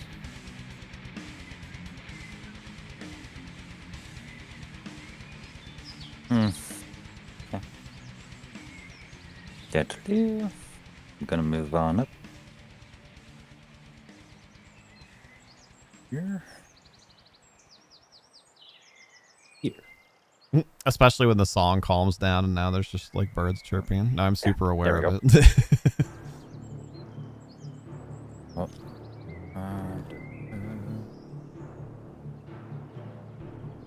Oh shoot, apparently I hit my mute button on accident. I don't know how long ago that happened. What was the last thing you heard me say? Not long at all. Okay. You described the attack basically. Okay. Gonna attack the dragon. Oh, yeah. Oh my god. I biffed that. That's for sure. That's a 10 to hit. With an... Big old nope. I mean, you did still pass the touch AC, so the way that I always describe that is if you pass the touch, you did, you touched it, you made contact, but as it is a heavily armored foe, unfortunately, just as it's kind of flying around and circling you guys and whatnot, it's just your axe blade glances off its scales.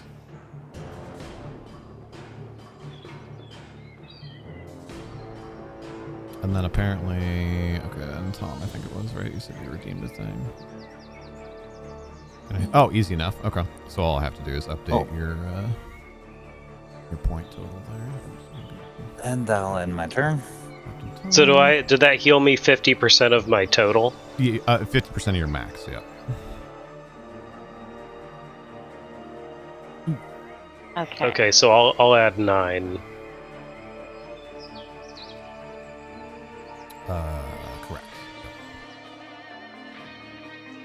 Yeah, you were so low that there isn't much difference, but if you're at a third hit points or whatever, it makes a big difference of healing for 50% of max versus 50% of what's missing.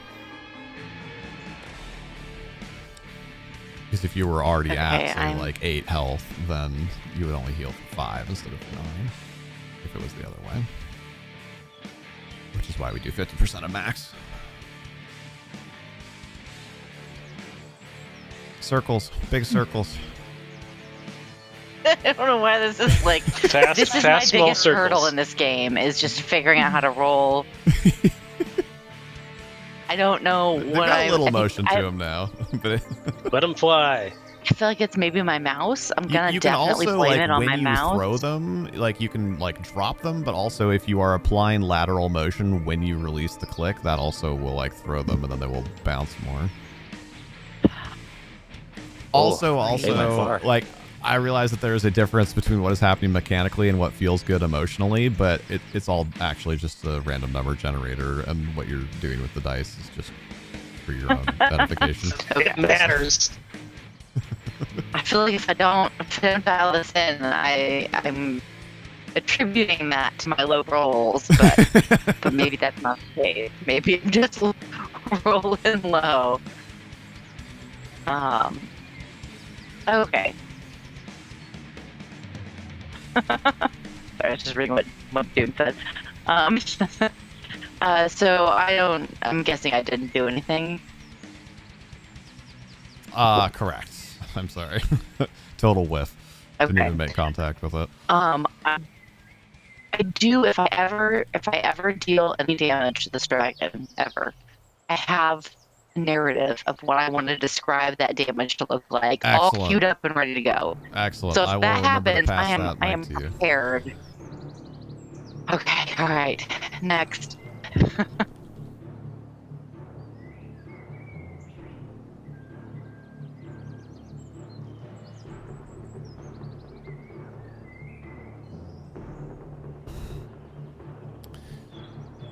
Okay.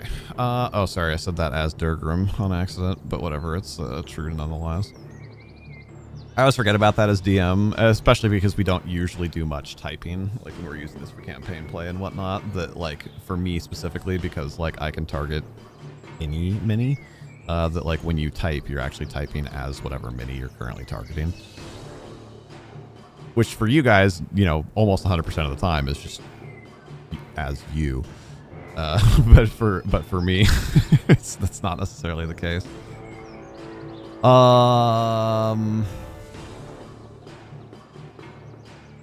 Man, you've really got this thing surrounded at this juncture.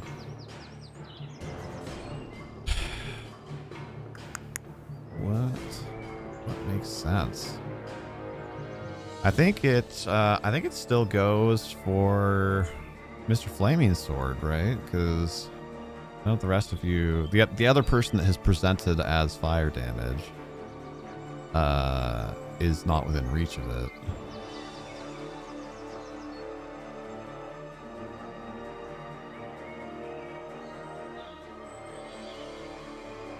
Maybe it just has a change of heart. Right. It gets more complicated because of their multi-attack. So I think, okay, let's try and flavor it a little bit. Like, what's close, right? And who's been hitting it and whatnot. Let's say it's going to try and, like, bite and grab onto Tom, and then, like, use its, like, claw attacks on Gem. So it's going to, like, kick out with its back feet, essentially, and then it'll probably use its wings on Tom. Because dragons are super nasty when it comes to that. Let's, as cool as the metal battle music has been, though, let's see, what else do we have? Last time I changed it, somebody died. I guess cross your fingers on that part. But what else do we have? We have Darkwood attack, Goblin attack, The Last Stand. It's the dragon's last stand. Let's go with that.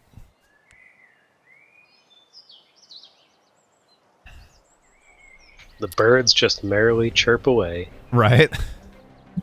All right. Bite attack first on Tom. Oh. You defend yourself from that quite handily. I'm pretty sure, at least. Well, hold on. What's the bite attack? No, because the bite attack's the first one. That's a 17. What is your AC?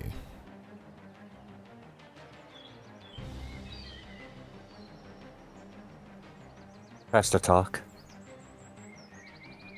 15. How do you guys know? You guys always know when I'm talking. Okay, so the bite attack hits for 6 damage. So it like clamps onto your arm and like its serrated teeth spread your skin a bit. It is then going to kick out at Gem with those back claws. Oh, brutal. That is a 20 and a 25 to hit. And I have 19, so. Yep. So those Kick, are. kick. Yeah, kick. Rake, I think, even more specifically. Right. That's actually perfectly average, because average is 3.5. So that's 7 plus 4 from its strength, so that's 11 damage from those claws. And then as it's doing that, What was the damage to me? to you It was a 4. 6 damage on the bite. Gotcha. A total of 11 on the 2 claw attacks, and then it will try to buffet Tom with its wings as well. Definitely a miss on that 4. That is okay. Hold on, I got to math. Oh, and actually probably miss on the other one too, because every subsequent attack that every subsequent attack type that it makes takes a -5 penalty from whatever the previous bonus was. So that's only a 12 with the wing attacks. So those miss. Okay. Yeah, and I got 15. Yeah. AC. So still a good turn for it, but it could have been a lot. It could have done a lot more. And that makes Durgrim.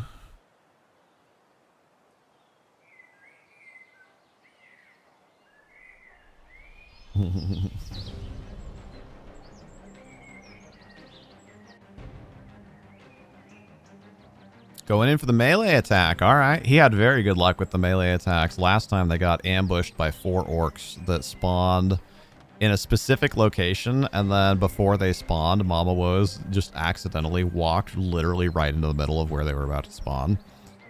And she was the elf sorcerer, and that went about as well as you'd think it would go. And then Durgrim promptly, one turn after another, one-shot each of them as the gnome cleric. One after another. It was like he was playing whack-a-mole. A 2? No. I know you don't have that much of a bonus. Let's see it, Doom. What do you have?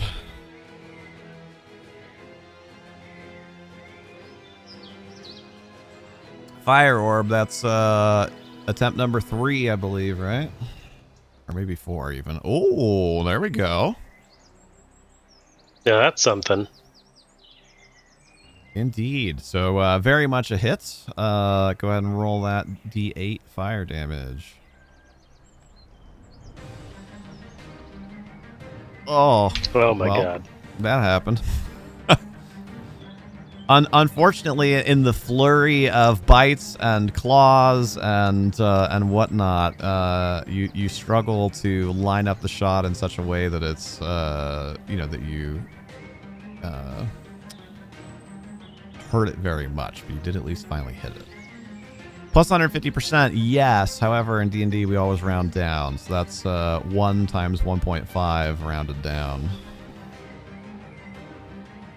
I think I could use my story here of the damage that I think that this caused.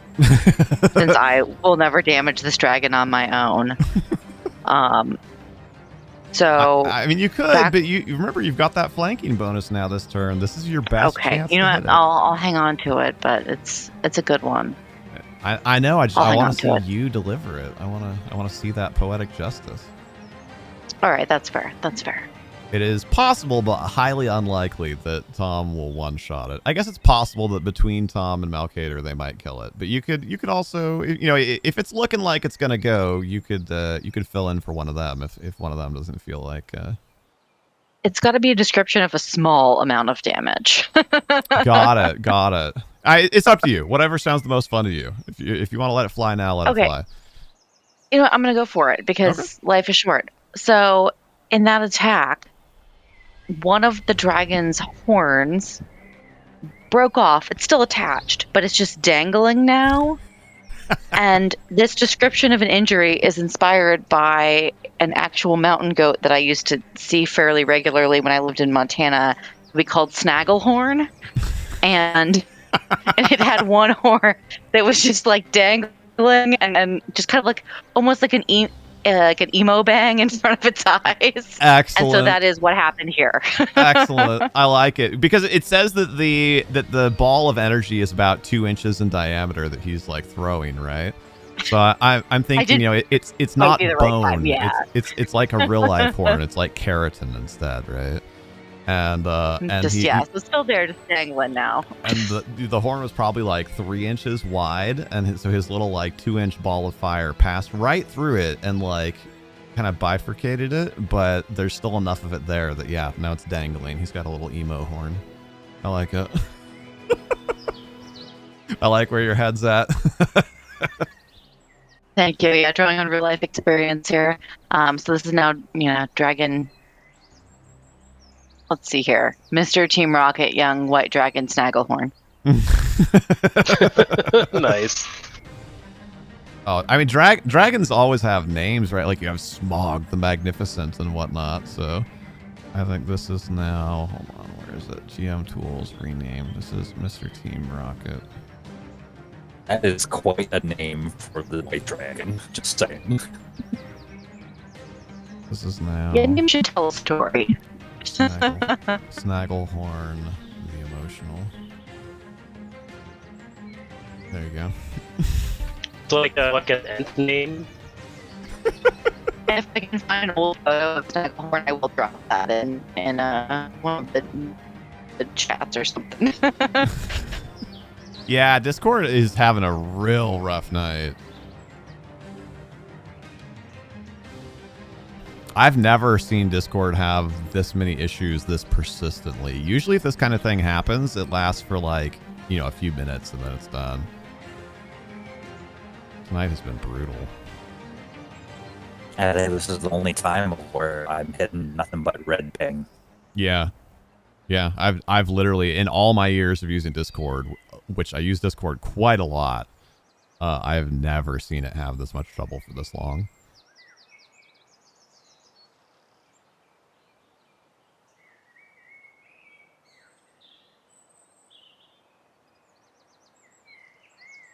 It's especially interesting. So the potions are all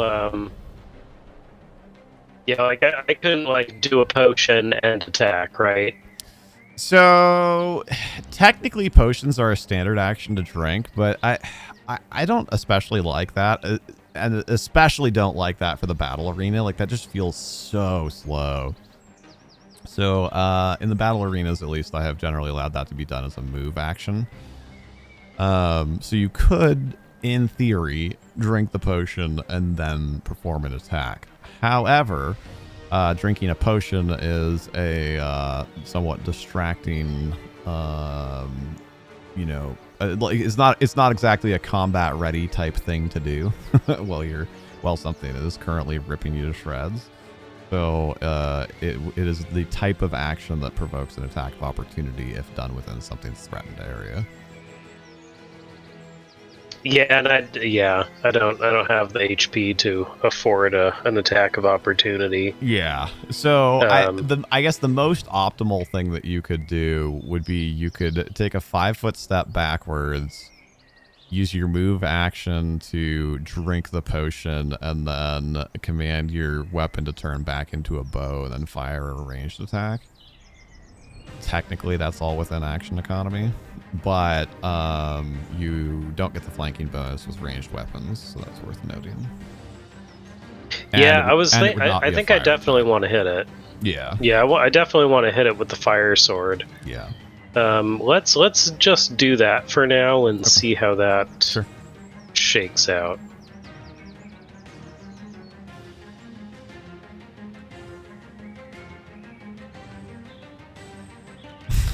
Tom the Ranger tries to attack Snagglehorn the Emotional. Oh my god, why do I support this name so much? What was that? Oh, why do I support that name so much?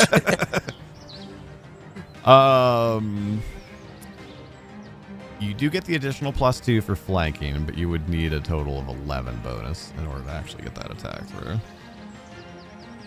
I don't think you have, even with the additional +2.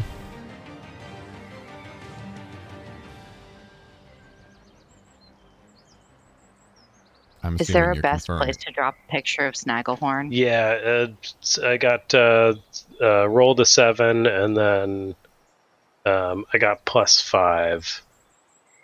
So yeah, it'd be a total of 14. Yeah. Denied. Denied. What Snagglehorn? if- I'd probably put that in the. Oh, sorry, I didn't mean to pass you there. Probably in the Adventures channel. Oh, did you find the Snagglehorn Yeah, I have a picture? picture of I don't know Snagglehorn. if I've seen Snagglehorn. Got 2. There's one there. Oh, One there. Yeah, it's worth sharing. I just don't know where to put okay. it. Okay. Yeah, travel and adventures. I think that's just kind of like our general, like things in the great the great not digital world. I want to pass. I almost want to I kind of want to pass off this. I feel like I should pass off the enlarging potion to our barbarian here. you want a large raging half orc barbarian? That does sound pretty cool. But I don't. Yeah, I mean, might as well, right? I don't think he could. You probably don't want to actually use it next turn. But maybe. Well, we'll see what happens. So hilariously, assuming that it does what I assume that it does, which is increase his size category to large, if that also increases his reach to 10 feet, which it may or may not, we need to do a little bit of reading. Taking a 5-foot step back to drink it without provoking an attack of opportunity, and then becoming large and gaining reach would then allow you to hit it from your new further distance away. What size is he now? It increases it Medium. by 1 category. He's medium, but it's not super common, but you could be large without the additional reach. The humanoid creature whose size increases to large has a space of 10 feet and a reach of 10 feet. So that would actually be an insanely optimal thing to do. All right, I take the potion and I kind of plant it square on his chest and hand it off to him. Okay. I like it. You can make better use of this than I can. Okay. He just looks at the potion, goes to grab it. If you can, kindly end your turn. Yes. Alrighty. And funny enough about that, actually, how many rounds has it been? Has anybody been keeping track? Not exactly, but it would definitely be close. We've probably been about 10, my guess would be between 8 and 10 rounds in totality, but also you didn't rage on turn 1. Yeah, I know. And also, since you were already raging and then you touched the fountain, I would also be comfortable saying that it reset your 10 rounds of rage from when you touched the fountain. Because Okay. I did describe it as putting you at the most optimal state, right? So Yeah, this is true. So it's probably only been 2 or 3 turns since you touched the fountain. So yeah. Yeah, I was going to ask about the interaction between rage and the fountain. Yeah, it hasn't. That seems logical. Yeah, I think it makes sense. Because originally, it was rage indirectly that made me come up with the idea of the fountain, because it's it kind of sucks to be exhausted for the whole rest of the arena once your rage ends, which is a minute. Yeah. So I was like, well, what could we implement to change that? 5-foot step. Yeah. I was just trying to so get my I came up with the character idea of the shrines to remove the exhausted state for the barbarian was like the initial thought. And then I was like, well, heck, while we're at it, might as well just refresh anybody who touches it. Okay, so I 5 foot over, and then drink the potion of enlarge. Oh god, oh god, my brain, I can't function properly. But yeah, I will do as needed. Oh, that works. Thank you. Mm-hmm. Oh, but does that also mean that the weapon enlarges with me? I or was does in the it stay process of reading same? about that. It does mean that you gain 2 strength and lose 2 dexterity. Yeah. So then my AC would change again. So your AC goes down by 1 for total and touch. The strength is a little weird because you gain 1 attack. You gain a +1 to attack rolls for the 2 strength with melee weapons. However, when you become large, you have a -1 penalty on attack rolls. So those 2 things balance out. So there's no change to your attack roll. However, the 2 strength does still give you a +1 on damage. Now, when now the whole enlarged does for enlarging the weapons or just Well, yeah, myself? I'm working on that part. Okay. 'Cause I know that the damage increment of getting enlarged with the weaponry, it would also increase to another step to like D8s or something like that. All Because of equipment radar. worn or carried by a creature is similarly enlarged by the spell. Melee and projectile weapons affected by the spell deal more damage. Other magical properties are not affected by the spell. Any enlarged item that leaves an enlarged creature's possession, including a projectile or thrown weapon, instantly returns to its normal size. This means that thrown weapons and projectiles deal normal damage, not damage based on their size. Magical properties of enlarged weapons are not increased by this spell. And you cannot stack enlarged persons. Like if you got another potion, you couldn't drink another one to become huge. Although it would be hilarious. Because you're growing like not logarithmically, but whatever. You're growing in area, right? So going to huge makes you that big. Full Ant-Man. Yeah. Whoa. So yes, they do in fact get bigger, which, as you pointed out, my recollection, for the most part, when a weapon gets bigger, its damage die goes up by 2. So like a D6 goes to a D8, and etc. But there are some situations where you start getting into, I think a D8 goes to 2D6. Yes, D8 goes to 2D6, a D10 goes to 2D8, and then a D12 goes to 3D6. Okay. That sounds right. So you have a 3D6 great axe now instead? Yeah. Oh god. Now, Yeah, because plus the average roll on a damage- D12 is 6.5, but the average roll on 3D6 is 10. Well, 10.5. Yeah. Okay. All right. So yeah.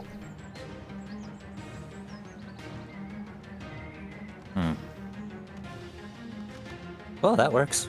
Yeah.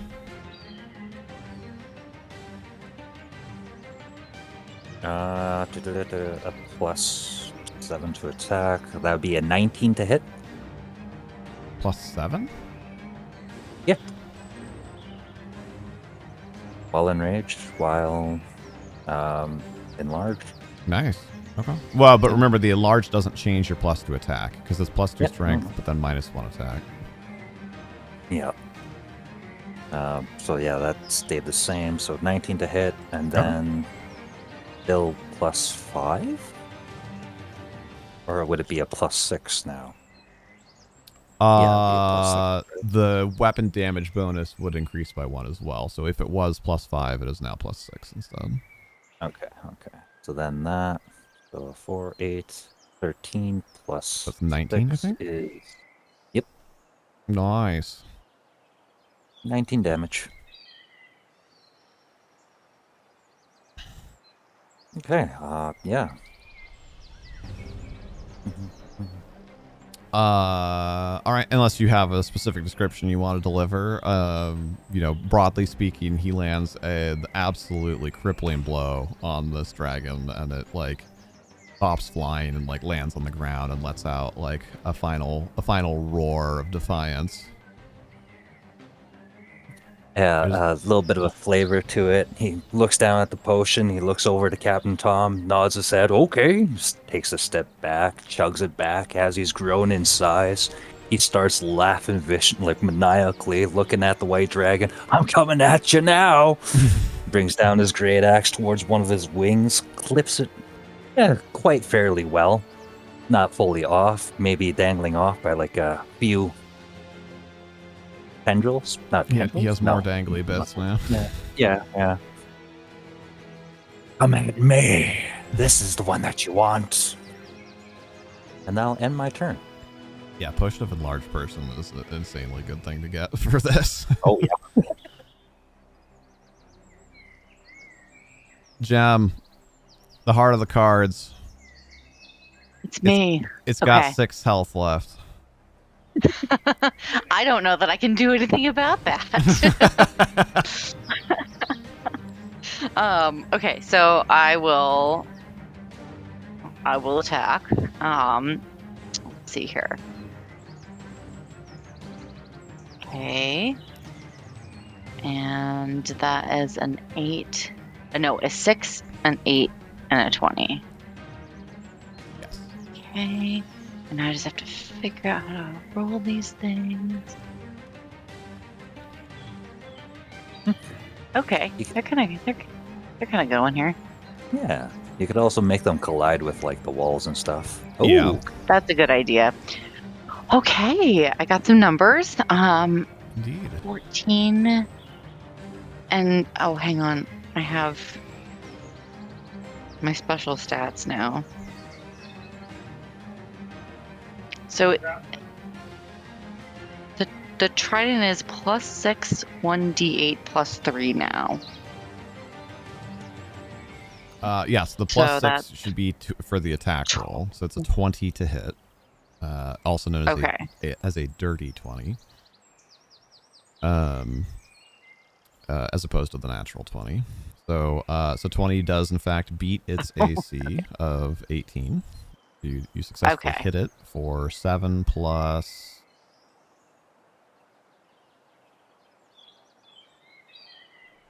whatever that bonus is.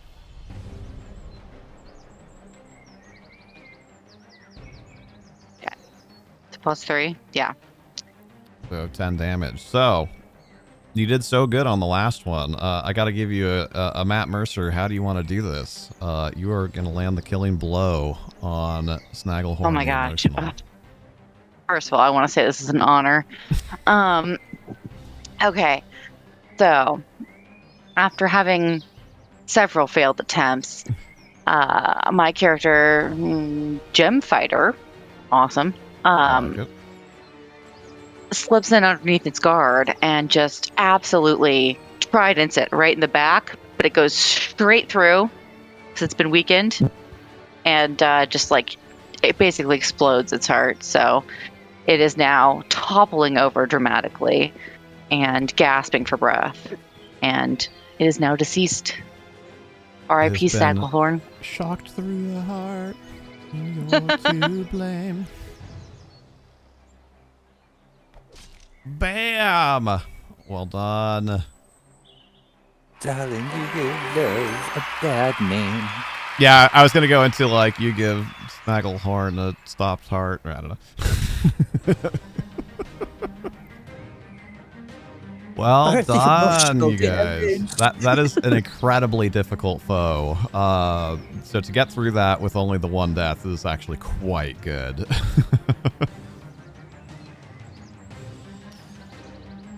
Quite good. How are people feeling? It obviously, we're fairly late into the evening. We've been at it for a while. That is a good off-ramp point if folks want to do that. If folks want to roll out one more encounter, which probably wouldn't take as long as that did.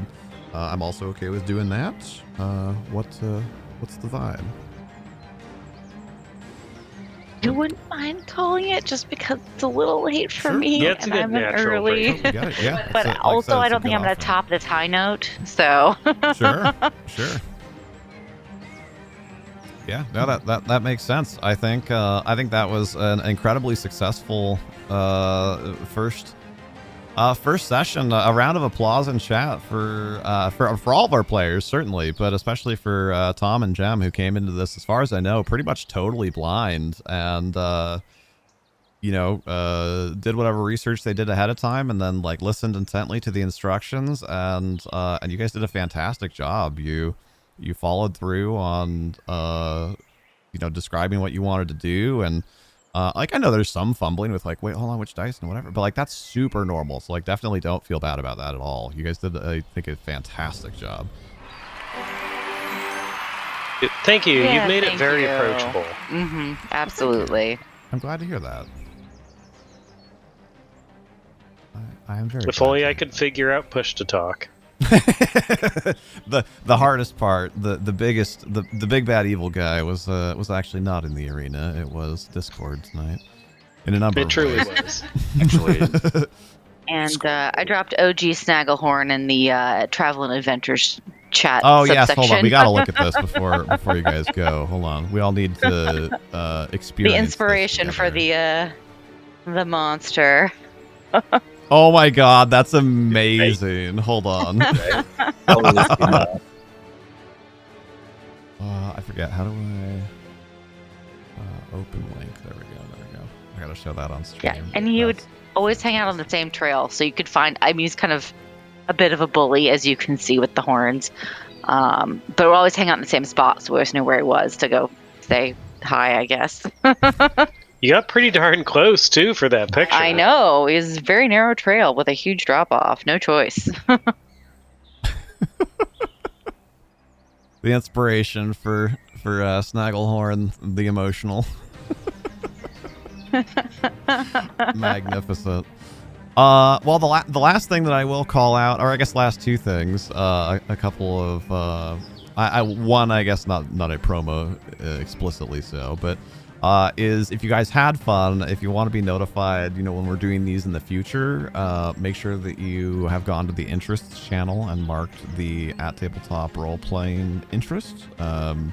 That's what we'll be using when we're looking for casting calls for whatever that may be, whether that's one-shots or battle arenas, or heck, maybe you guys end up feeling super inspired and want to try and snag a campaign spot, whatever exactly that is. That's the ping, or the group that we ping when we're looking for folks. So if you want notifications for when we're doing that, make sure you have that marked.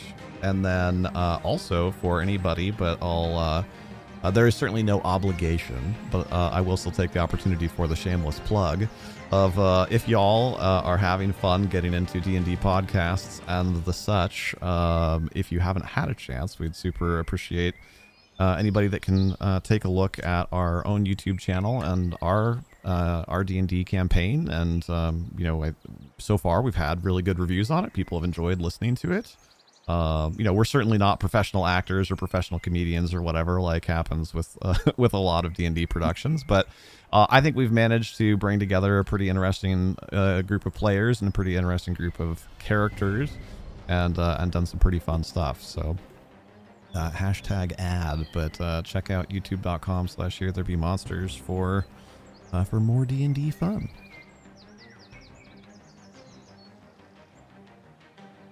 And again, a round of applause. Thank you so much to Tom and Jem and Doom. Thank you for making it. I'm really glad that this worked out for you as well. Durgrim, thanks for joining us again. Malkader, always a pleasure, sir.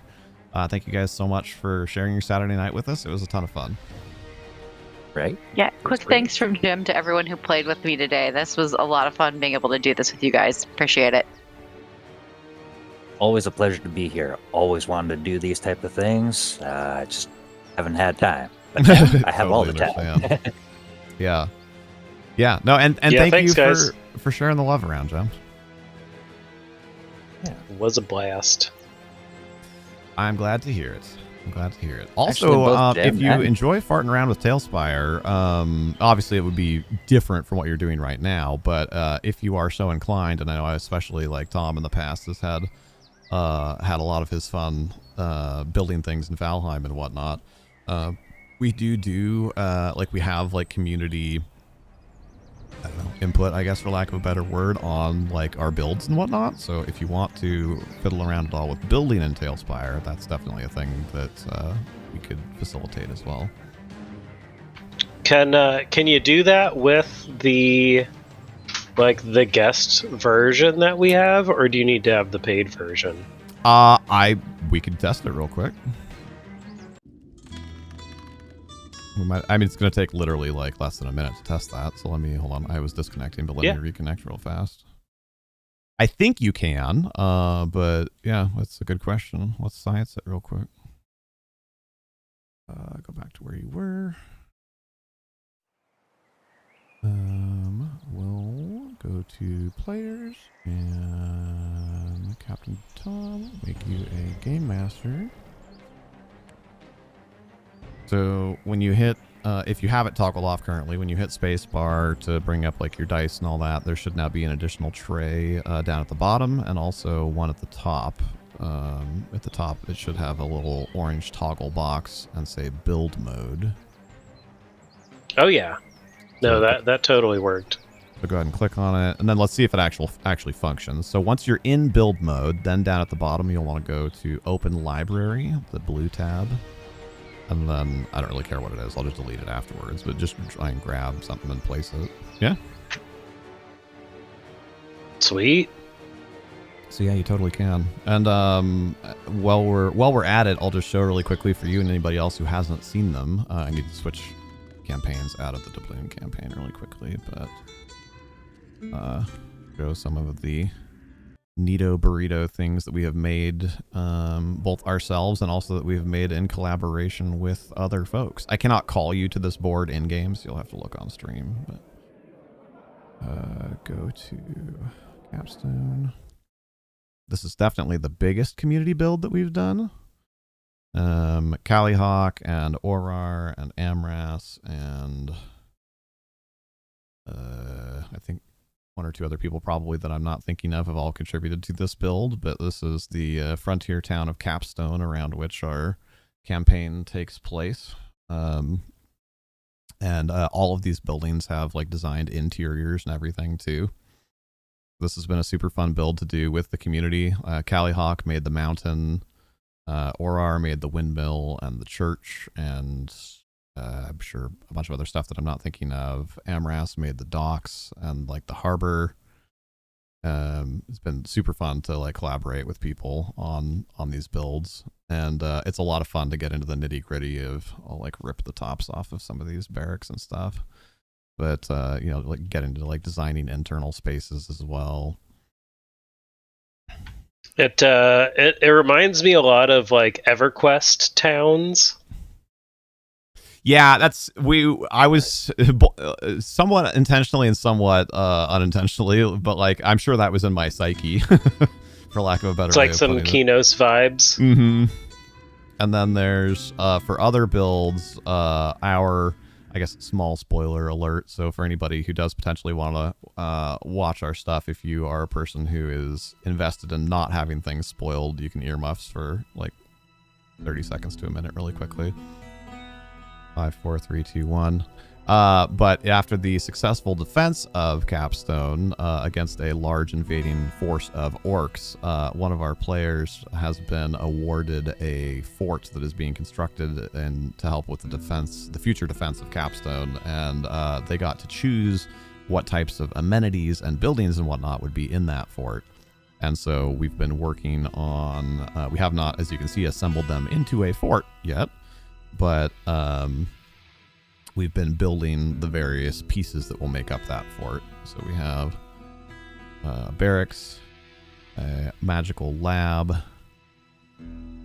We built all of these from scratch using just the tools here in Tailspire. The Shattered Shield Tavern, which I know Tom at least has seen on Blue Sky. Yes. Stables. The Castellan's office. A Castellan is like essentially like a business manager for a castle. It's like a steward. Yeah, essentially. That would be another name for it, yeah. A shrine. Castellan sounds fancier. Yeah, exactly. A religious shrine. This is actually two components put together, but it made sense. The guard tower and the armory. Really fun to assemble.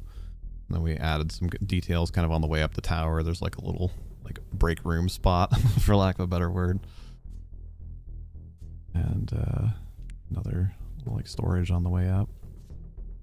And then the servants' quarters, which was a fun one. But kind of like more like employees' quarters, I guess, really. But like for the people that would not be in barracks, but that would be staying and working at the fort. And then the dining hall, which was another Orar build. I guess I forgot to call out a few people as we were going down the line, but Orar did the dining hall, which I think turned out fantastically. Fantastically, it came out like most like beautiful and amazing. It was like a chef kiss. Yeah, the construction of it. Yeah, I the raised dais in. Is nice. What's up? Oh, the dais. The raised dais. That's a great idea. I did step in and do a little bit of meddling, a little bit of detailing, but this one was like 90+% her. Yeah, super cool. It's been a ton of fun to do builds together, and I would like to think at least that it's also fun for folks that have contributed to things to then see them get used in our campaigns and show up in our videos and whatnot. Yeah, thank you guys again. Have a great night. If we don't see you tomorrow, have a good rest of your weekend.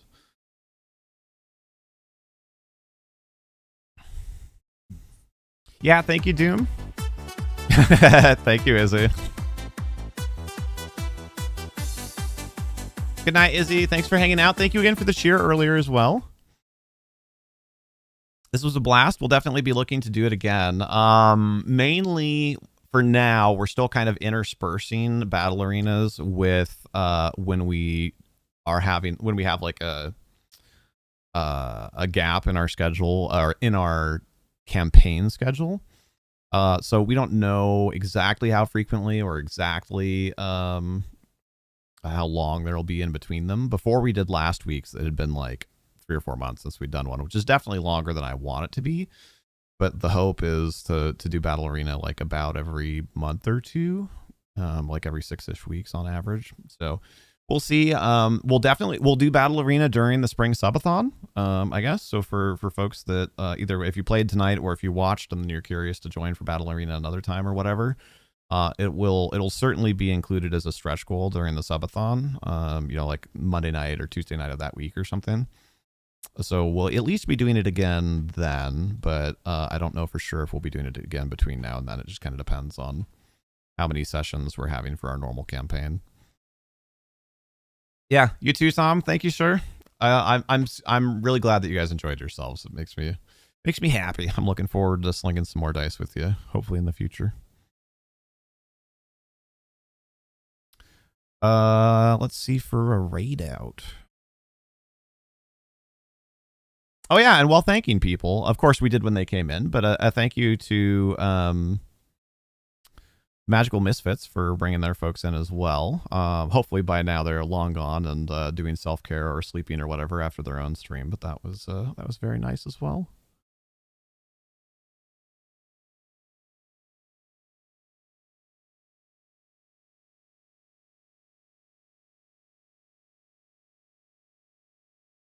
Actually, you know what? This was fun, but a long stream, and yesterday was a sleepless day with a very long night afterwards, despite being a lot of fun. I'm kind of worn out. I don't want to fart around with hanging out in chat after a raid and whatnot. I'm ready to get up and move around and maybe play some other games. So and then maybe play some other games. So I think we're just gonna roll credits and shut it down. But we'll be back tomorrow. We've got EverQuest, of course, at 2 Pacific on Twitch, and then RimWorld with Crowd Control at 5 Pacific on Twitch. So, like I said, hopefully we see you then. If not, have a great rest of your weekend. Especially Tom and Jem both knocked it out of the park. They absolutely did. I cannot understate how well they did. For lack of a better word, I cannot think of other words right now. But they engaged and like were intellectually curious and asked great questions and and listened to the answers and made such a fantastic effort. That was definitely. I've never really had a bad experience with somebody being new to D&D, but that was definitely one of the best experiences as far as collaborating with and teaching and working with somebody who's new to D&D. Yeah, and Doom as well. I'm glad you could make it. Thank you guys. Take care, and as always, be excellent to each other.